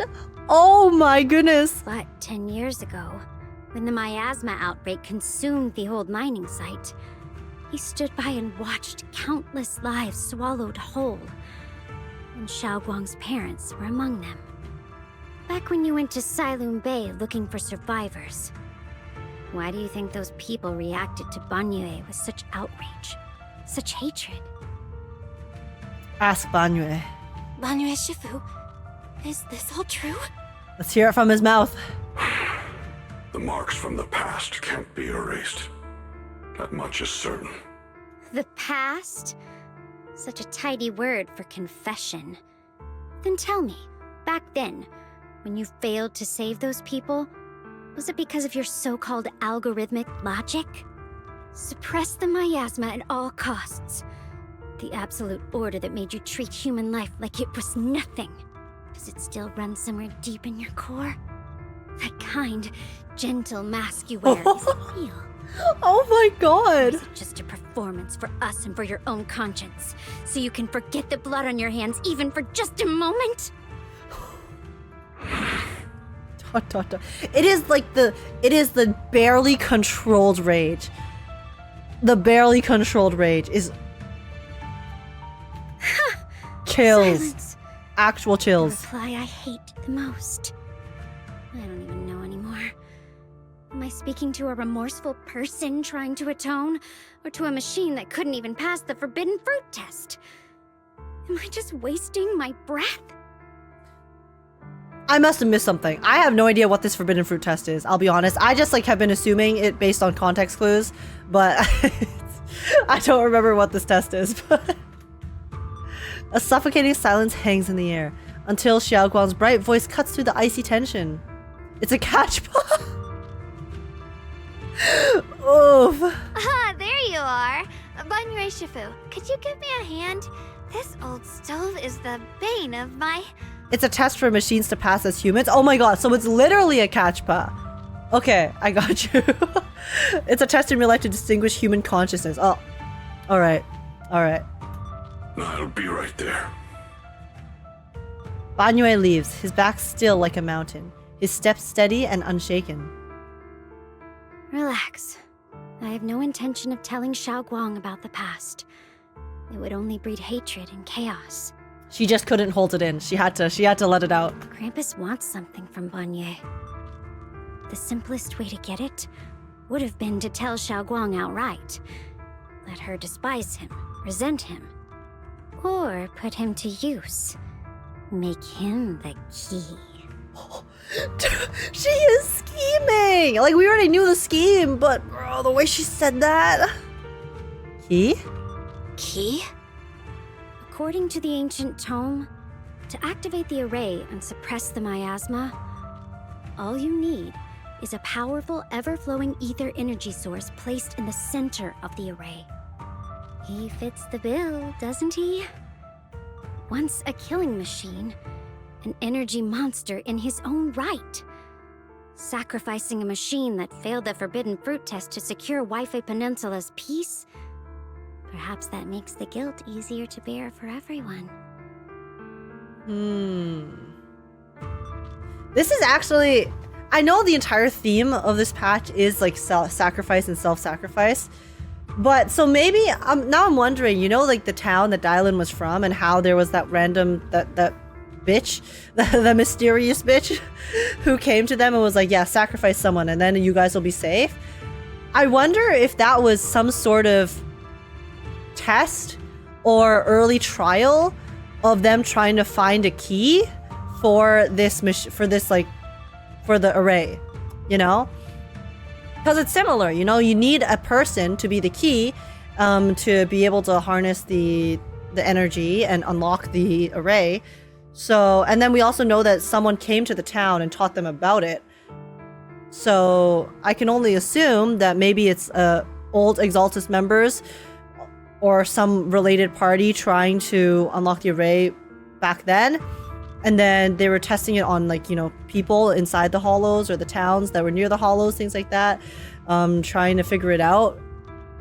And then, like, you know, time has passed and then now we've, like, figured out, like, we figured out more of the necessary things that are required for that key, but isn't sacrifice the theme for ZZ overall? Yeah, but like specifically in this patch, they're mentioning it like a lot, like self-sacrifice. Self-sacrifice is a huge theme of this particular patch. But now, Why now? Why are you telling me all this? But why now? Dialyn, why are you telling me all this? Those things you said before about the truth. Don't tell me you're deliberately trying to guilt trip Banyue Shifu into— Wait, true, she's manipulating him. I did not even think about that. Whether he truly has a heart or not, his actions will give me the answer. I told you, there's a truth about him I need to verify. As a Krampus judge, my duty is to drag everything hidden, false, or twisted into the light. To reach the end of truth, no matter the cost, no matter the means. Proxy, a word of advice. No matter how harsh the truth, it's still better than drowning in a sweet, comforting lie. Fair. You're not wrong. But is your truth the full truth? You're not wrong about that. But Dialyn, why not trust what you've seen and heard yourself these past few days? How can you be so sure that the things you've just revealed aren't distorted versions of the truth, carefully crafted to serve someone else's agenda? What if the path you're walking is just a detour, one laid out by others to lead you to their version of the truth? You're not as naive as you look, Phaethon. Oh, high praise. I'll keep your warning in mind. As for Banyue, don't worry. I won't do anything before the final evaluation is complete. That scrap heap. Scrap heap? Banyue Shifu for now. Oh my god, she's bringing out the slurs. These are the robot slurs. That's wild. She's rage baiting. I mean, she is the rage bait master. She works in customer service, okay? So she is the expert. What Banyue and Dialyn just said, I need time to sort through all of this. She would be best friends with Sparkle. No, actually, I think Dialyn would heavily dislike Sparkle. Sparkle would have fun trying to, like, you know, beef with Dialyn, but Dialyn would hate Sparkle's guts. Let's be so real. I don't think Dialyn is a huge fan of the elation, personally. I should probably talk to Xiao'Guang about her situation first. Awkward!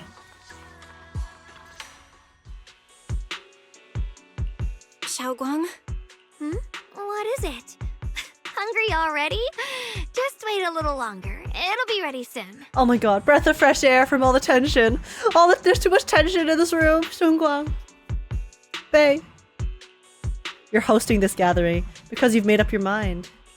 You're hosting this gathering because you've already made up your mind, haven't you? ... Sparkle is the exact opposite of truth. Elation is literally the opposite of truth. So, yeah. Figures. You saw right through me. I guess maybe not elation. It's the fictionologist. Gallagher, whatever path Gallagher was on, that was the complete opposite of truth. But actually, technically, that like made it become the truth in a way. You know what? It's fine. We're not gonna jump too deep into the Star Rail analogies here. But either way, Sparkle would love messing with Dialyn, but Dialyn would no go. Enigmata, yes. I really was planning to be honest with you, just like I said I would. Last night, after you'd all gone to bed, I found this under the door. Oh? Xiao'Guang pulls out a note, its edges crumpled from having been crushed in someone's hand, then carefully smoothed out again. Xiao'Guang, I found a way to break the connection between you and the Qingming Sword. Oh my god, big bro! The power of the Creator is beyond imagination. Deep within the place we once knew lies the key to awakening them. Oh my god, his voice! His voice! Oh my goodness gracious. When they descend in the days to come, my wish will finally come true. Why does he sound so good? No matter the price I have to pay, Xiao'Guang, you will be free. Oh. This letter is from Senior Ye. This letter, it looks like it's from Senior Ye. Even his voice is Eisen-coded. They did a fantastic job with the direction. And the delivery.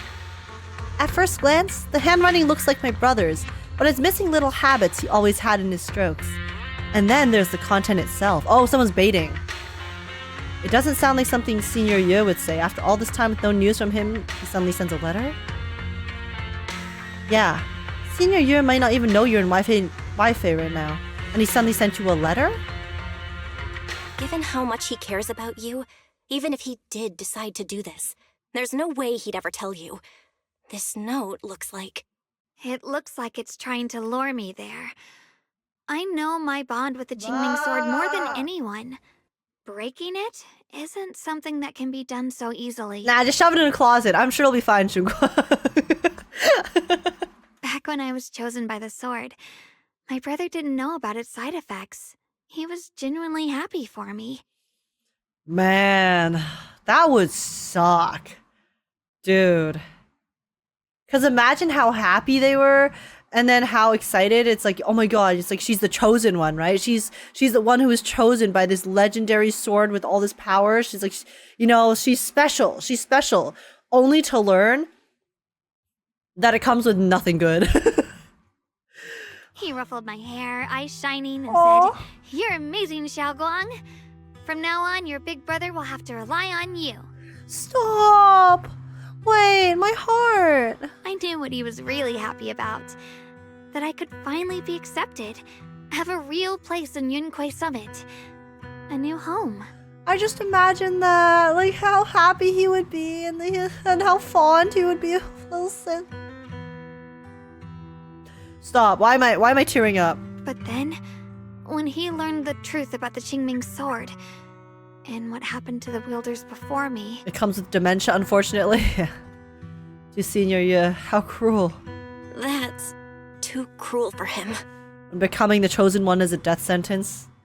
When we received the news that our parents really had passed, he held back his tears. He didn't want me to be even more afraid. But the day he found out the fate of the sword's wielders, my brother, who had never shown weakness before, broke down in front of me, crying and saying he was sorry, over and over.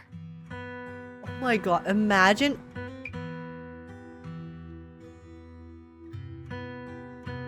Imagine how that must feel. Your parents, you know, you and your sister escape. You find out confirmation that your parents passed away in that tragedy that you and your sister managed to escape from. Your sister is the chosen one. She finally has this power, and usually when you get power, you associate that with safety, that she's powerful and strong enough to protect herself for the rest of her life, because she's like the last person left that he cares about. And then you find out your parents are dead, for sure, 100%. And then, right after, you find out that the power that chose your sister is a death sentence.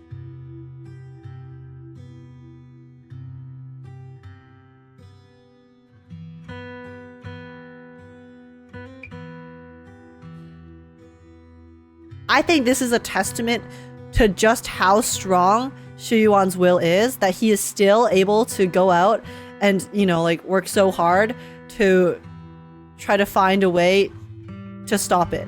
That is why he's so desperate. That is...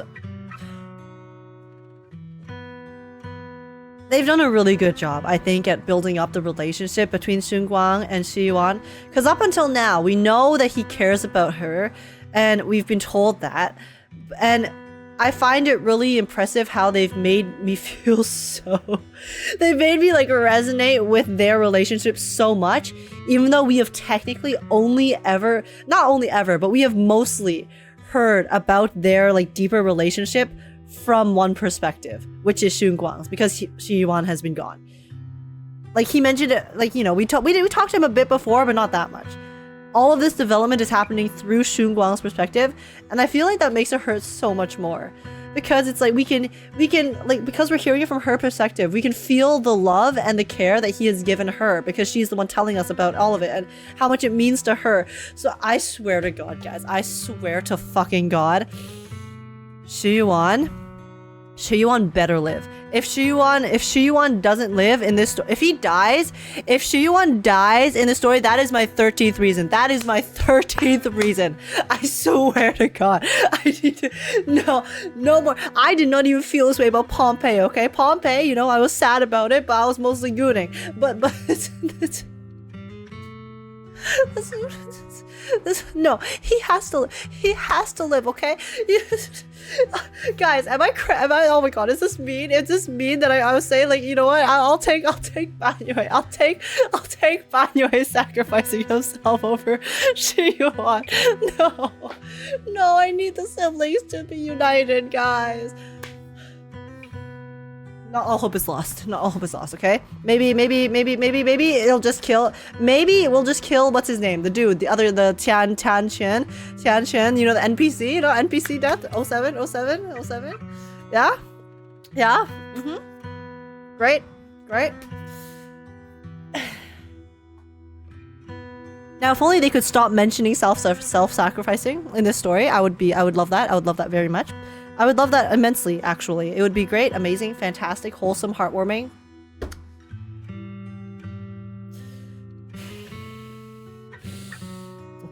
Okay. In the end, with his eyes I'll be red fine. and fists clenched, he kept repeating it again and again. Not just to me, but to himself. That there had to be a way, and that he would find it. Like, guys, I have a younger brother, okay? So it's like... This entire thing, obviously we have not been through their tragedy, but it's, you know, just like the bond of siblings, and, like, you know, I have a good relationship with my brother. I know not all siblings are like that, but for me personally, this, like, entire thing is... It hits, okay? It really hits. That way became his obsession for years. He even hid from me and Shifu that he was experimenting with forbidden techniques, trying to shift the Qingming sword side effects onto himself instead. Aww.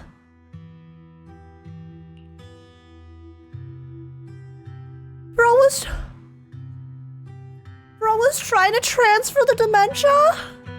Onto himself? Thank goodness Shifu caught it in time.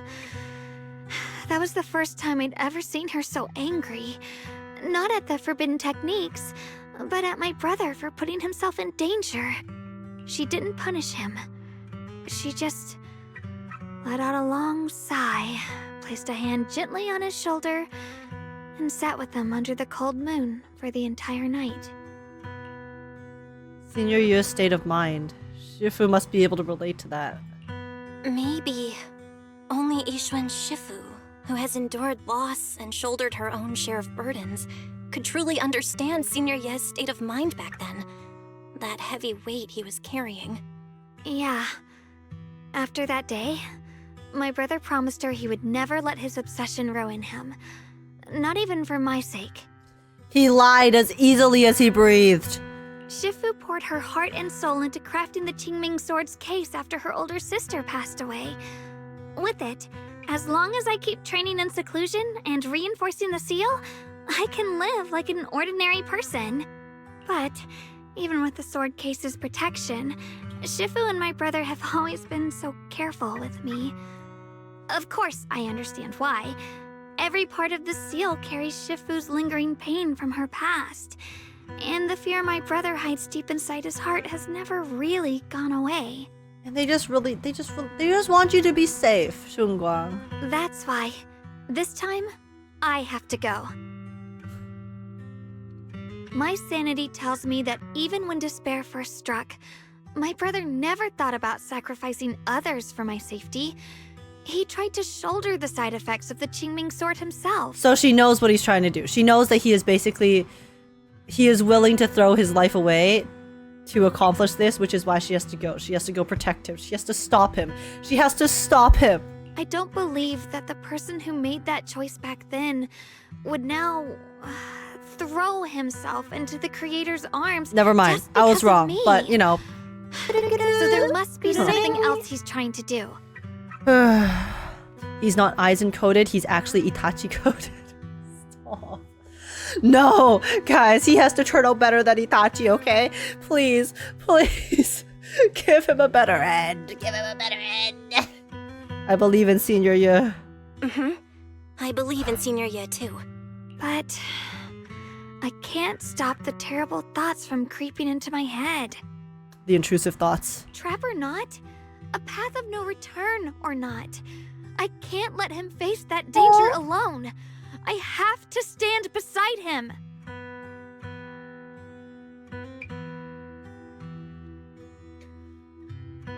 The thing is, usually in stories, especially when someone has gone rogue like this, it ends up being we have to stand against them for their own good, you know?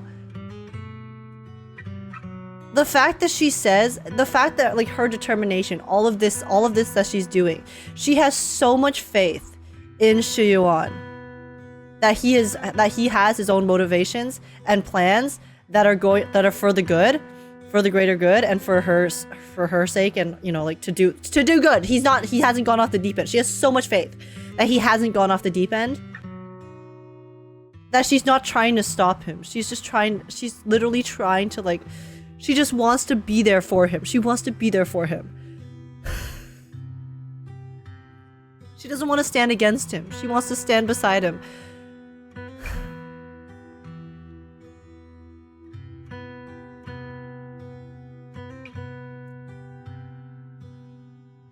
Like how can I say no to that? How can I say no to it?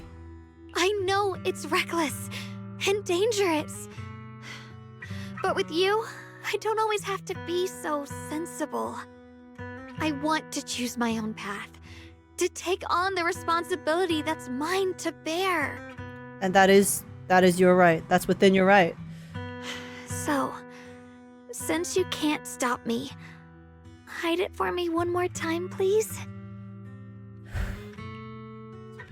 Just like when I called myself the acting temple master, you went along with it naturally and hid my identity from everyone. I'm not here to stop you, I'm here to walk this path with you. I'm not here to talk you out of this. I'm here to make a promise as your companion, not a declaration as your protector. As equals! As equals! Whether it's into the abyss or toward the light, Xiao'Guang, let me be your trusted companion, your proxy, and walk with you to the other side of this path. Why is it that words this heavy can still make my heart feel so warm? Why does it make me so happy I almost want to cry? Save the tears for when we find Senior Ye. Tonight, let's just have fun together. Come on now. You should save those tears for when we find your brother. Right now, I forgot we were having a dinner. Tonight would be nothing but joy and laughter, remember? I forgot we were having a celebratory dinner because I'm so sad right now. I'm so emotional right now. I completely forgot what we were doing. Oh my god. Right. Then I'll go check on the desserts. There's still so many tasty flavors I want to share with you. The scent of spices follows her light, determined steps, quickly filling the small courtyard. The fire crackles, warm and bright, its orange glow flickering in the deepening night. Yo, a poet wrote this, as if to burn this fleeting moment of warmth and togetherness even brighter, even fiercer.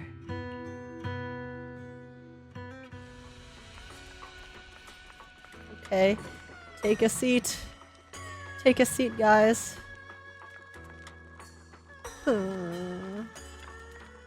Everything seems to be set up and ready. We can get started now. Start the fireside gathering. It's time, guys. It's time for the final supper. Alright, everything's ready. A special thanks to Dialyn, Eos, and Banyue Shifu for helping me out. No way I could have handled all this on my own. This is so cute and so wholesome. I'm so happy. I'm so happy. I love it whenever they put both of the siblings in the CG because it's so nice. It's so nice. That's one of the things I love so much about Zenless is that they allow both of the siblings to be canon characters. characters that we can constantly see with one another interacting, and then Belle is just being chaotic self. They have their own personalities. It's so nice. I love it.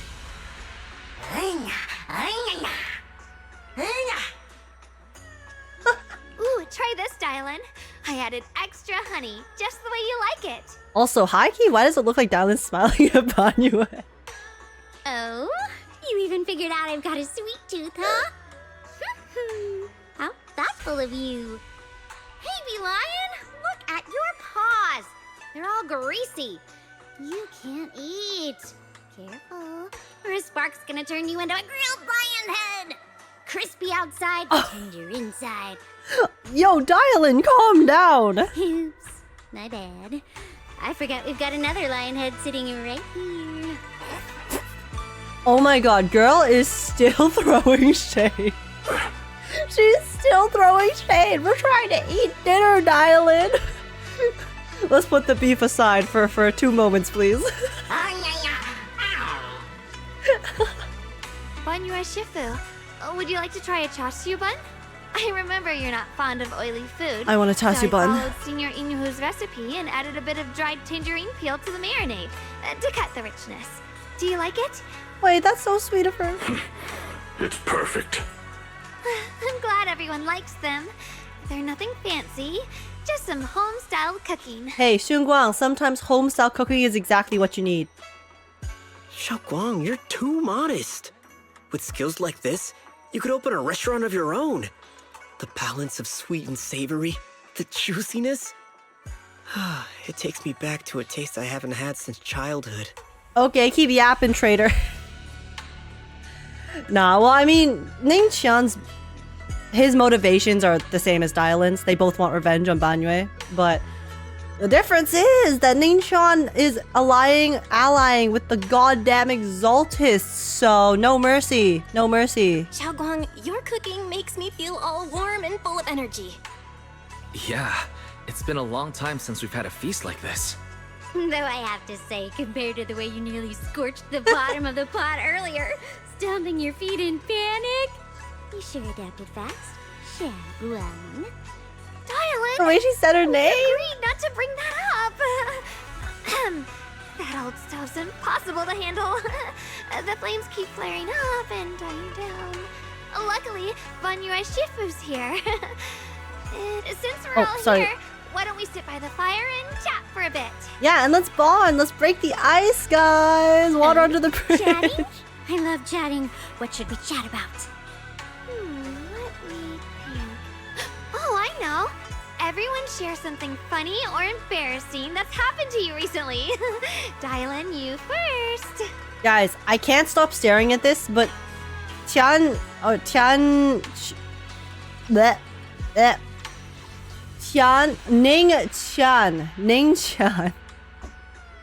in this CG looks like Dan from Star Rail. The hearth crackles and flickers with flames. Laughter, playful teasing, the clink of dishes and cups are woven together in a rare chorus of carefree buzz. The tight strings in everyone's heart loosen without notice, heavy secrets momentarily chased away by the warmth. Time seemed to stretch in the glow of the fire, flowing quietly in its simple purity, until, as the laughter slowly fades, they look up and realize stars have filled the sky. Whoa, look! After all that goofing around, the stars almost look brighter, don't they? Wait, that's pretty. One year, my brother It's the serious part of the night. went to release lanterns together on a mountain behind Junquei Summit. It was a blustery day, and the wind was so strong we couldn't even get the lanterns lit. I remember stomping around in frustration. Eventually, I just tossed the lantern aside and lay on the grass. But when I looked up, I saw the starry sky. Each star shining brighter than any lantern. You know, when you're having, this is exactly like an actual gathering. When you're all having fun, you're eating, you're having so much high energy, and then the moment everyone's finished food, and then, you know, the night starts to die down, everyone gets calmer, you start having deeper philosophical talks.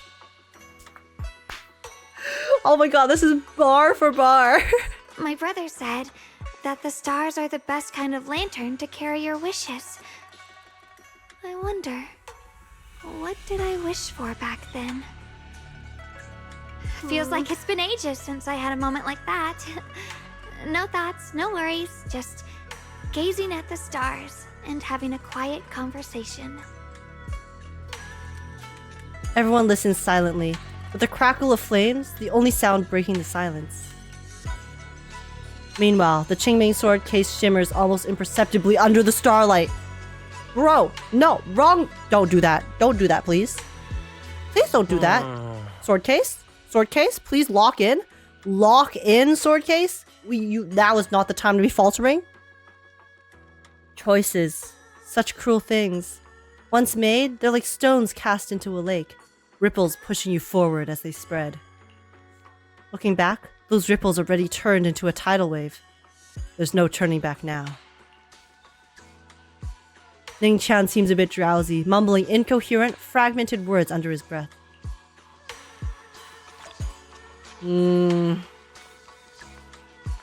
It's time. Let's do what needs to be done. Yikes. Oh wait, chat with Dialyn, chat with Xiao'Guang, option. Okay, Xiao'Guang first. It's so much fun being with everyone. I did not mean to stand that close to her. You know what? I meant exactly this. I wanted to stand this close to her. We're touching boobs.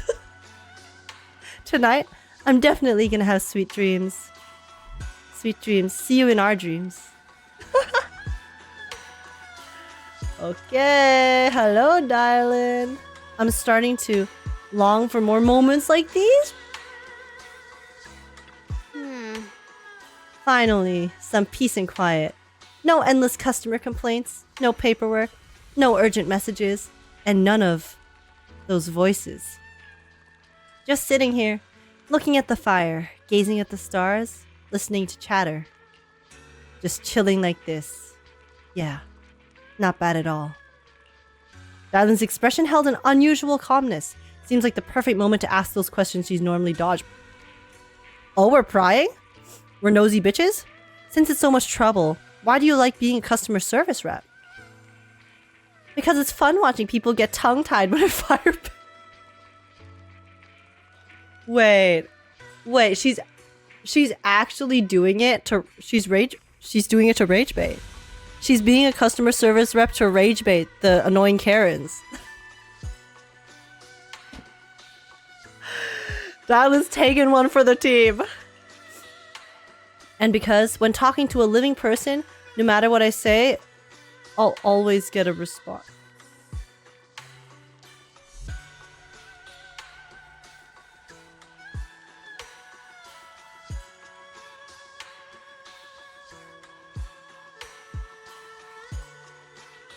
Ahem.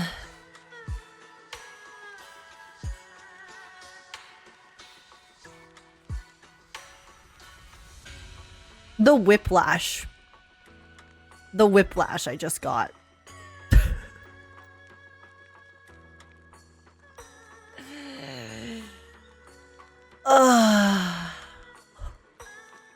Why would they do that? Why would they do this to me? Why would they do this to me? It could be an angry demand, a helpless sigh, or even a dumber follow-up question. But whatever it is, it's at least some kind of response. Unlike in the Hollow, where you can only listen, endlessly listening to the voices of the dead. She hate farming? Nope, she's trauma farming. She's trauma farming. Listening to their resentment, their regrets, their pleas, but they're forever unable to truly respond to anything, or accept any true response. No matter how much you say, what you say, it's just like a stone falling in a deep well. Not even an echo can be heard. That feeling, after a while, makes you wonder if you've become a part of the silence too. Alright, it's getting late and cold. Time to go home. Yeah, why'd it get so cold all of a sudden, guys? Where did all of my warmth and happiness go? Finally got some peace and quiet, but it's about to end. Tomorrow's gonna be another troublesome day, huh? Bro. Why are we ending the friendly gathering like this? Oh, guys, we haven't reached the end of the story yet. We're already depressed. The happy gathering and soft bed smooth away the edges of those heavy, sharp, and unsettling thoughts. Your inner turmoil gradually subsides, letting you sink into a peaceful darkness woven from the silent companionship of the hearth. In this tranquil moment, protected by the lingering warmth of companionship, you drift into a deep, dreamless sleep. Far off, Xiao'Guang, having waited for quite a while, finds himself lost in confusion. Back to gooning? Back to gooning? You aren't planning to use me to activate the array, are you? Back to gooning? Oh my god. Oh, if evil I hot, if evil I hot. No need to test me. I already told you. You'll stand with me before the Creator. As for activating the array, there is another candidate. Oh my god, is everyone after Banyue right now? Literally everyone's after Banyue being the key. You already know where the array is. The Creator's location. When will the summoning begin? Patience. Timing is like a seed buried deep in the soil. You can't simply will it to sprout. It needs the appropriate nourishment and the right season to break through the earth. Ooh. So we wait. Wait until the keys chosen by the Creator are all in place. Man, I love a man that can handle me like a steering wheel is a crazy statement, by the way. I've never heard that before. Sarah tilts her head slightly as if listening to whispers carried by the wind. Or perhaps savoring the urgency in Xiao'Guang's voice. The corners of her lips curve upwards, her smile laced with anticipation and cold calculation. Sounds like a commotion. Oh my god, are people fighting again? Why can't we go one day without people beefing in this town? My goodness gracious. Alright, who is it this time? Oh, what the? Song Tao?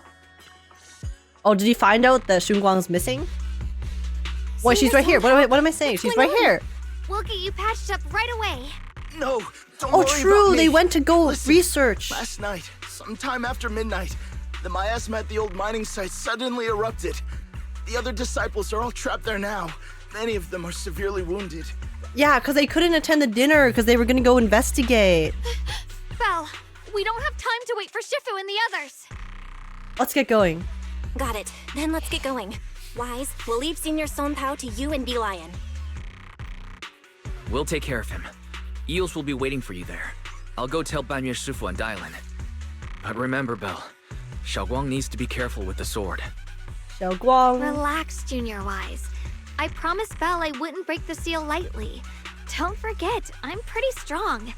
Even without the Qingming sword, I'll do my best to keep everyone safe. This is the perfect time for me to show how reliable a senior I can be. Oh, guys, we have to protect her. We have to protect. Before you step out of Shuibian Temple, Dialyn comes rushing in with more news. I know most of what happened now. The issue is, I can't reach Banyue. Could it be because of what Dialyn said yesterday? Huh? Could Banyue Shifu be planning to face everything alone after what Dialyn said yesterday? Ning Qian's also missing. The timing of the miasma eruption can't be a coincidence. And his disappearance only confirms my suspicions. Something isn't right. Guys. NPC betrayal number 23 has finally occurred. Suspicions? What did you dig up? Your suspicions? What did you dig up this time, Dialyn? Remember when I told you that I heard a familiar name among the voices of those dying in the mine's old residential area? That name was Ning Qian. Oh. Ning Qian? Were his relatives among the victims back then? When the disaster hit the old mining site, Banyue left many to die, including Ning Qian's sister. The sibling bonds. They're really hammering in the sibling bonds in this patch, aren't they? Those Banyue turned away. Praxi, There's no point in hiding anything from her at this point, right?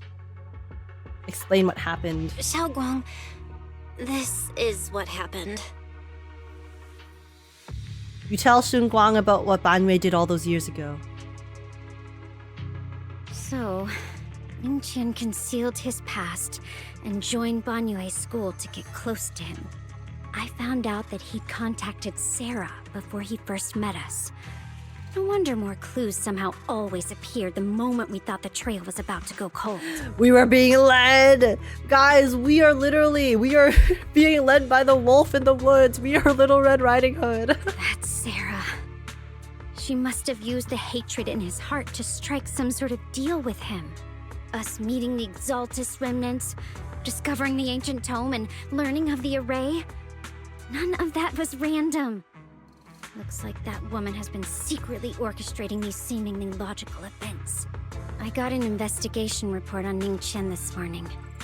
He said goodbye to his neighbors and friends at the martial arts school.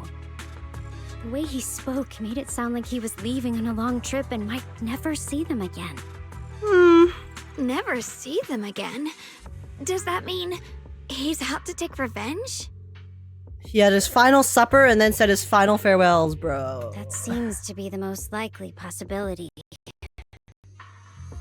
The recent miasma eruption that led Banyue to investigate was probably meant to lure him into opening the ancient array. Sorry, my PC bugged out for a second.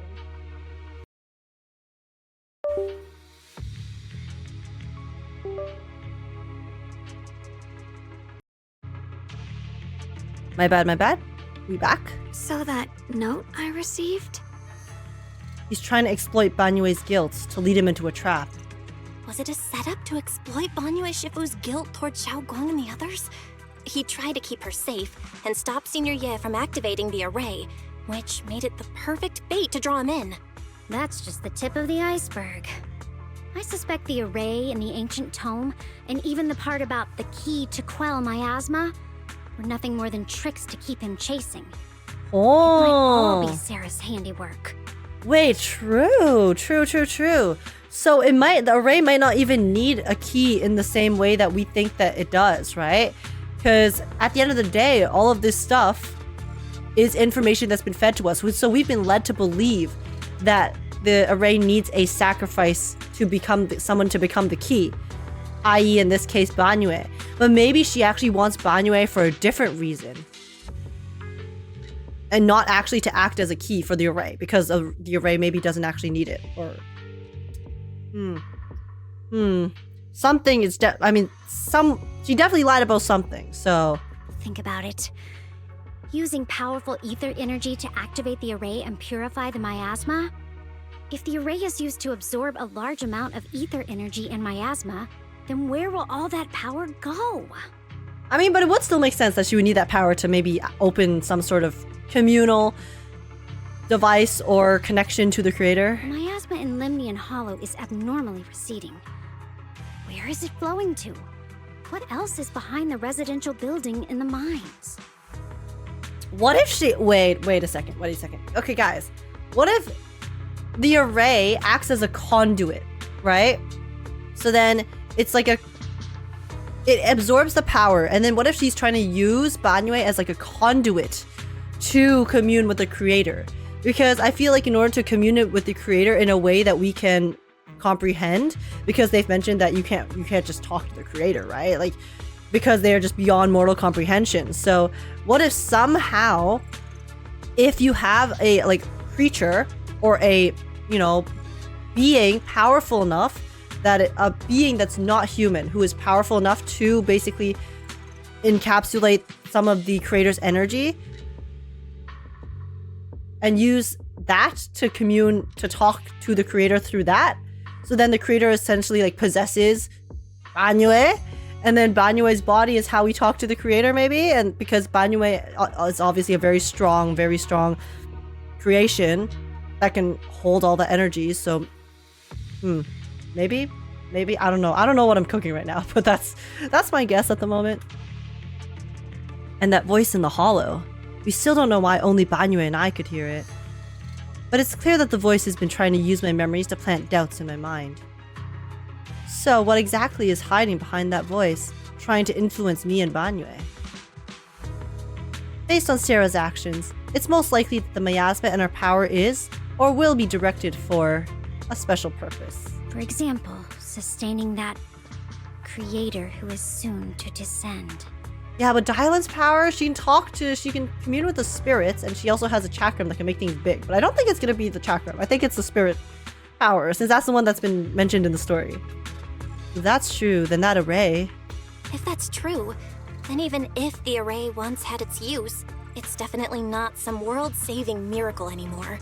Instead, it's an energy pool gathering strength for the creator's descent. As for Ningqian, no matter how much he knows about what's actually happening, he's already become someone else's pawn. I know I don't have the right to forgive Banyue Shifu on his behalf, or erase the hatred he carries in his heart. But even if I don't remember him as a child anymore, I know from the time we've spent together that the kindness he showed us was genuine. So, what about you? As things stand, what do you think of Banyue? Have you made up your mind? My mind was already clear. Ever since we left the Hollow and stepped on the bridge that connects my old home to the outside world. Amidst all the chaos, that figure silently rushed out, carrying my brother and me over the bridge. The only hands that we could reach in that terrible abyss. The only person who held us, as sturdy as a mountain, was Banyue Shifu. Rock solid! Did you remember something? Huh? Xiao'Guang, did you remember something? Yes, Banyue Shifu never mentioned it. He saved my brother and me all those years ago. He looked after us, sent us to Yunquay Summit, gave us a better home. No matter what kind of past he carries on his shoulders, or what strict cold rules he adheres to, how could I erase such kindness? That's valid. And now his guilt has driven him into danger for us again. Dialyn, Belle, I'm going to bring Banyue Shifu and my brother back. I mean, it is easy to forgive someone for crimes that you weren't directly affected by. To be completely fair to Dialyn here. It's understandable if you were directly affected by someone's past actions and then they turn a new leaf, then, you know. Versus someone who didn't actually experience their past actions but then met them when they were ready, when they had already turned a new leaf. It's a very different relationship and opinion you might have of same individual. Now that's the spirit of the Qingming sword successor. If you're set on dragging them back from the abyss. But her determination and her passion can definitely inspire others to maybe, you know, open their minds. Let's get going. Before that scrap heap gets turned into actual scrap, and before your brother and Ningqian make any irreversible mistakes. Dialyn! The writing in this patch is so good. Dialyn, I knew you were a good person. Like, I'm high-key, because I'm assuming that the missing voice lines are because they rewrote some of the... They wanted to, like, revamp some of the story last minute. I don't even care about the missing voice lines. I'll be honest, the writing has been so good. The writing has been so good. If they needed to, you know, have this sacrifice for the last-minute voice lines not being able to be done in the other dubs, for the sake of having a very well-flowing story, you know, I'm fine with the dispatch. As you know, in the future, obviously, hopefully the story can initially, off-rip already be, like, written well so they can do everything, you know, properly with the voice lines, but I'm satisfied. This patch is solid. I knew you were a good person. Alright, stop it, you two. The choice I forced Banyue to make last night, I never thought the answer I wanted would come so soon. So simple. Using truths whispered by the dead to expose the lies of the living. That is the standard by which I enact judgment. But this time, I want to use the words of the dead to gift a truth to the living. Okay, guys, it's time. It's time. Agree they have me locked in even with the voice lines issue? Yeah. And I think it's different, like, when it's like one character is completely missing versus just like here and there are some missing. Because I'm definitely feeling it so much less in this last half. It's just like here and there, there's one or two.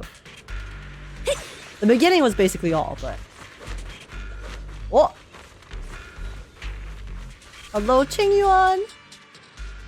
After tending to the mystic's wounds. Song Tao must have delivered the message to you. Is he okay? Yes, he is. Don't worry. Don't worry, Senior Qingyuan.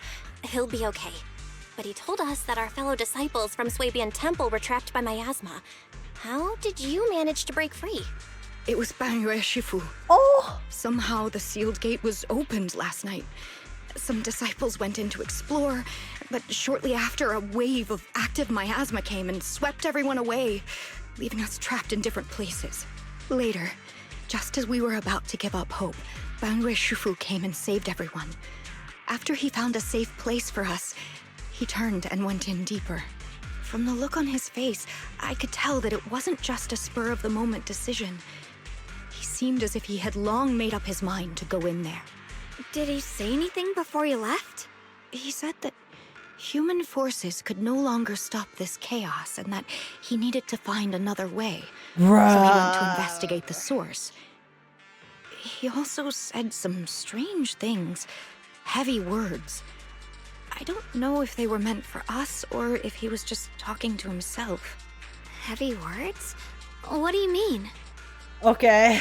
He said, to walk this world is as to depart one's home for distant shores. When debts of old weigh heavy, they press not upon thy steps alone, but cast thy companions stumbling in the dust beside thee. He also said something like, I shall make the burden lighter, my own and far more for my companions. This debt must be paid. Why is he so profound?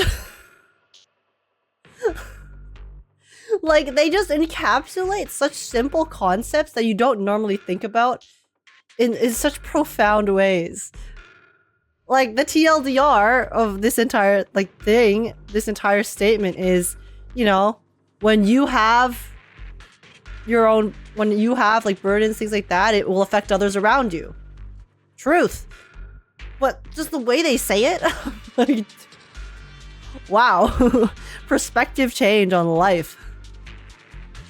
Just as I suspected. I thought it sounded strange at the time. He's a Shifu, he is. I wanted to help him, but I was He truly injured. is, through and through. There wasn't much I could do. I was worried, so I insisted he take Bolian along. Shortly after he left, toward the source of the miasma, we heard a loud noise.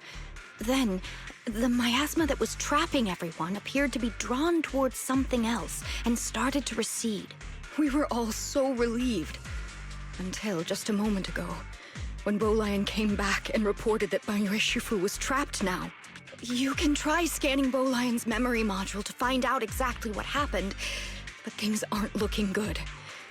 At this rate, Banyue Shifu will be killed in that array. Hello, Bolian. You perform an emergency scan of Bolian's memory module. Late last night, Banyue came back to this area alone. Oh. Are we gonna play as him? Yo! Oh my god, yes! I love this. I know they kind of did this with Yudhari as well. Kind of like having us go back in time for like a memory. But I'm really glad they started doing this. Because it's such a smart way to let us, you know, play with the character. And then show us something that happened. Like, that's not necessarily chronologically in the timeline. But then still allow us to, like, you know, just combat. So it's not just, like, you know, talking. Banyue Shifu, here's the situation. Live what they went through. Yes, yes, exactly. This chaos is beyond human control. Oh, sorry. We need to find another way. I'll seek out its source and save everyone. Banyue Shifu, those of us who remain here are too injured to move. Please take Bolian with you. Having him assist you would put our minds at ease. Alright, being at Bangbu from Yunquay Summit, I'm sure it'll be able to find its way back to you by itself once this is all over. Wait, Lion will be able to find its way back by itself? To walk this world is as if to travel distant shores. When debts of old weigh heavy, they press not upon my steps alone, but cast my companions stumbling in the dust beside me. For myself, and even more so that my companions may walk lighter, this debt must be repaid.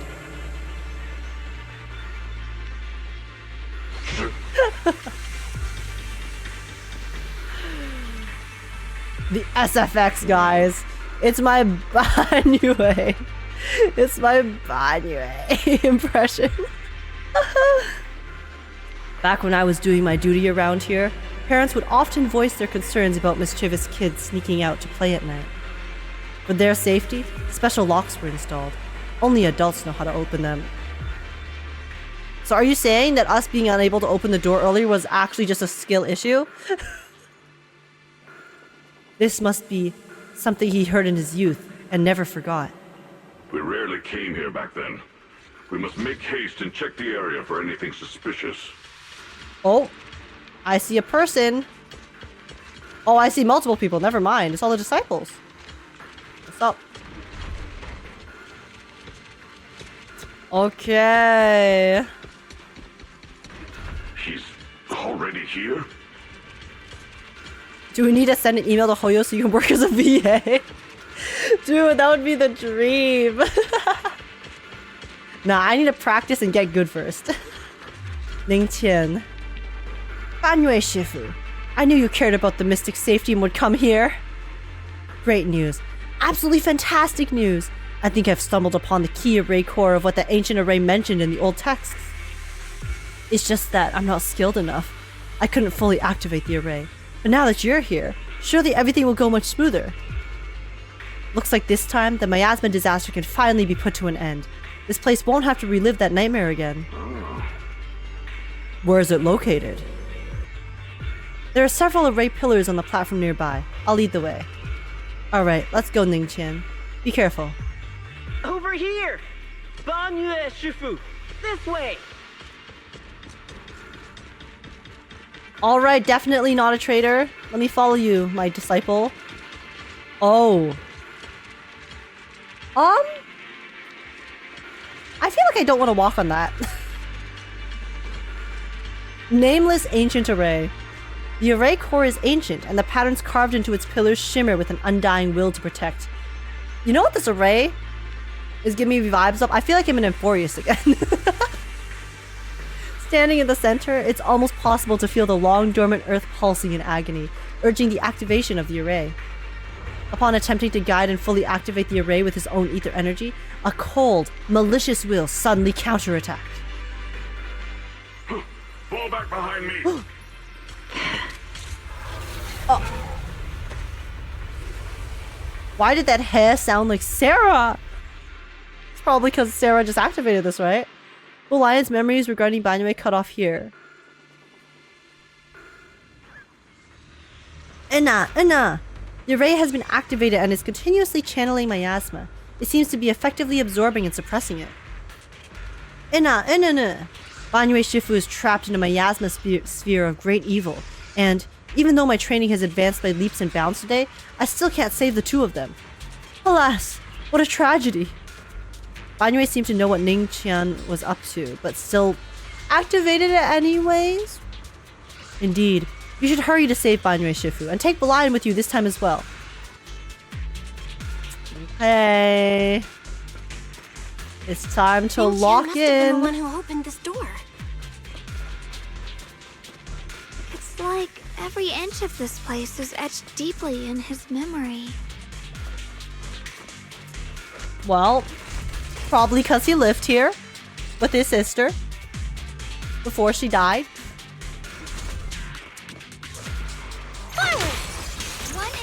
Alright! Turn around! I just tried to switch to Banyue, but he's literally missing.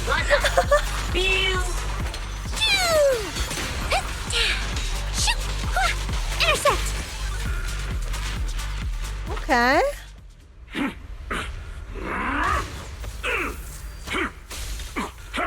Come on, Banyue. You can do this! Stay strong! At this moment, the array is engulfed in chaos as ethereals come rushing out like a tidal wave. Oh!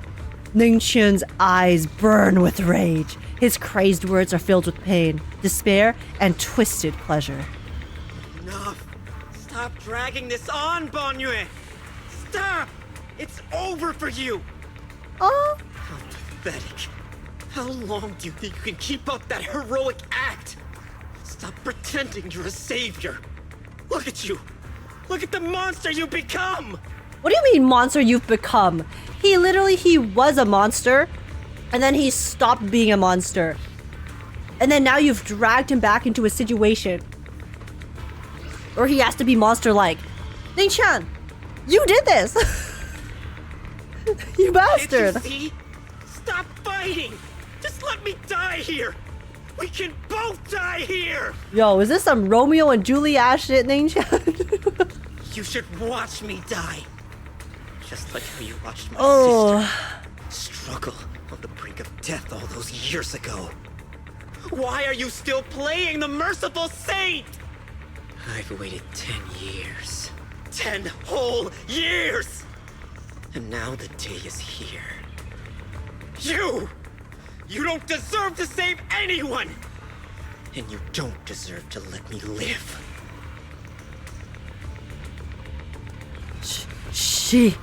She was the one who saved you back then. So why didn't you save her? Why? Why?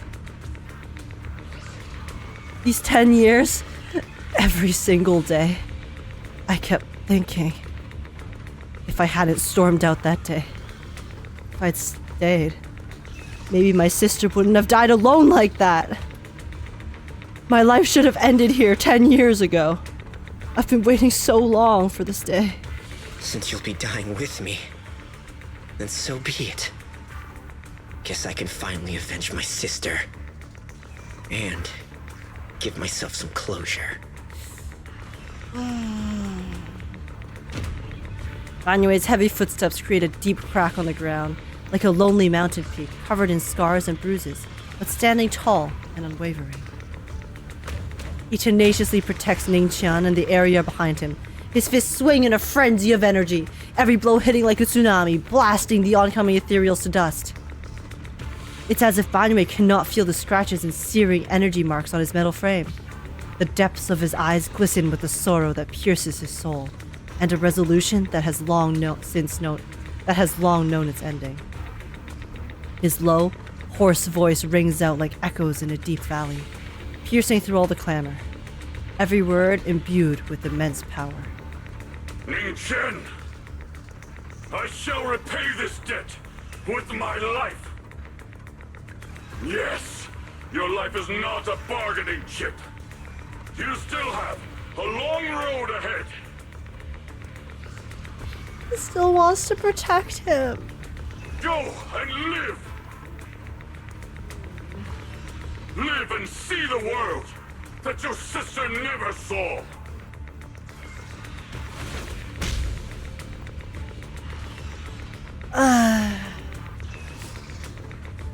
Banyue's burning resolve, his determination to atone for his wrongs, and his deepest and most powerful fires bent on protecting life begin to erupt. He abandons any defensive stance. Every remaining bit of energy, every fragment of existence in this machine on the brink of collapse is fully channeled into his fists. The array base has been destroyed, and now the suppressed miasma has been released. What a pain. Anxious mystic. You finally made it! Banyue Shifu and his disciple are all trapped within that array! I understand Ningqian and also Ningqian and where he's coming from, but I'm also allowed to be upset he did this and couldn't just talk to Banyue. Yeah. I mean, I understand everyone's motivations in this, and I can sympathize with all of them. I just can't agree with, all their actions, and that's how it is. Banyue Shifu has been battling an endless stream of ethereals to protect that young fellow. He's been fighting for quite some time now. I couldn't quite make out what they were saying, but it sounded like the young man was begging Banyue Shifu to give up on him. Who knows how much longer he can hold them off? That platform is where Dad used to take me to see the stars. The array has been there all along, so close by. Is there a way to break through or enter the array? The concentration of miasma is too high over there. I can't get any closer. Fairy, scan and confirm the range of the entire array. Belle, you can try getting closer, but be careful. Fairy and I will think of a way to break it. AI comes in clutch once again. Got it. Got it. Let's move in that direction. Let's go, Fairy. Come on. Help us out, bestie. Pull your weight. Reintegrate yourself into the story. My goat.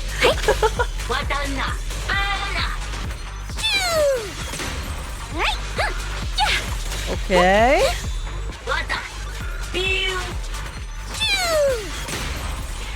It won't work. The arrays absorb too much miasma. We can't break through that barrier. Maybe he can still hear us? Banyue! Banyue! Banyue! No matter how desperately you shout, no response ever comes from within. In the array, Banyue seems to hear familiar voices calling his name. At this point, he's fought to his limit and cannot respond. The faint voices soon grow denser in the depths of consciousness, concealed by the echoes that sting like a silver needle. No! No, is he gonna hear the voices of all the people who he left behind? Surrender, you clumsy hunk of iron. Never mind. Why endure this endless pain? Yo, if the creator is the one making these voices, you need to piss off, bro. Open your core and embrace this great power.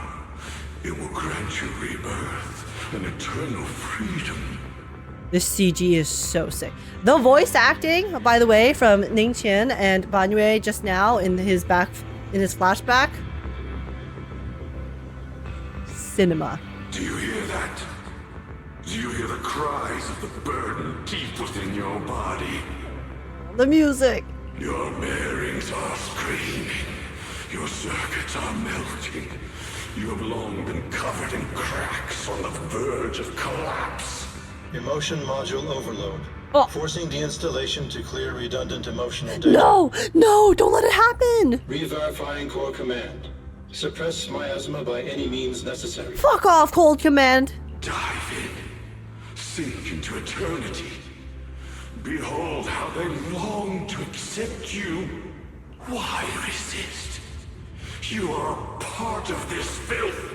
Because he has friends now, you bastard! The shell is broken. My body, like a candle flickering in the wind. Cold Command's the worst. Cold Command is giving me trauma to formatting. Formatting. 25%. Formatting. 72%. Formatting. I read it. Yet even if only a sliver of hope remains, the faintest glimmer of light, this heart must hold it fast and never let it go. So stubborn. Look at these scars. They're not just marks of battle. They're the price of bearing what should never have been yours to carry. The hearts of others? The hopes of others? He must pay with his life! Your existence is a mistake. You should be eradicated. Feeling pain. It's nothing compared to the agony we feel. Yo, voice actors, chill out! Descend to hell. Fall with us. How long can you hold on? 10 minutes. 1 minute. A second. Is it worth it? For those who hate you, who fear you, for those souls who curse you day and night, for a bunch of rotten worms, a world that only exploits you and fears you, suffering, exhausted. Yo, the creator yapping. Vain through this hopeless mire. Give up. Give up your meaningless pain. Your very existence is a mistake. And your struggle, an even greater one. Even if I fall here, this is the path I have chosen. This is the price I have to pay. This will is like a stone, immovable, unyielding. Even if my body shatters and I perish here, I shall not falter. Let go of your meaningless resistance, of your heavy burdens. Let everything return to nothing, to its original, pristine, blank state. Isn't that a good idea? Banyue, have you ever heard about the allegory of the cave? No more bloodshed. No more disappointment. No endless penance. No duty. No guilt. Only eternal release. Several voices intertwine, overlap, and spin in an endless whirlpool of destruction, trying to crush Banyue's residual self-consciousness completely. Belle, Fairy and I have found something. Master, an abnormally large convergence of miasma has been detected. Warning. Vital signs of the survivors in the platform area are extremely weak. Anomaly detected. Multiple energy flow nodes detected. I've marked the coordinates. Oh, the ether is it a flow weak point? corresponds with the signature of the array base. Destruction of these nodes would disrupt the formation, destabilizing its structural let's break the integrity and pillars. potentially disabling the array core. Let's give it a shot. Array base and array core. Looks like I'll just have to give it a shot. Great. Destroying the array base might not only break the barrier and save people, but it might even delay or even stop the miasma that the Matrix sends to the Creator. It's a race against time. We have to hurry. The nodes are scattered all over.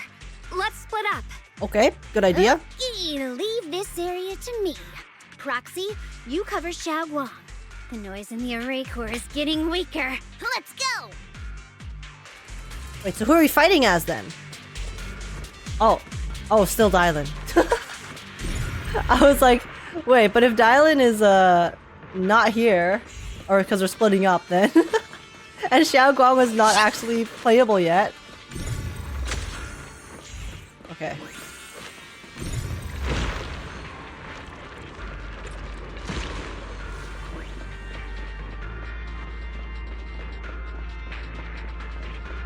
Okay.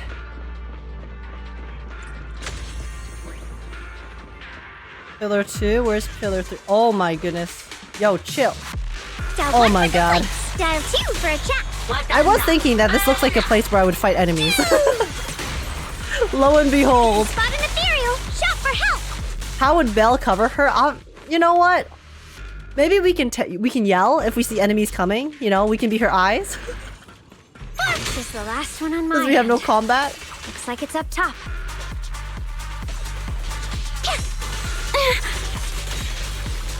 Okay. Smash them! Exploding ones. Boom, boom. What the?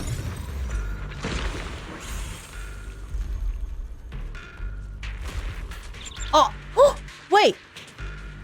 Wait! Why is the Qingming bird here? Was it trying to send a message? Oh! Wait, is Yixuan gonna show up? Once you rescue Banyue, we should tell everyone about this.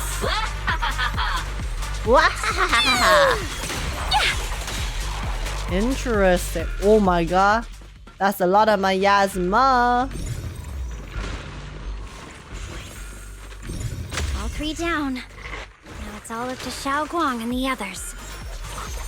Okay, Better the hurry back to the array bird. core. Wait there. Because they did mention that Yixuan's gonna show up soon, so maybe Yixuan is gonna be here to come in clutch, do some assistance, get some revenge It worked. on Sarah. for time to waste. I'm going reviving the visage of her sister.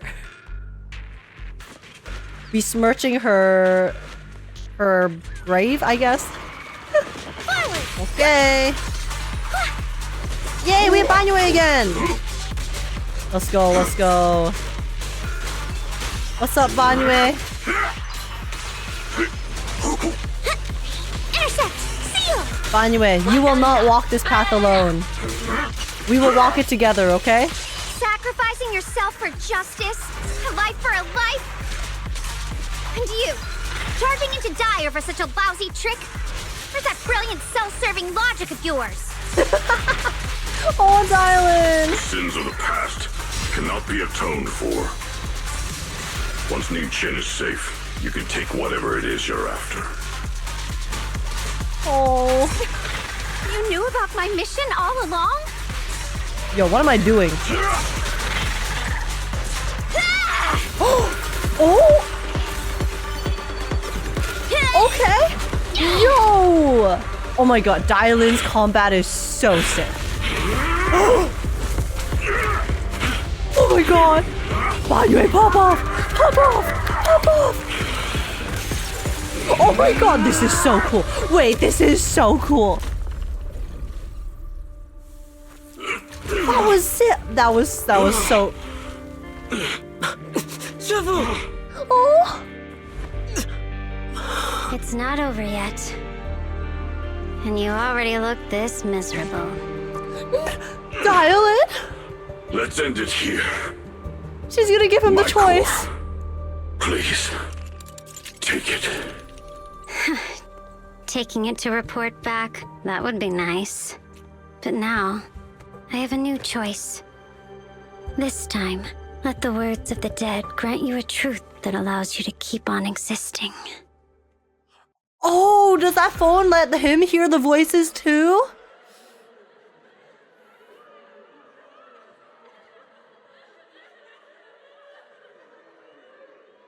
Guys, all of the voice acting has been peak, but star of the show, Dialyn's voice actress, impeccable. Impeccable. Her phone allows others to hear what she hears. That's really cool. The cries and wails of endless pain, resentment, curses, and despair. The sound of accusations fills the air like a tsunami. Also, one thing about that cutscene, when after, you know, Banyue was like popping off, and then you know how it had that kind of like the 2D, like the action lines animation with the fire on the screen of Banyue when he was doing that was so sick. That was so sick. That was amazing. Why didn't you save me? Why? Someone was Impact frames. Yes. Impact frames. When I swapped from the 3D animation to the impact frames, I like, wow. Look at what you've done, you heartless monster! Remember our faces. Remember your tainted blood. A machine will always be a machine. Never. I will never forgive you. Never! Yo, Dialyn, these voices aren't really helping him find a reason to live. I know it's gonna get to the ones that do help him, but opening with this is kind of wild. Just as these waves of despair were about to devour everything, Xiao'Guang and the others return and step onto the platform. The voices suddenly become clear and gentle. Like a beam of light piercing through the dark clouds, it brings relief and warmth, cleansing all the ruckus. Luckily, that rascal got angry and ran off to play. Big guy, can you promise to help me find him? Oh, guys. He's on his knees, guys. He's on his knees like he's about to perform seppuku, which I guess in this case is what he was trying to do, right? He was essentially trying to commit seppuku, die an honorable death, and like that, well, obviously in this case to also sacrifice himself for the others so that they can continue living on, but this was his way of kind of dying with honor and like repenting for his sins, and also the heavens have opened up, the light from the sky shining down, and then his companions all fucking crying and like, you know, holding out a hand to him to help him.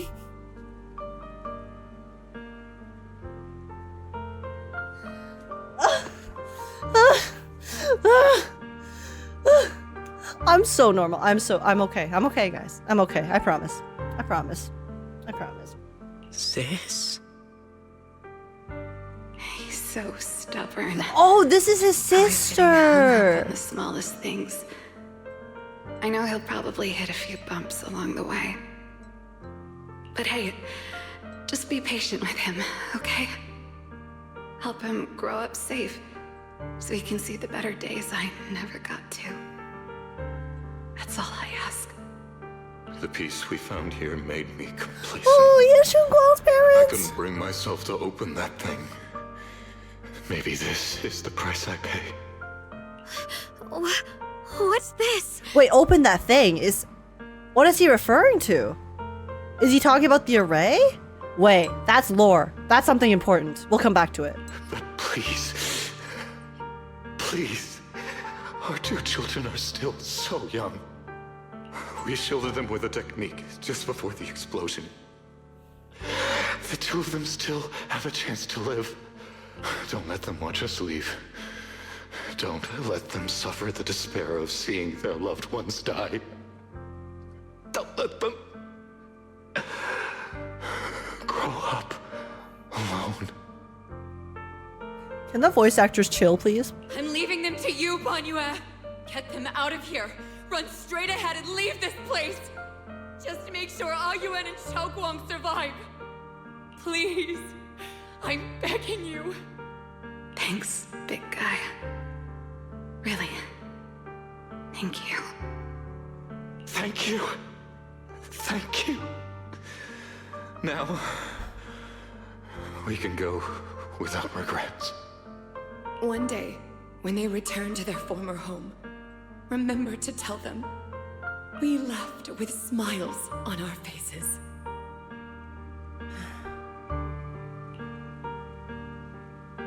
The words of the deceased fade away, and their final words come to a peaceful finish. Mom, Dad, you'd understand my decision, right? Wait, did I take a screenshot? I can't even remember. Ugh. Sis! Sis! Why did you do this? Why? Why couldn't you just let me hate him? Why did all this have to happen? Bro was like, I was perfectly fine being a hater. Why'd you give me more context? Now he's gonna feel guilty. Sis, I miss you. I really miss you. Did you hear it now, Banyue? The voices of both those who died and survived because of you. This is the weight of the truth. You need to see the whole truth. Dialyn's body sways slightly, and her expression is no longer light and joking. There is a hint of sympathy in her faint smile.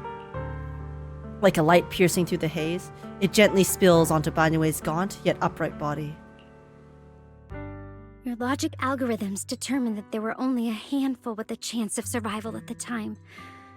So you chose the optimal solution and didn't try to save anyone else. But as you stand here today, willing to step in and stop the array, you've proven that you've broken free of the constraints of commands and algorithms, haven't you? This was her final test. Correct. But the past cannot be...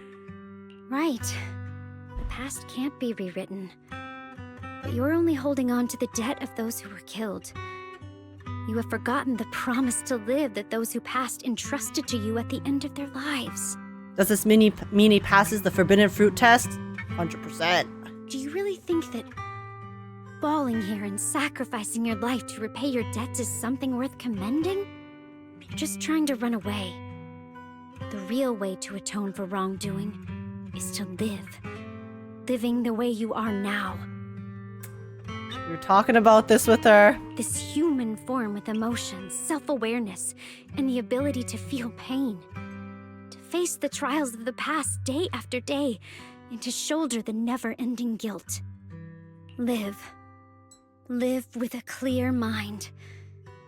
Face the people you've saved. Be it gratitude, relief, distance, fear, even if you hate him. Go fulfill your promise to the deceased. Keep going. Use every remaining moment to make up for your past, until the very end. This is my final verdict as a Krampus judge. She delivered the judgment! Dialyn's words finish and begin to sink in. Banyue's body trembles, almost too faintly to notice.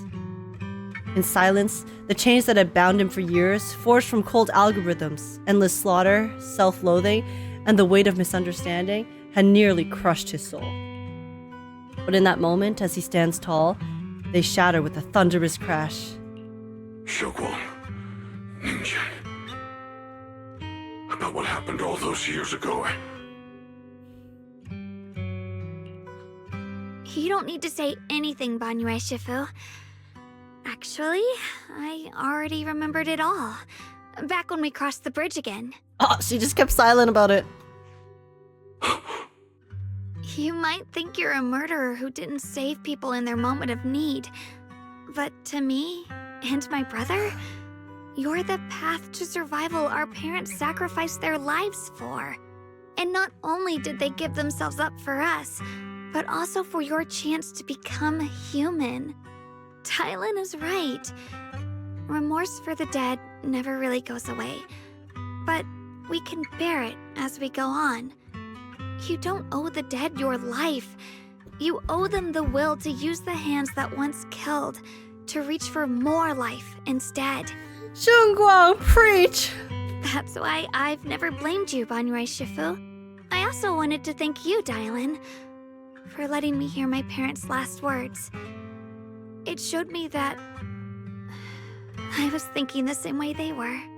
Now let's let Shuyuan, let's let Shiyuan also hear their parents' last words, okay? So then that can give him motivation to live and not sacrifice himself for the sake of Shunguang, and so he won't die and he won't, leave us and we won't be sad. Agreed? Agreed? Your parents are such kind people. You've grown into the person your parents had hoped for. You and your parents are such gentle souls. And now you've grown into exactly the person they hoped for. Ningqian, this is my own choice. You always have the freedom to choose how to face Banyue Shifu. Xiao'Guang gently pats his trembling shoulder. Ningqian is choking up, his voice a little hoarse. Sorry. I'm so sorry, Banyue Shifu. I've hated the wrong person. For 10 years, I've hated the wrong person. I've poured my deepest hatred on you and squandered my sister's last wish. It's okay, Ningqian. New leaf. New leaf. Ningqian. Oh. Ningqian. Of course I remember your sister. She was the one who found me deep in the hollow and brought me back to life. I still remember her last words vividly. I remember every face of those I could not save. Their faces have never faded. I was never able to find you in Waifei Peninsula after I rescued Xiao'Guang and the others. Until years later, when you came to my school, I recognized you the moment you told me your name. By that time, you already looked like your sister all those years ago. You've known all along? And you still took me in as a disciple and taught me everything. It was me. I made a deal with Sarah. I used the ancient tome to lure you into activating the array. I thought I could use the array to absorb the miasma, hoping I could save more people and complete my revenge. Ningqian, I'm afraid you were just another pawn in someone else's game. It is still unknown whether the endless miasma was purified or just transferred to something else in the Hollow. It's far more complicated than you think. We've all been pulled into a deeper scheme without even realizing it. Unfortunately, it was an IQ diff, Ningqian, okay? It's all good. Happens. Happens to most of us. Sarah's she's just on another level.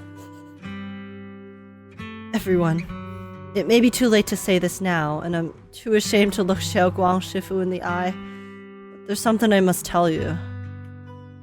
Actually, yes, Xuan Shifu left me a message. What? Wait, deadass? He contacted you? Senior, you contacted you? What did he say? He probably didn't know about my connection with Sarah, which is why he trusted me by mistake. He recognized me as a disciple from Banyue Shifu's martial arts school and asked me to pass on a message, to have him look for a black bird inside the hollow. The Qingming bird? Could it be that Shifu left it behind to keep in touch with my brother? Wait, was Xiao'Guang working with Yixuan the entire time? Hold up. So bro didn't get rogue? He just was playing double agent? Okay, not bad. Interesting. Once it was freed, it immediately flew off, like it knew exactly where it was going. Judging by Ningqian's account, Yeshua must have sent some kind of message through it.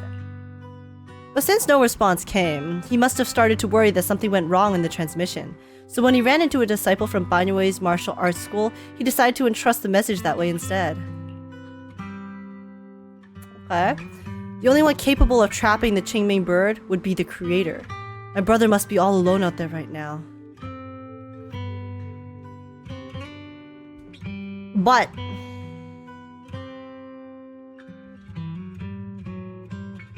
surely Yixuan should be aware now, right?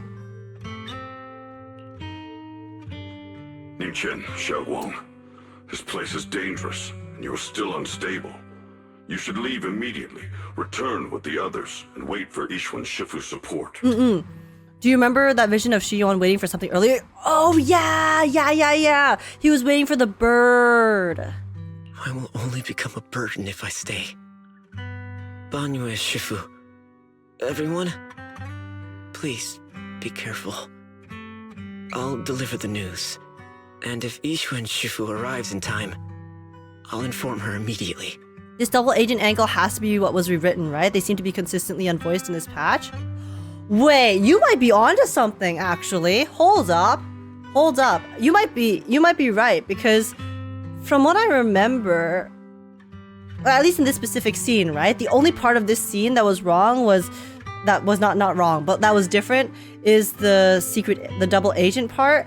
So then I'm assuming that the original storyline might have been, okay, Xiao'Guang actually did just defect, trying to save her, but then wasn't actually like working with anyone. He just did it on his own. But then because of the feedback from the previous patches of everyone saying that we wanted more, cross-patch interaction between the characters, we wanted characters to be more involved in the story throughout the actual plot line and not just in their specific story beats. So then they tried to write Yixuan back into the story through this double agent angle. That makes sense. I think that makes sense. Okay, anyways, let's finish it first before we speculate. The Qingming sword is reacting strangely in this area. There must be something I'm destined to face ahead. Banyue Shifu, I gave my word to Belle before we came. This time, I will not stay behind. I will not watch those dear to me face danger alone again. And we'll be right by your side, Shunguang. Banyue Shifu, Xiao'Guang has made up her mind. Let's trust in her decision. Yeah, we're also running out of time. Her own brother might be in grave danger and you won't let her go with you? How does that make sense? You only have two options. Knock Xiao'Guang out and send her back, or grant her wish. And come on. Is the wielder of the Qingming sword supposed to be weak or something? Look at yourself. You look like a mess. Give it a minute and we'll all be counting on Xiao'Guang to save us. Fine. But we proceed with caution and must not act rashly. Banyue gives in, and Ning Qian says goodbye to everyone before returning the way he came. All right. Now that we've set him on the right path again, it's time for us to go to that lousy creator's It's time to lair square up. and It's turn the time to place square up. upside down. Square up time, baby. Sarah, you're going down. Oh. Going down on her, you know? As if sensing something, Dialyn suddenly stops and looks toward the shadows nearby. Sarah walks out slowly with her usual enigmatic smile, as if she were just passing by and hadn't been spying on her for long. The Judge of Krampus sure lives up to her name. Your perceptiveness is truly a pain. Yo, Sarah became a poet in her absence, god damn. Are you done watching, Sarah Lauren? It's been so long as no match found. In the database, you picked up the habit of sneaking and hiding like a rat. Oh, true, because you found out her backstory, right? I forgot. I forgot Zhao just fed her the entire backstory. You were investigating me. Or like, they have the resources. But now that the dust is settled, what happened in the past doesn't matter anymore. Krampus, Faithin, Ye Shunguang. I was hoping to lend you a hand and dedicate the power of this stone lion to the Creator as a gift. An offering of thanks for the power the Creator lost when they cleansed the miasma. I only just noticed that Sarah's turtleneck has like actually a kind of ribbed. It has like the ribbed texture to it with the cute little zigzag, I guess, puff line on her top. Looks very good. I love ribbed turtlenecks, okay? What can I say? I have one myself. I love the look.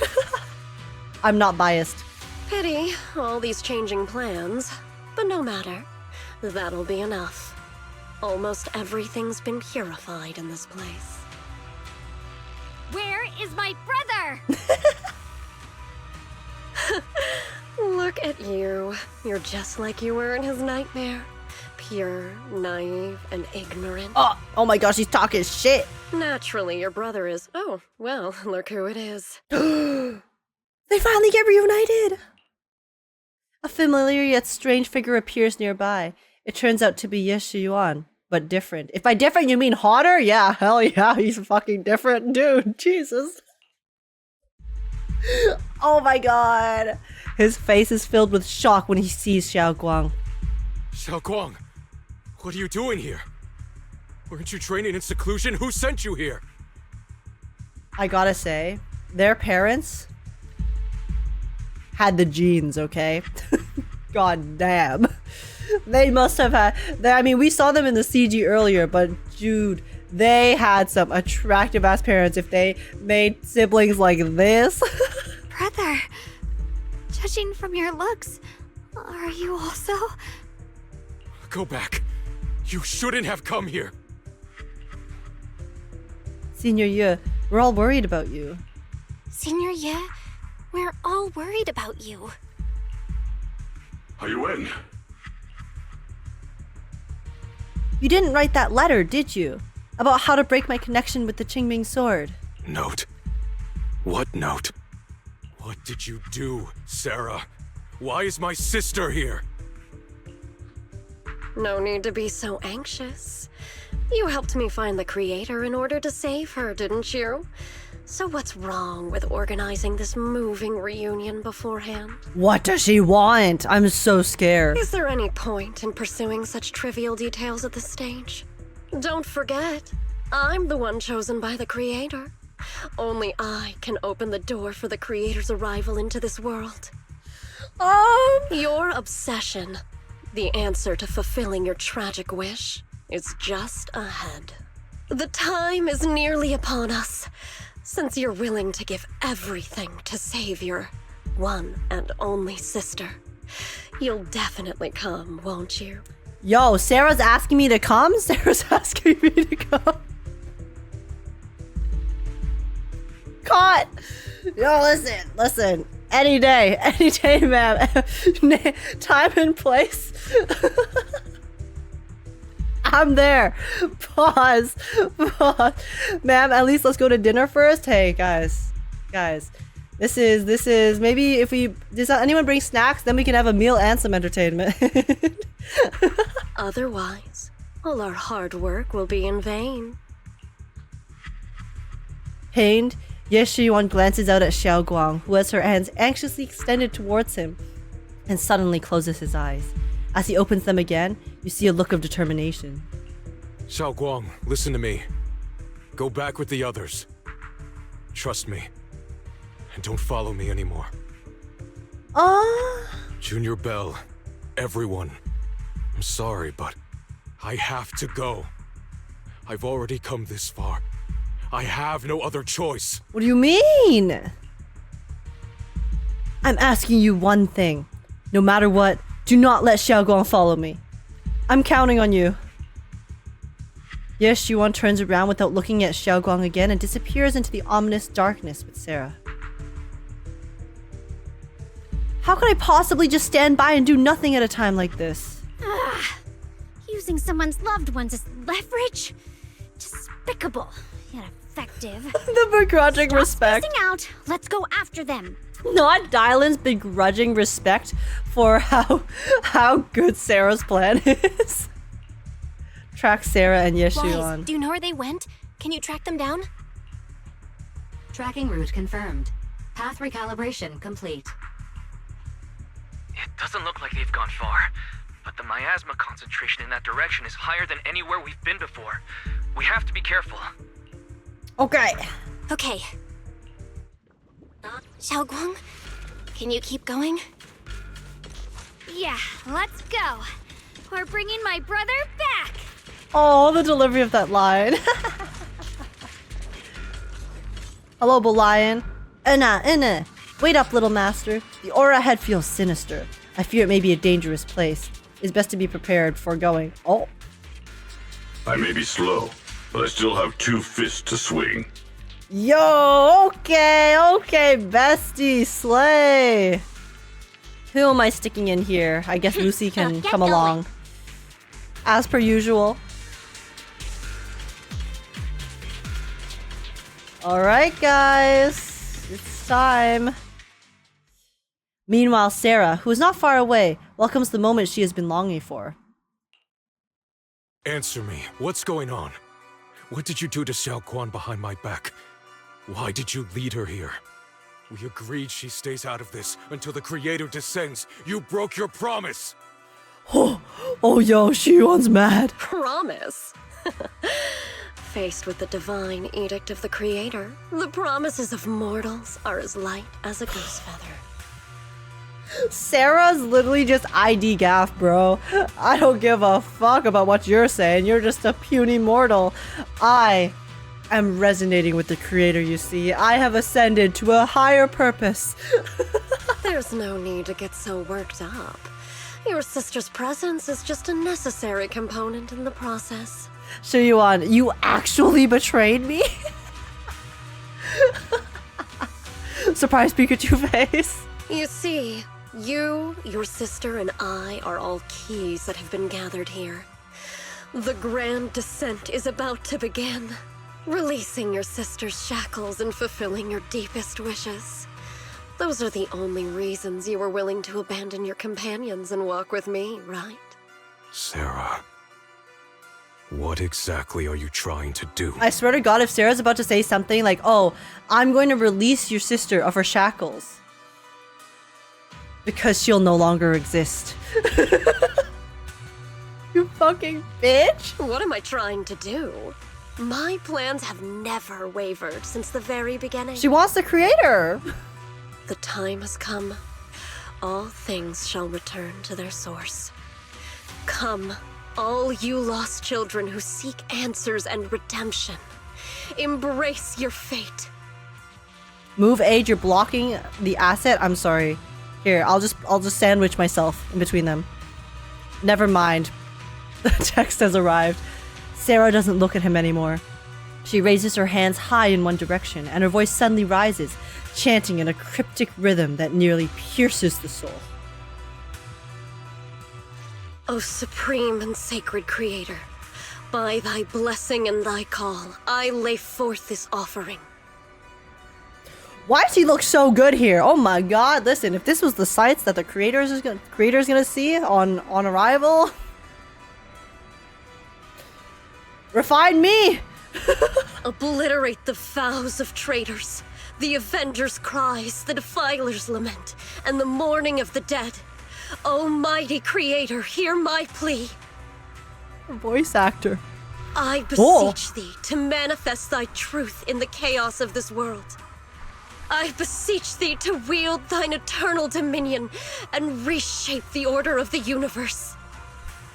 Sarah, my most faithful servant, thou hast come to the very brink of my advent. Yo, creator Sarah voice is so good. Abandon the remnants of the mortal world. Traverse life and death, brilliance and decay, bliss and suffering. All shall return to me. Wait. What is he holding? He's holding a sword too, right? Is he about to, like, take out his sword and stab her? So this is the exaltist creator. They may look radiant, but it all sends a shiver down my spine. Whether or not this evil being can be destroyed depends on this strike. I cannot hold back. Bro wants to Wait, are you telling me Xiao'Guang's plan is that he's just gonna fucking try to shank the creator? Listen, I can respect the audacity. I can respect the audacity. I'll end it here and now, before Xiao'Guang and the others are drawn in too deep. Unless this is like his last ditch effort plan, because the others arrive. Yo, look at him! Oh my god! Huh. So, after lying in wait all this time, you're finally showing your fangs? Move! Oh my god. Foul miasma, be gone! No! Finally. Abomination! This is the end for you! Boom!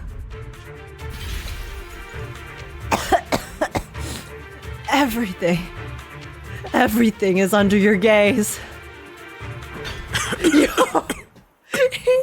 Why do they both look so good? It's a tricky one. Just as expected. It even tried to reflect my attack. Good thing it's been blasted into ether particles now. That should be the end of it. Xiao'Guang, I'm loving the confidence. But alas,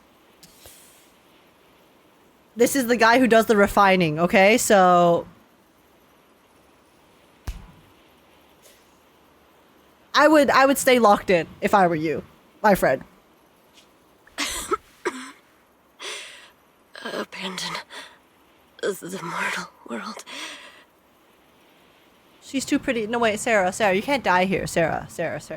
Get up. You're too hot to die, okay?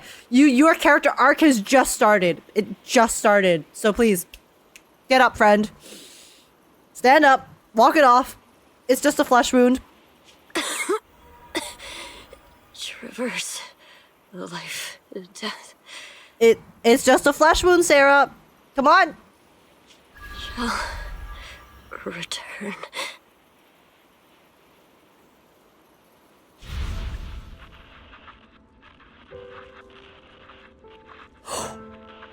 Oh my god, I thought this was present day. I was like, wait, was Sarah playing fucking like triple agent? No, this is the past. This is her backstory. Wait, there's no shot Sarah dies here. There's no shot she dies here.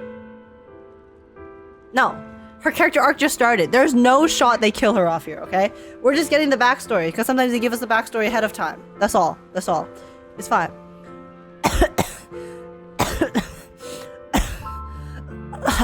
Hello? This Sarah, Special Investigation Squad from HSO of Hand.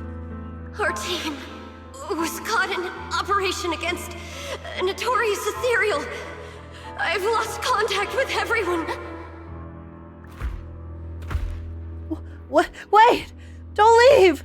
Please! Save me! I don't want to die. What is this? What the fuck? Help me! Don't leave me behind. Please. Save me. Anyone.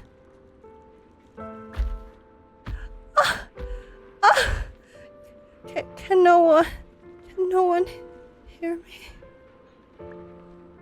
Oh, if gods truly exist in this world, please hear my plea.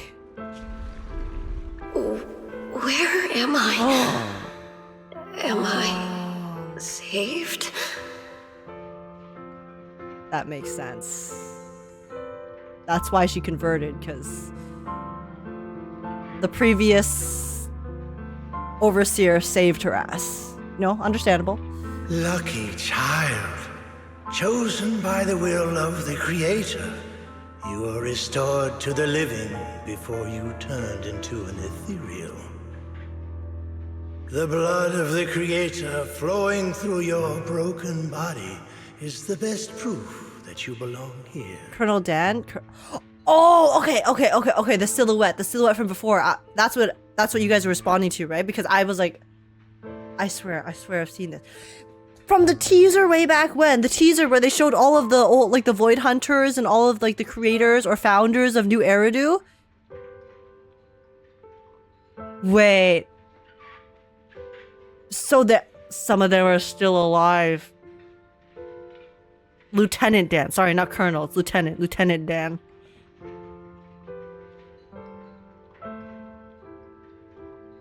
OG Void Hunters might still be around. They might still be around. What? Blood of the Creator? Who are you? We're the exaltists. I'm Soph, the scribe, and the current overseer. There is no need for fear, no need for doubt. The Creator is merciful. This is the place they have given you, your new home. No, sorry. I have somewhere I have to go back to. How many times have I already told you there has never been a special investigation squad in HSO? And there's no file under the HIA for a Sarah Florin. Miss, this is your final warning. If you continue, we'll have no choice but to remove you by force. Tread carefully. One step further and you may shed your mortal sins. But the gate to the final domain does not open without refinement. So she used to be part of the Black Ops squad, and then usually, you know, for those types of ghost squads, those ghost squadrons, when they fail a mission, they get disowned, right? They get disavowed. You know, like the spy stuff, they get disavowed so that there's no accountability because they do all of this, you know, under the table dirty work. So then she went back, and then she got they disavowed her, so because it doesn't exist on the books, and then that's why. So then after doing all of that, it's like she went back. She wanted to go back to like continue working there, but then they were like, "Fuck you!" So then she was like, "Oh, you know what? Okay, fuck you then. I'm gonna join the Exaltist, baby." You know what? Justifiable crash out. What can I say? I'm not biased, okay? I'm not biased because I think Sarah's hot. Justifiable crash out. Life and death, existence and annihilation, brilliance and decay, bliss and suffering. All shall return to the Creator, for they are the origin of all. I know. Deep inside my body, my soul, lies the seed of evil I've long refused to face. Damn, Lieutenant Dan did the exaltists? And what the hell are the other surviving Void Hunters and Founders up to? Guys, oh my god, the plot is getting it's starting to kick up. The plot is it's finally starting to get spicy. The cycle of cause and effect you have lain is clear. It lives within the call of salvation you have let me hear. Abandoned the remnants of the mortal world. Traverse life and death. I set my hand upon my spine, and my palm against the mortal heart. Guided by nameless markings, I shall walk the path, in search of the Creator. How does her voice actor do that? Oh my god. Creator, who has shown me the conclusion. I have fulfilled your promise. Please, accept me. Not good. Oh, she did stand up. Hold up. Wait, what was it? Wait, it transferred back to present day. She did walk it off. Oh. Oh, Creator. Is this your permission for me to emerge? Is she actually dying here? What? Sarah and the thing. Their presence has vanished. Did the Creator just suck her? You know what? Fair. If Sarah wanted to be merged with me, I would suck her all day, okay? Like, let's be so real. I don't blame the creator any, like, not a single iota. Relatable. Honestly. Wait. Okay, but what the fuck just happened? Guys, she's not dead, okay? She just merged with the Creator, which means she's gonna come back in a different form later, hotter than ever. This presence, it's grown even stronger. That Creator has returned. Oh no! Wait! Yo, guys, we have to arrive in time to save her. What? No! Wait! Did they hit him? No!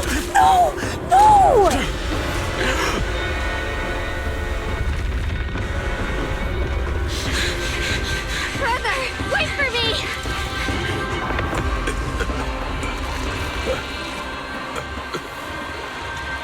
Brother! Xiao'Guang.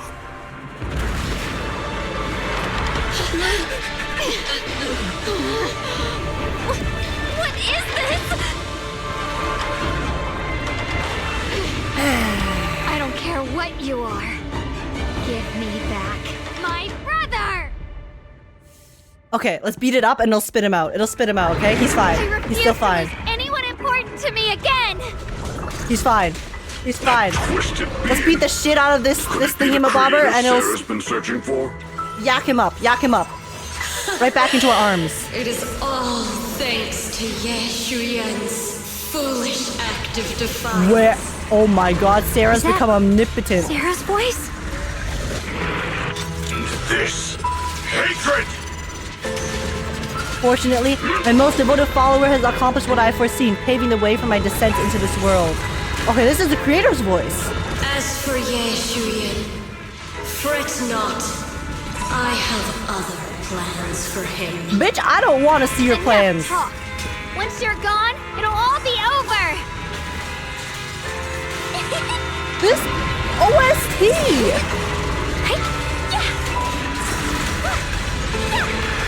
Oh my god. Okay, sorry. It's like a little bit loud. I'll slightly lower.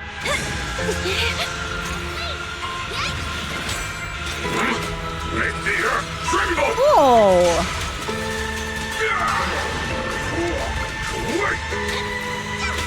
Dude, the way it's building up.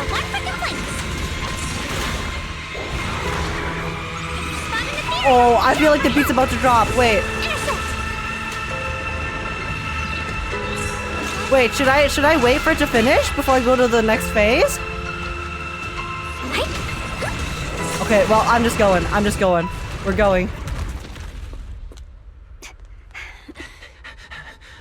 Yo, give me my blade XP back. Brother. Something that should have been mine all along. What? Taken by the hand of a blood No! What could be better? No, no, no, no, no, no, no, no, no, no, no, no, no, no. No, no, don't do that. No, don't do that. No.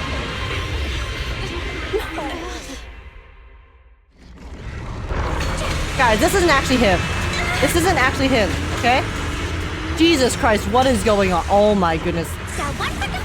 What? Style 1 for complaints. I'm complaining. I have a complaint. I have a complaint. You can't kill him. You can't kill him. You just gave him a glow up, and then you also made me care about them. You made me care about their fucking relationship. You can't kill him right after making me care about their sibling bond. All damage taken by Sobek will be transferred to the Thrall.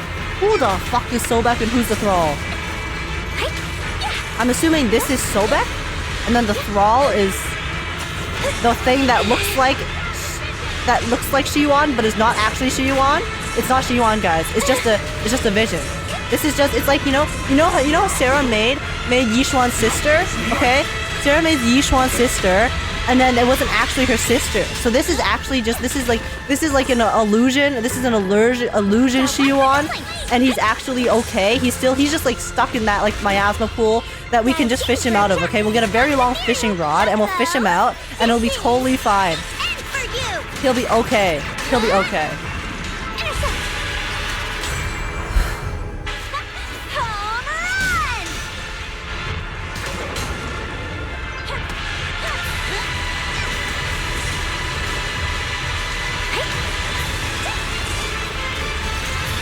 This OST, what the f-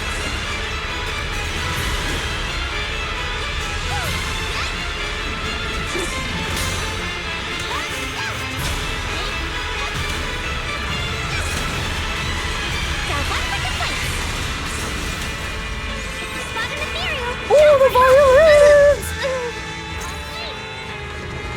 Guys, I'm sorry, I'm not paying attention to this boss fight at all.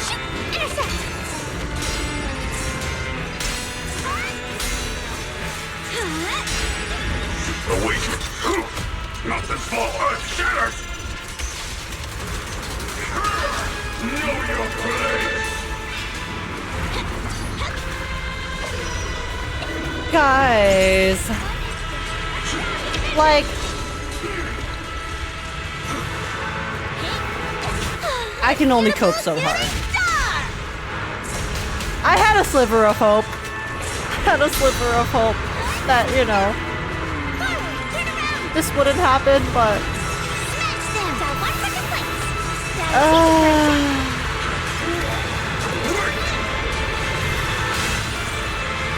what the? Yo! Dude, this boss is sick. I just hate what it took for us to get here, okay?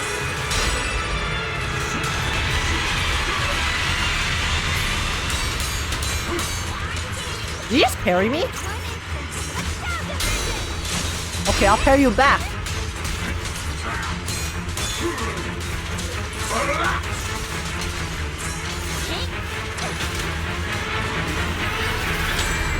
End this!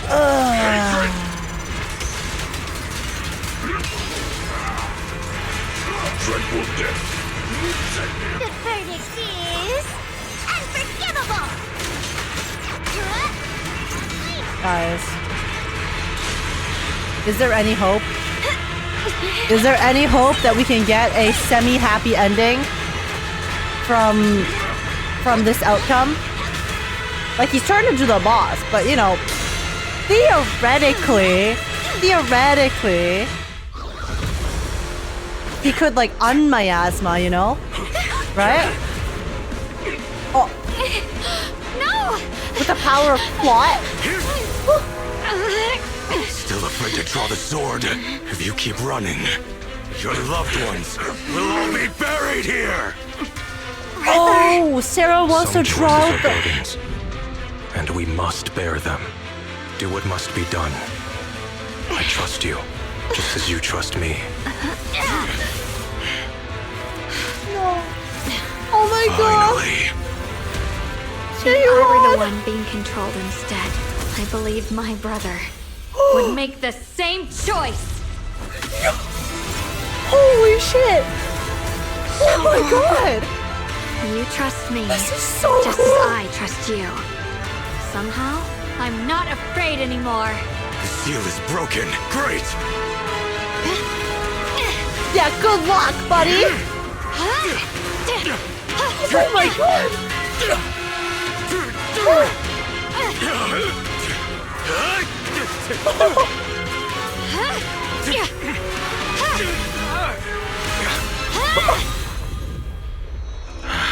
Oh shit! Her hair's white. Her hair's white. I saw it. I saw. Wait, no. What? I'm delusional.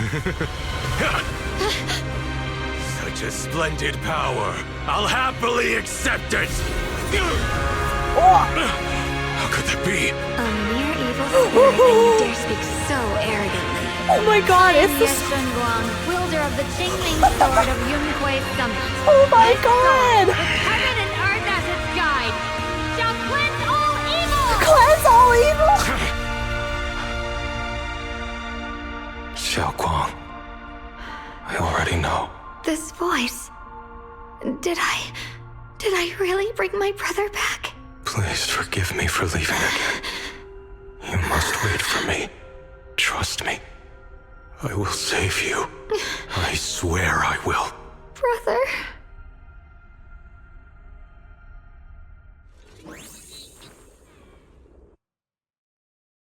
So was he dead or not?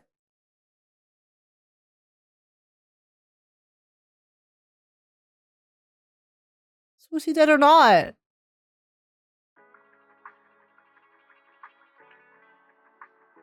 Guys. His body, he did not die on screen. He did not die on screen. Therefore, he's still alive. He's still alive. He did not die on screen. He did not die on screen. Video game law dictates, if there isn't a body in front of me, if there is not a literal on-screen, like, traumatizing, tear-jerking death, he's fine. He's fine. He's gonna come back next patch. He's coming back next patch. Applause. Applause. Round of applause.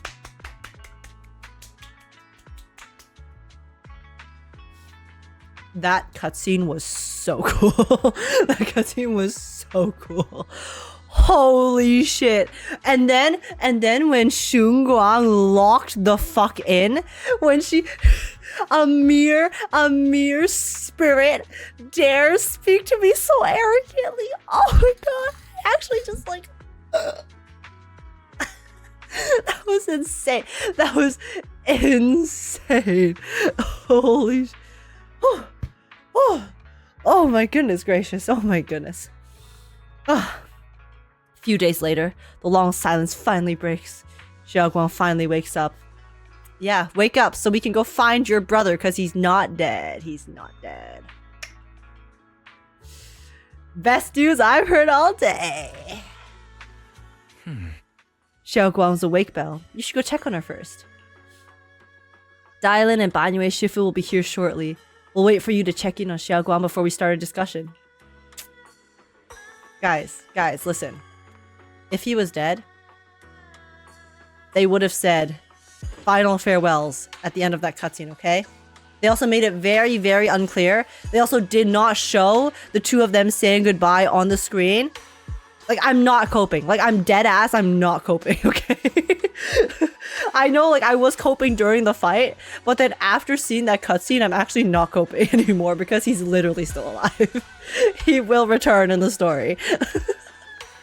If they were gonna kill him, they would have given the two siblings a final on-screen farewell, and they did not. They didn't. So, also Sarah's also not dead. This entire thing was so unclear, with the purpose of basically probably finishing the storylines in the next patch. Okay? Okay? I played enough games. I've played enough games. I've read enough stories to know. They're right now, as of right now, it's like we're in neutral state. We're in neutral state Don't know where they are. Don't know like how bad things are.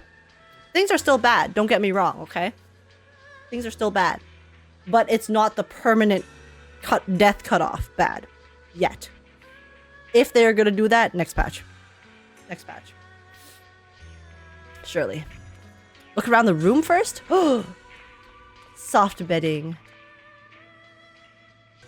Very cute. To that, Jufufu would try to make a point by loudly emphasizing that at least these pillows have been sun-dried by her own hands, making them fluffier than anyone else. Thanks to the bed Senior Fufu prepared for me, I had a wonderful dream last night. That's Shunguang's response every time. Oh. But no matter how many times people ask her, she can't tell a single detail about the sweet dreams. Guess she always forgets it all as soon as she wakes up. Flower pot sticky note. Various flowers. She thoughtfully attached reminder notes to each flower pot. Water once after weekly sword training assessment. Water once after breakfast every day. Below each prompt, there are tally marks densely drawn to keep track of the current watering count. Oh. Looks like she's afraid she might forget. Dude, I need to do that. She's me for real. Chonky orange tabby's bed. The cat bed that Shunguang had carefully prepared wasn't used by any cats at first, until one cat accidentally wandered into the room, and that's when everything changed. Soon after, the stray cats living at Shuibian Temple got into a fierce turf war, with the chonky orange tabby ultimately claiming victory and exclusive rights to the place. From that point on, the cat bed became an untouchable throne, strictly off limits to anyone except for the orange tabby. Mere humans could only admire it from afar, never daring to mess with it. You meet the cat if you come back at midnight? Okay. Looks like Xiao'Guang's diary. It might have something important recorded in it. Better put it back where I found it. I would never read her diary in front of her, of course. Of course, guys. You know?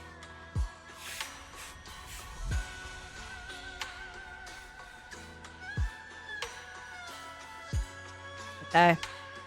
Cat, you can meet the cat if you come back at midnight. Can I come back later? Or is it going to be gone because of the story?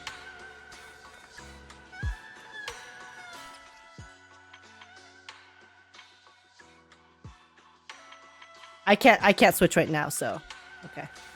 Alright. Shunguang, what the hell just happened? Please explain. How are you feeling? Xiao'Guang, how are you feeling? Do you still hurt anywhere? It feels like I had a really, really long dream. Right, where's my brother? What happened to him? Where is he? Did I bring him back? Don't worry. See? Even we're saying don't worry. Don't worry. Let me tell you everything that's happened. Guys, he's literally fine. He's fine. He's fine. After you defeated that thing, the creator, or at least its embryonic form, you passed out from exhaustion. The power wrapped in that black mist dissipated, and Senior Ye, he seemed to come back to his senses. He caught you as you fainted and whispered something I couldn't make out. It was clear he didn't want to leave. But in the end, he walked away alone. He didn't explain anything. He left! All he said was, take care of Xiao'Guang. Okay, but he's fine. He's fine. He may have, yeeted, but he's good.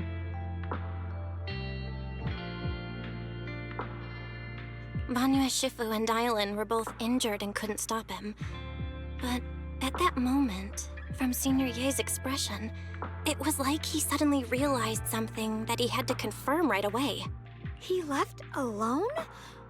No. We must find him as soon as possible. If he still has any remnant influence of the creator in his body, if that takes hold again. And what about Shifu? Did she make it in time? Not yet. Yixuan Shifu hasn't returned to Shuibian Temple yet. She's probably dealing with Senior Ye's situation.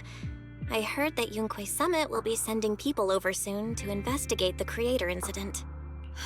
Yunquei Summit. Contemplate what happened before with Xiao'Guang. Xiao'Guang, considering our past experiences and what Sarah said, do you think the creator's target has always been you and the Qingming sword? Kinda seems like it when, during the boss fight, the creature that was Xiao'Guang, that was controlled by Sarah/creator, was like, finally, when she started opening the sword. Yeah. I think their motives were made pretty clear. Yeah. It's been trying to lure me into using the power of the Qingming sword to make me break the seal myself. And I'm afraid that it controlled my brother to use him as a medium at the critical moment, to devour the power of both me and the Qingming sword. Do you still remember how you defeated the creator? Slight typo here, but So, defeated. do you still remember how you defeated the creator? The situation was dire. When I finally released the Qingming sword, I seemed to have a strange resonance with it. I understood that the sword contains a power that can suppress the creator, or even annihilate it. That's why I believed that the last strike would bring my brother back. Keep asking. And besides that, did you feel anything else? What do you mean? Like your body, like your appearance. Like any changes with your body, or in your appearance? Your hair kinda turned white when you drew the sword? Yeah, it was very cool. Are you worried about repercussions from using the sword? Don't worry. That look was just the influence of the Qingming sword. You see, I remember everything very clearly. I remember how that monster was torn apart by my blade, and what my brother asked me to do. What's wrong? Still worried? Then how about a little test? Want me to recite any technique spells? Or any Yunquei Summit rules? Or maybe everything we did together after we met? Because here's the thing. From what I understood about the Qingming sword, or like the cursed swords, is that obviously, yeah, you know, using it will drain your life force and power and have negative repercussions. But it's like prolonged use, right? Like the amnesia sets in after you use it too often, or like use it too many times. It's like as you keep using it, it has the effect that starts to linger and then slowly drains your life force and energy and memories and things like that. So, you know, maybe like using it once here. Not ideal, but maybe we're not seeing any negative repercussions immediately because it hasn't been prolonged use. But if she keeps using it, then we're gonna start having an issue. It drained Yijiang when she used it the first time. Oh, really? I thought Yijiang used it a few times before. Like, I thought...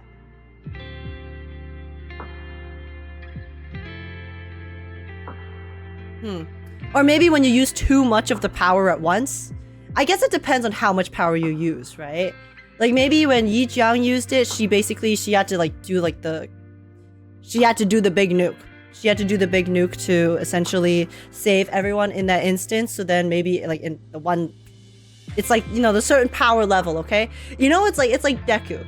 It's like Midoriya from My Hero. You know, when he gets the power of One for All, and then he tries to use all of the power at once, it breaks all of his bones. But then as he trains his body to become stronger, so that he can hold the power within his body, then he'll be able to use more and more power with not as many negative repercussions. So maybe the power of the Qingming sword is just so strong that if your body is unable to harness it, then you use too much power at once, then it's like poof, you know? Yikes. But then if you use like a little bit of the sword, or you use a little bit of the power here and there, I know it looks like she used a lot just now, but you know, I guess we'll see. I guess we'll see how much she actually just used. But then yeah, so if she doesn't use enough of the power, maybe the repercussions aren't as serious immediately, mayhaps. I guess we'll find out. Let's continue. Thank goodness. Looks like you're okay. Oh, thank goodness. Looks like you're really okay. I'm glad. Yeah, I've never been very lucky, but maybe it's about time things went my way, right? It's just... I finally found my brother, and the next thing I knew, he was gone again. At least now we know Senior Yu wasn't fooled. At least now we can be absolutely certain that from the start, Senior Yu was never swayed by Sarah and the creator. He even tried to contact Yishuan Shifu secretly. Yeah, It seems like Sarah was using the promise of separating me from the Qingming sword to lure my brother into cooperating with her. But I don't think my brother ever believed her. He only played along so he could get close enough to find a chance to destroy the creator before it could take form. He didn't realize that the creator's focus was on me and the Qingming sword all along, and that Sarah had already drawn me into her trap long before I noticed. But now that the crisis is over, and he's finally out of their grip, why doesn't he come back? Because he's still trying to save you, Shunguang! Shunguang, he's still trying to find a way to help you, not have to not get killed and get dementia from the sword. Because now we've broken the seal, so... He was clearly worried about me. Definitely not good. When I was half conscious, I remember hearing him ask me to forgive him for leaving again. Saying something like, he'd definitely save me. It doesn't sound like he's just worried that I'll be consumed by the sword. It's more like he's trying to tell me something. Could it be that he's learned of something even more terrifying? Something he felt he had to deal with on his own right away, to the point where he didn't want us involved at all. Wait, okay, it would make sense if Xiao'Guang was able to get some knowledge that we are currently unaware of, because, he got absorbed to an extent by the creator and by Sarah, right? When he was the monster in the boss fight just now. So I can only assume that while he was in that form, being controlled with all the whispers of the creator and stuff, maybe he learned something during that state that is something like, pretty world-changing, pretty groundbreaking, and going to be leading us to the next part of the story, obviously. So then essentially it's like, now that he has this knowledge of whether it's the world or the miasma or the creator or New Eridu or the ether, he's like, okay, we got bigger things to worry about now. Shit, man. This is a much bigger problem than I originally anticipated. Maybe he learned what the creator really intends. Yeah, maybe. Because he got kind of merged with the creator there, right? Because they were trying to control him and turn him to use him to, manipulate Shunguang, so... Rest up. We'll figure it out. Since Senior Ye asked you to trust him, then let's do just that. What's most important now is for you to rest up and get better quickly. Once you're fully recovered, we'll work together to find him. And this time, we'll make sure he doesn't disappear on us again. Yeah, we'll shackle him. We'll handcuff him to us. No ulterior motives. The concern in Xiao'Guang's eyes softens, replaced by a quiet determination. She nods firmly, pushing down her unease, and in her gaze, hope flickers to life once more. Okay. What's up, Dialyn?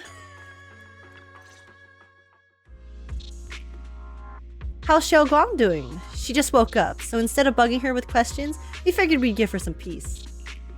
She's still concerned about Senior Ye, but she's less upset now.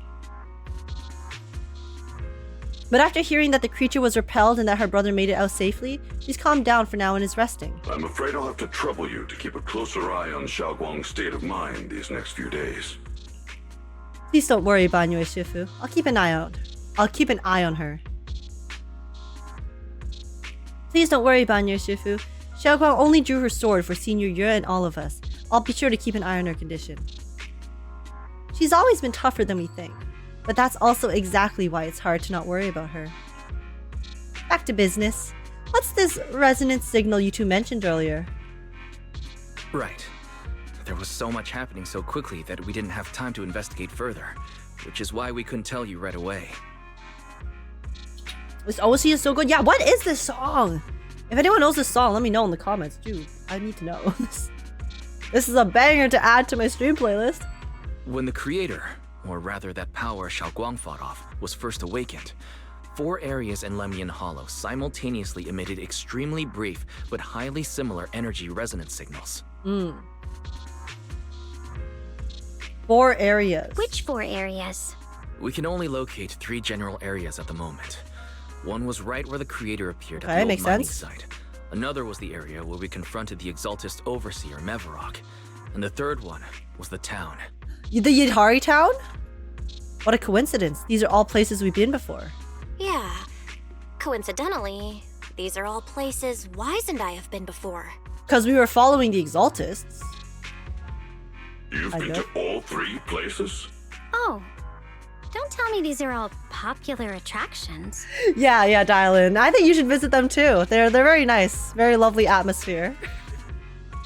That's not the strangest part. What's really worth noting is the 4th signal. Fairy? Don't tell me. It's where we are. The spatial coordinates of the 4th resonance signal are severely blurred.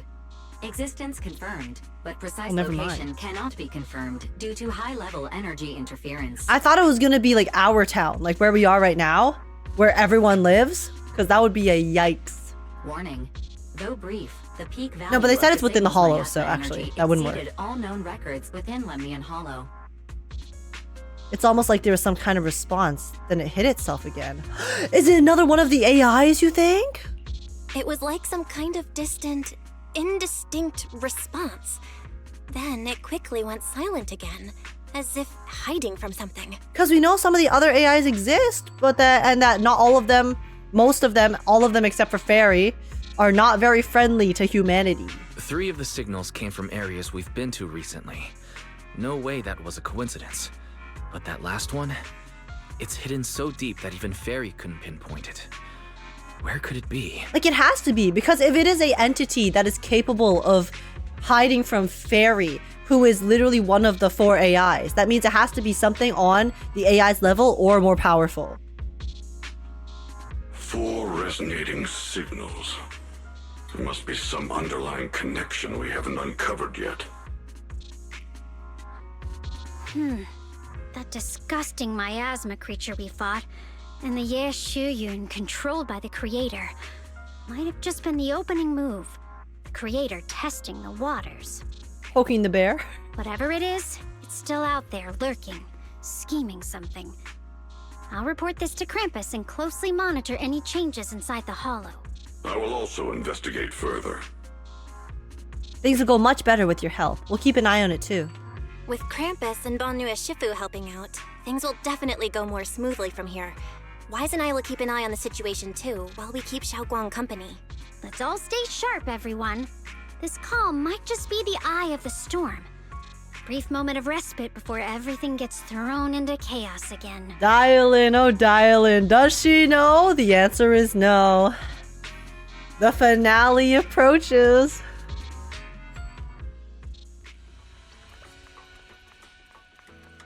Okay, what's up, Wise? Well, that wraps up things for now. Though I have a feeling there's still more trouble ahead. There's still much about the Creator and other secrets of the Hollows we don't have any leads on yet.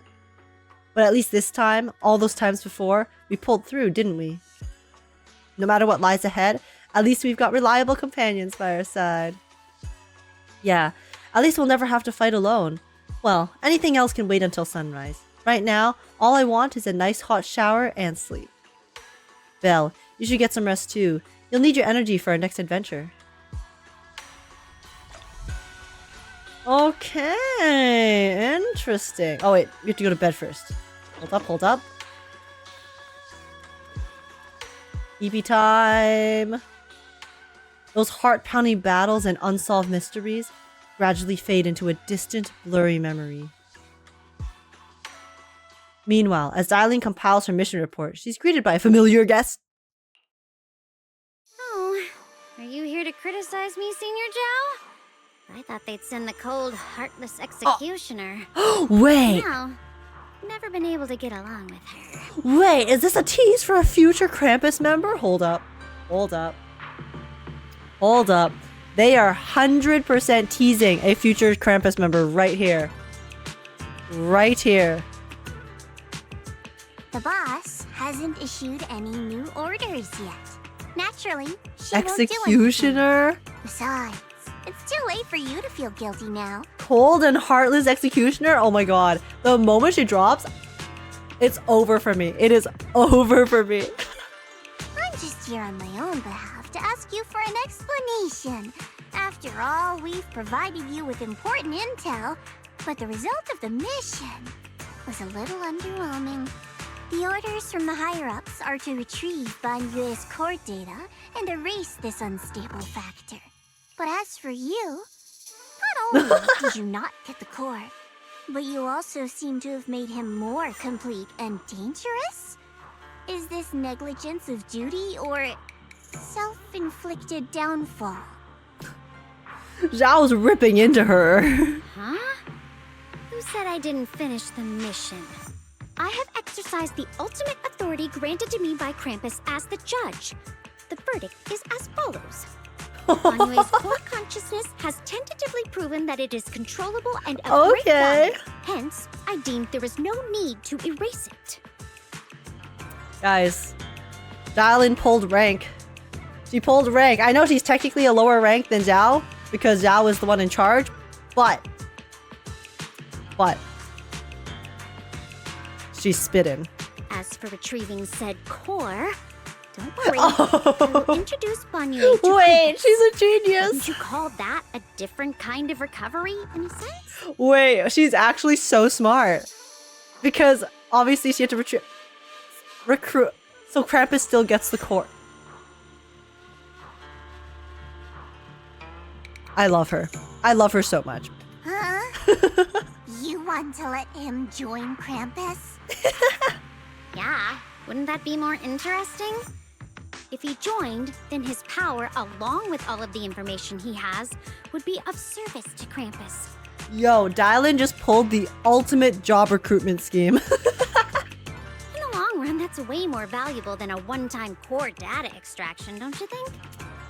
Aside from the old folks from Tops, the reason the boss is so interested in Banyue's core is because a certain big shot was the one who made modifications, which gradually transformed him from a killing machine into a human. Oh.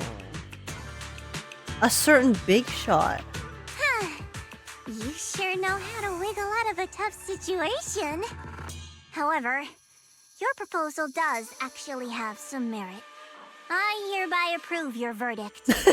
As for how to write the report without any leaks to get those old fossils to nod in person, that will be up to you to deal with. Alright, take care of the paperwork, Dialyn. But I believe that when the boss finds out we're about to have a new member who is so controllable and so useful, with all the potential value he brings, I'm sure she will be happy. Okay, guys, so there's two more members of Krampus that they have directly mentioned in this patch.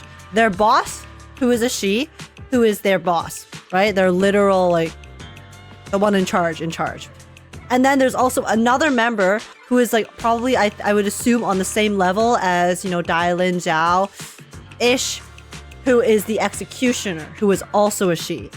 So there are two more female members of Krampus we have yet to see. The boss, I don't know if you would ever get the boss as playable. Maybe, maybe not. But we're definitely getting the executioner as a playable character in the future. There is absolutely no chance we do not get her.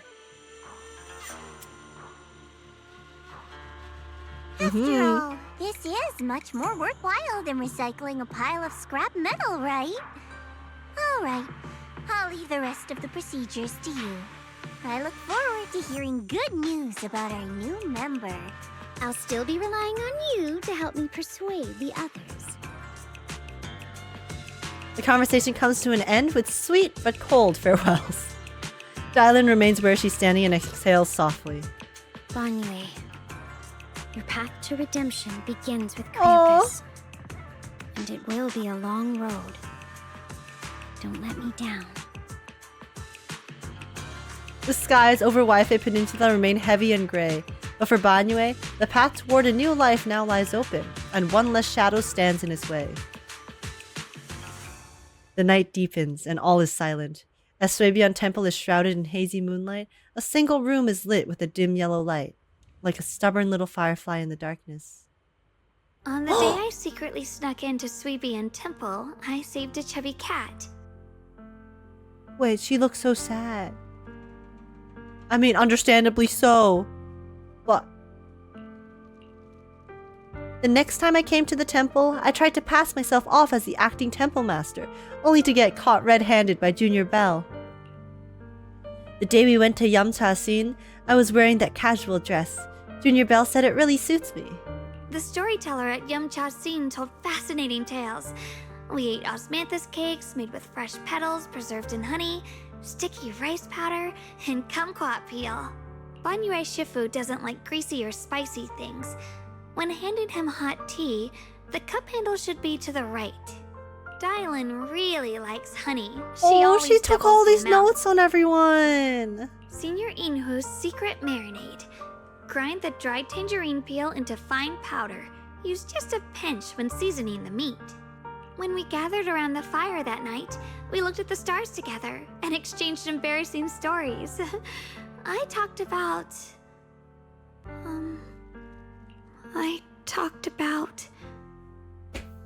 The dementia's kicking in! The dementia's kicking in!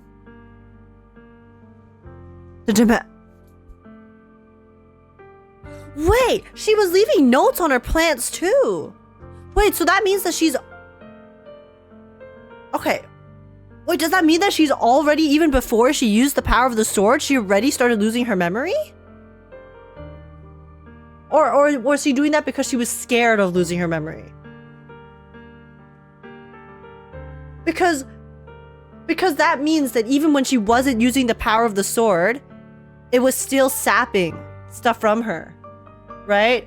Or she was preparing for it. Yeah, like, I mean, I guess that part is unclear from before, but this is definitely she's losing her memory like right now. I mean, she's me for real. She's me for real. And I don't have a Jingming sword. God damn it. But it might be both. I mean, I'm assuming that it's both. Because yeah, I'm assuming it's both. Because if she had no effects of the Qingming sword and her memory loss, even if she was preparing for it in advance, I don't think she would actively, like, you know, put sticky notes like that on her plants and stuff. So I can only assume that the Qingming sword, even just being bound to her, causes her to have some effects, some side effects of it on a much like less drastic scale. And then now that she's actually used the power of the sword directly, it is now accelerating that by a lot, which is why she's literally losing her memory in the scene. No.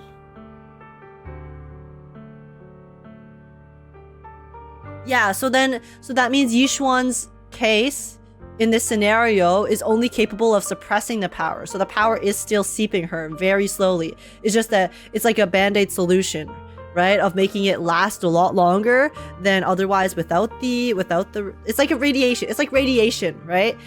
You can do things to prevent radiation, but then the moment you have a little bit of it, you can't get rid of it. And it'll slowly like continue to just consume you.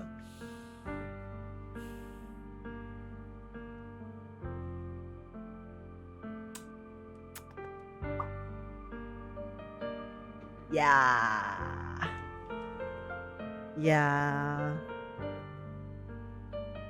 And that would explain why Xiao'Guang is so desperate to leave still. Yeah, exactly.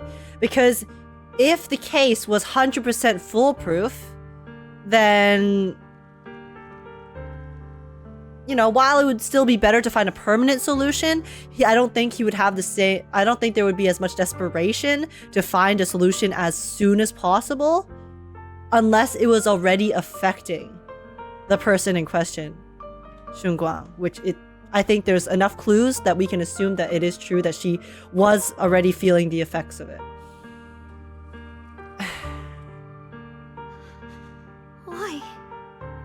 Why can't I remember? I knew it just a second ago. I wrote it all down right here. The words on the page are blurry, twisted, and morphed, as if they are about to break free from the shackles of the pages and disappear completely. A tear falls from her eye, hitting the diary with a sharp pat. After a few seconds, she wipes the damp marks from her face with the back of her hands, and her eyes become resolute again. She stares at the handwriting, soaked in tears, as if trying to use her gaze to burn the words back into her heart. I talked about how I didn't bring enough money when I left Junquei Summit. I almost ended up going to that pawn shop in town. I remembered thinking to myself, besides the Qingming sword, I have nothing of value that's worth holding on to. I must never forget these memories. Never. Shifu, my brother, Belle, Wise, and everyone else. I must remember all the beautiful moments we shared together. I have to remember. In the light, her lips moved persistently, yet in vain, over and over again, repeating the fragments of fleeting memories that she's desperate to hold on to. Her fingers begin to turn white and tremble slightly as she grips the diary tightly. It's as if she's engaging in a desperate struggle against an invisible foe known as the Forgotten. Only the still, damp tear stains on the paper silently tell the story of a young girl who in the darkest of nights used all her strength to pretend the world is still as it always was. Hoyoverse, can you stop? Just stop for a second. Like, you... Like...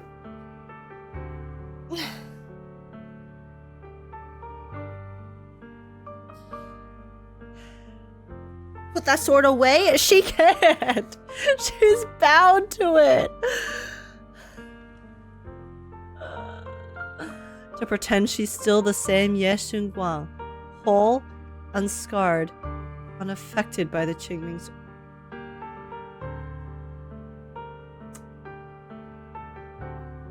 I'm about to beef with a piece of metal, I swear to God.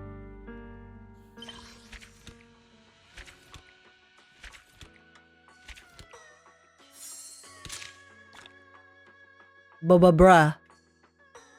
Shoot it into space, bro? For real, I'ma make a rocket right now. Like, the only thing crueler than losing your memory is being aware of the fact that you are losing your memory.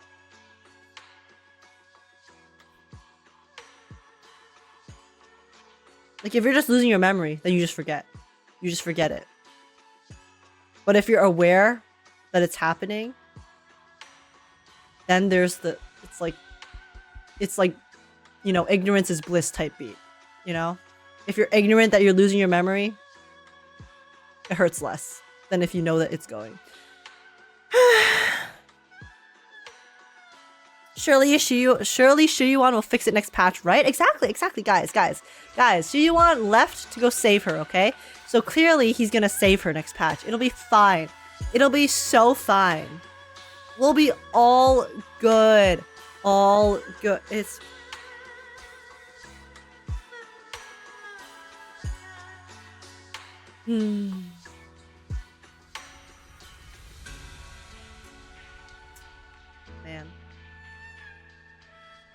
Man. Ay.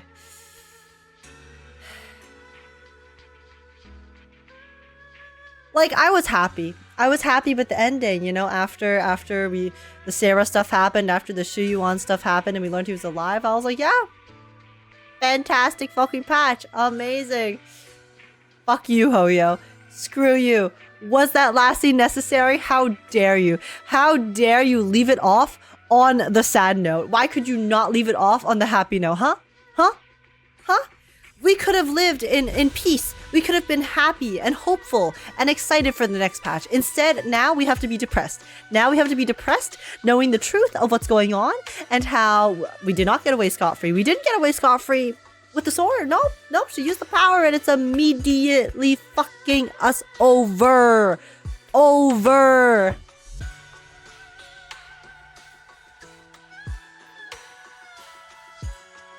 Sources tell me the 2.5 story will be, and I quote, heartwarming. Oh, of course. Dawei never lies. Dawei's not even in charge of the story, but you know, Dawei never lies, okay? The Hoyo devs, the script writers, they never lie. They never lie about the story being wholesome and heartwarming. It's always wholesome and heartwarming, you know? Why else? What else could it be? What else could it possibly be? Yes.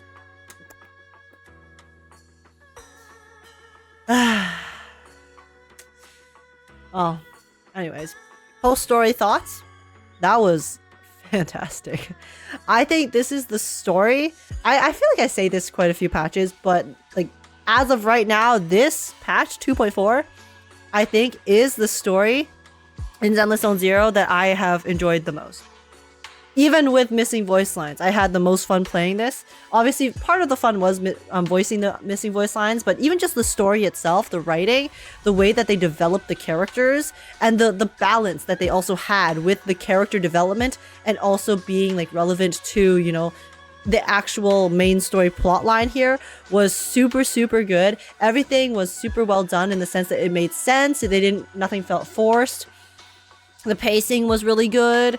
The cutscenes, the comics, very, very nice. I think they had a really good balance of making everything like between the cutscenes and the comics and the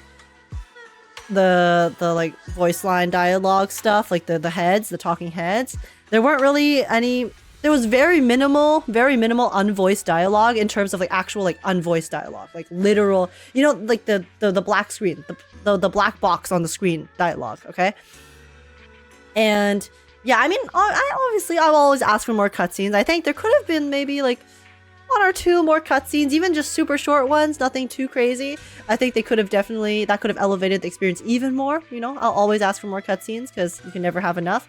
But for what we got, oh yeah, that was really good. I am in love with what they've done with Krampus, the characters from Krampus. Xiao, I did not give a shit about her before. Now, I actually think she's one of my favorite written characters. I really like the Gat Moe that she has is really, really good with how she looks like a really cute character. And she's also acted very cutesy before. She's acted like the typical, I think, trope that you would normally assume her to be.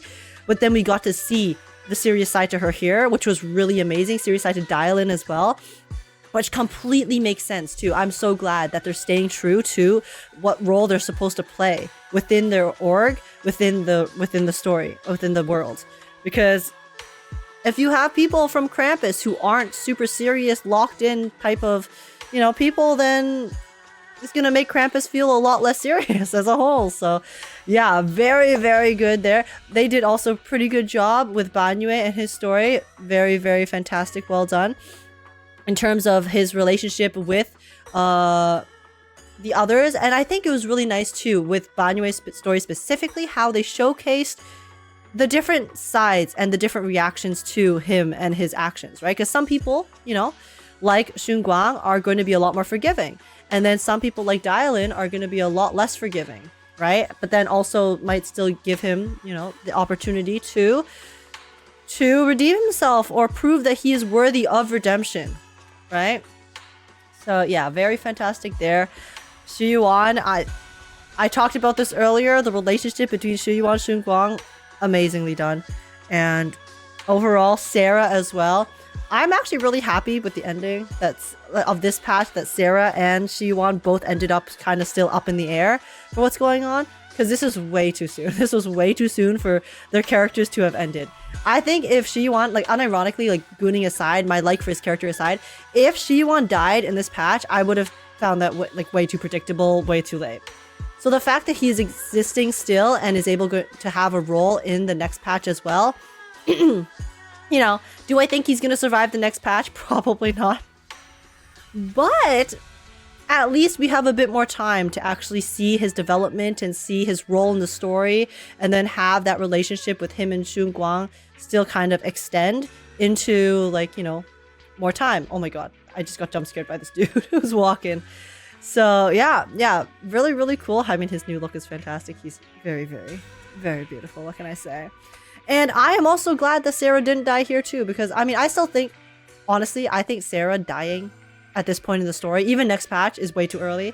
Because I personally feel like Sarah has only just begun her character arc.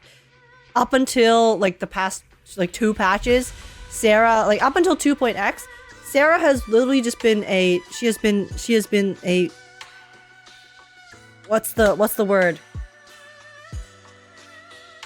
She's just been a plot device, okay? She's just been a plot device. She hasn't been an actual character. She's just existed. She appears now and then. She is just like the trope. She's like the villain, the off-screen villain trope. She's just a plot device there to push the exaltist stuff. So now that we're actually since last patch, getting to see Sarah and learn more about her as a person and her history, she's finally feeling like a character, which is really nice. So I do like that very, very much. And I hope that we get more time with her, not just because she's hot, but also because I think there's so much that they can do with her character, and there's a lot more potential that they can expand upon with her and her role. Anyways, I'm not going to get too crazy into a review here. I probably already yapped way longer than I normally do for post-story immediate reactions. But yeah, I'll try to do a full review next Monday, because I will be trying to stream all 5 days next week. And yeah, I guess story rating out of 10 for me here, this patch, 9 out of 10. 9 out of 10. Very, very good. Very amazing.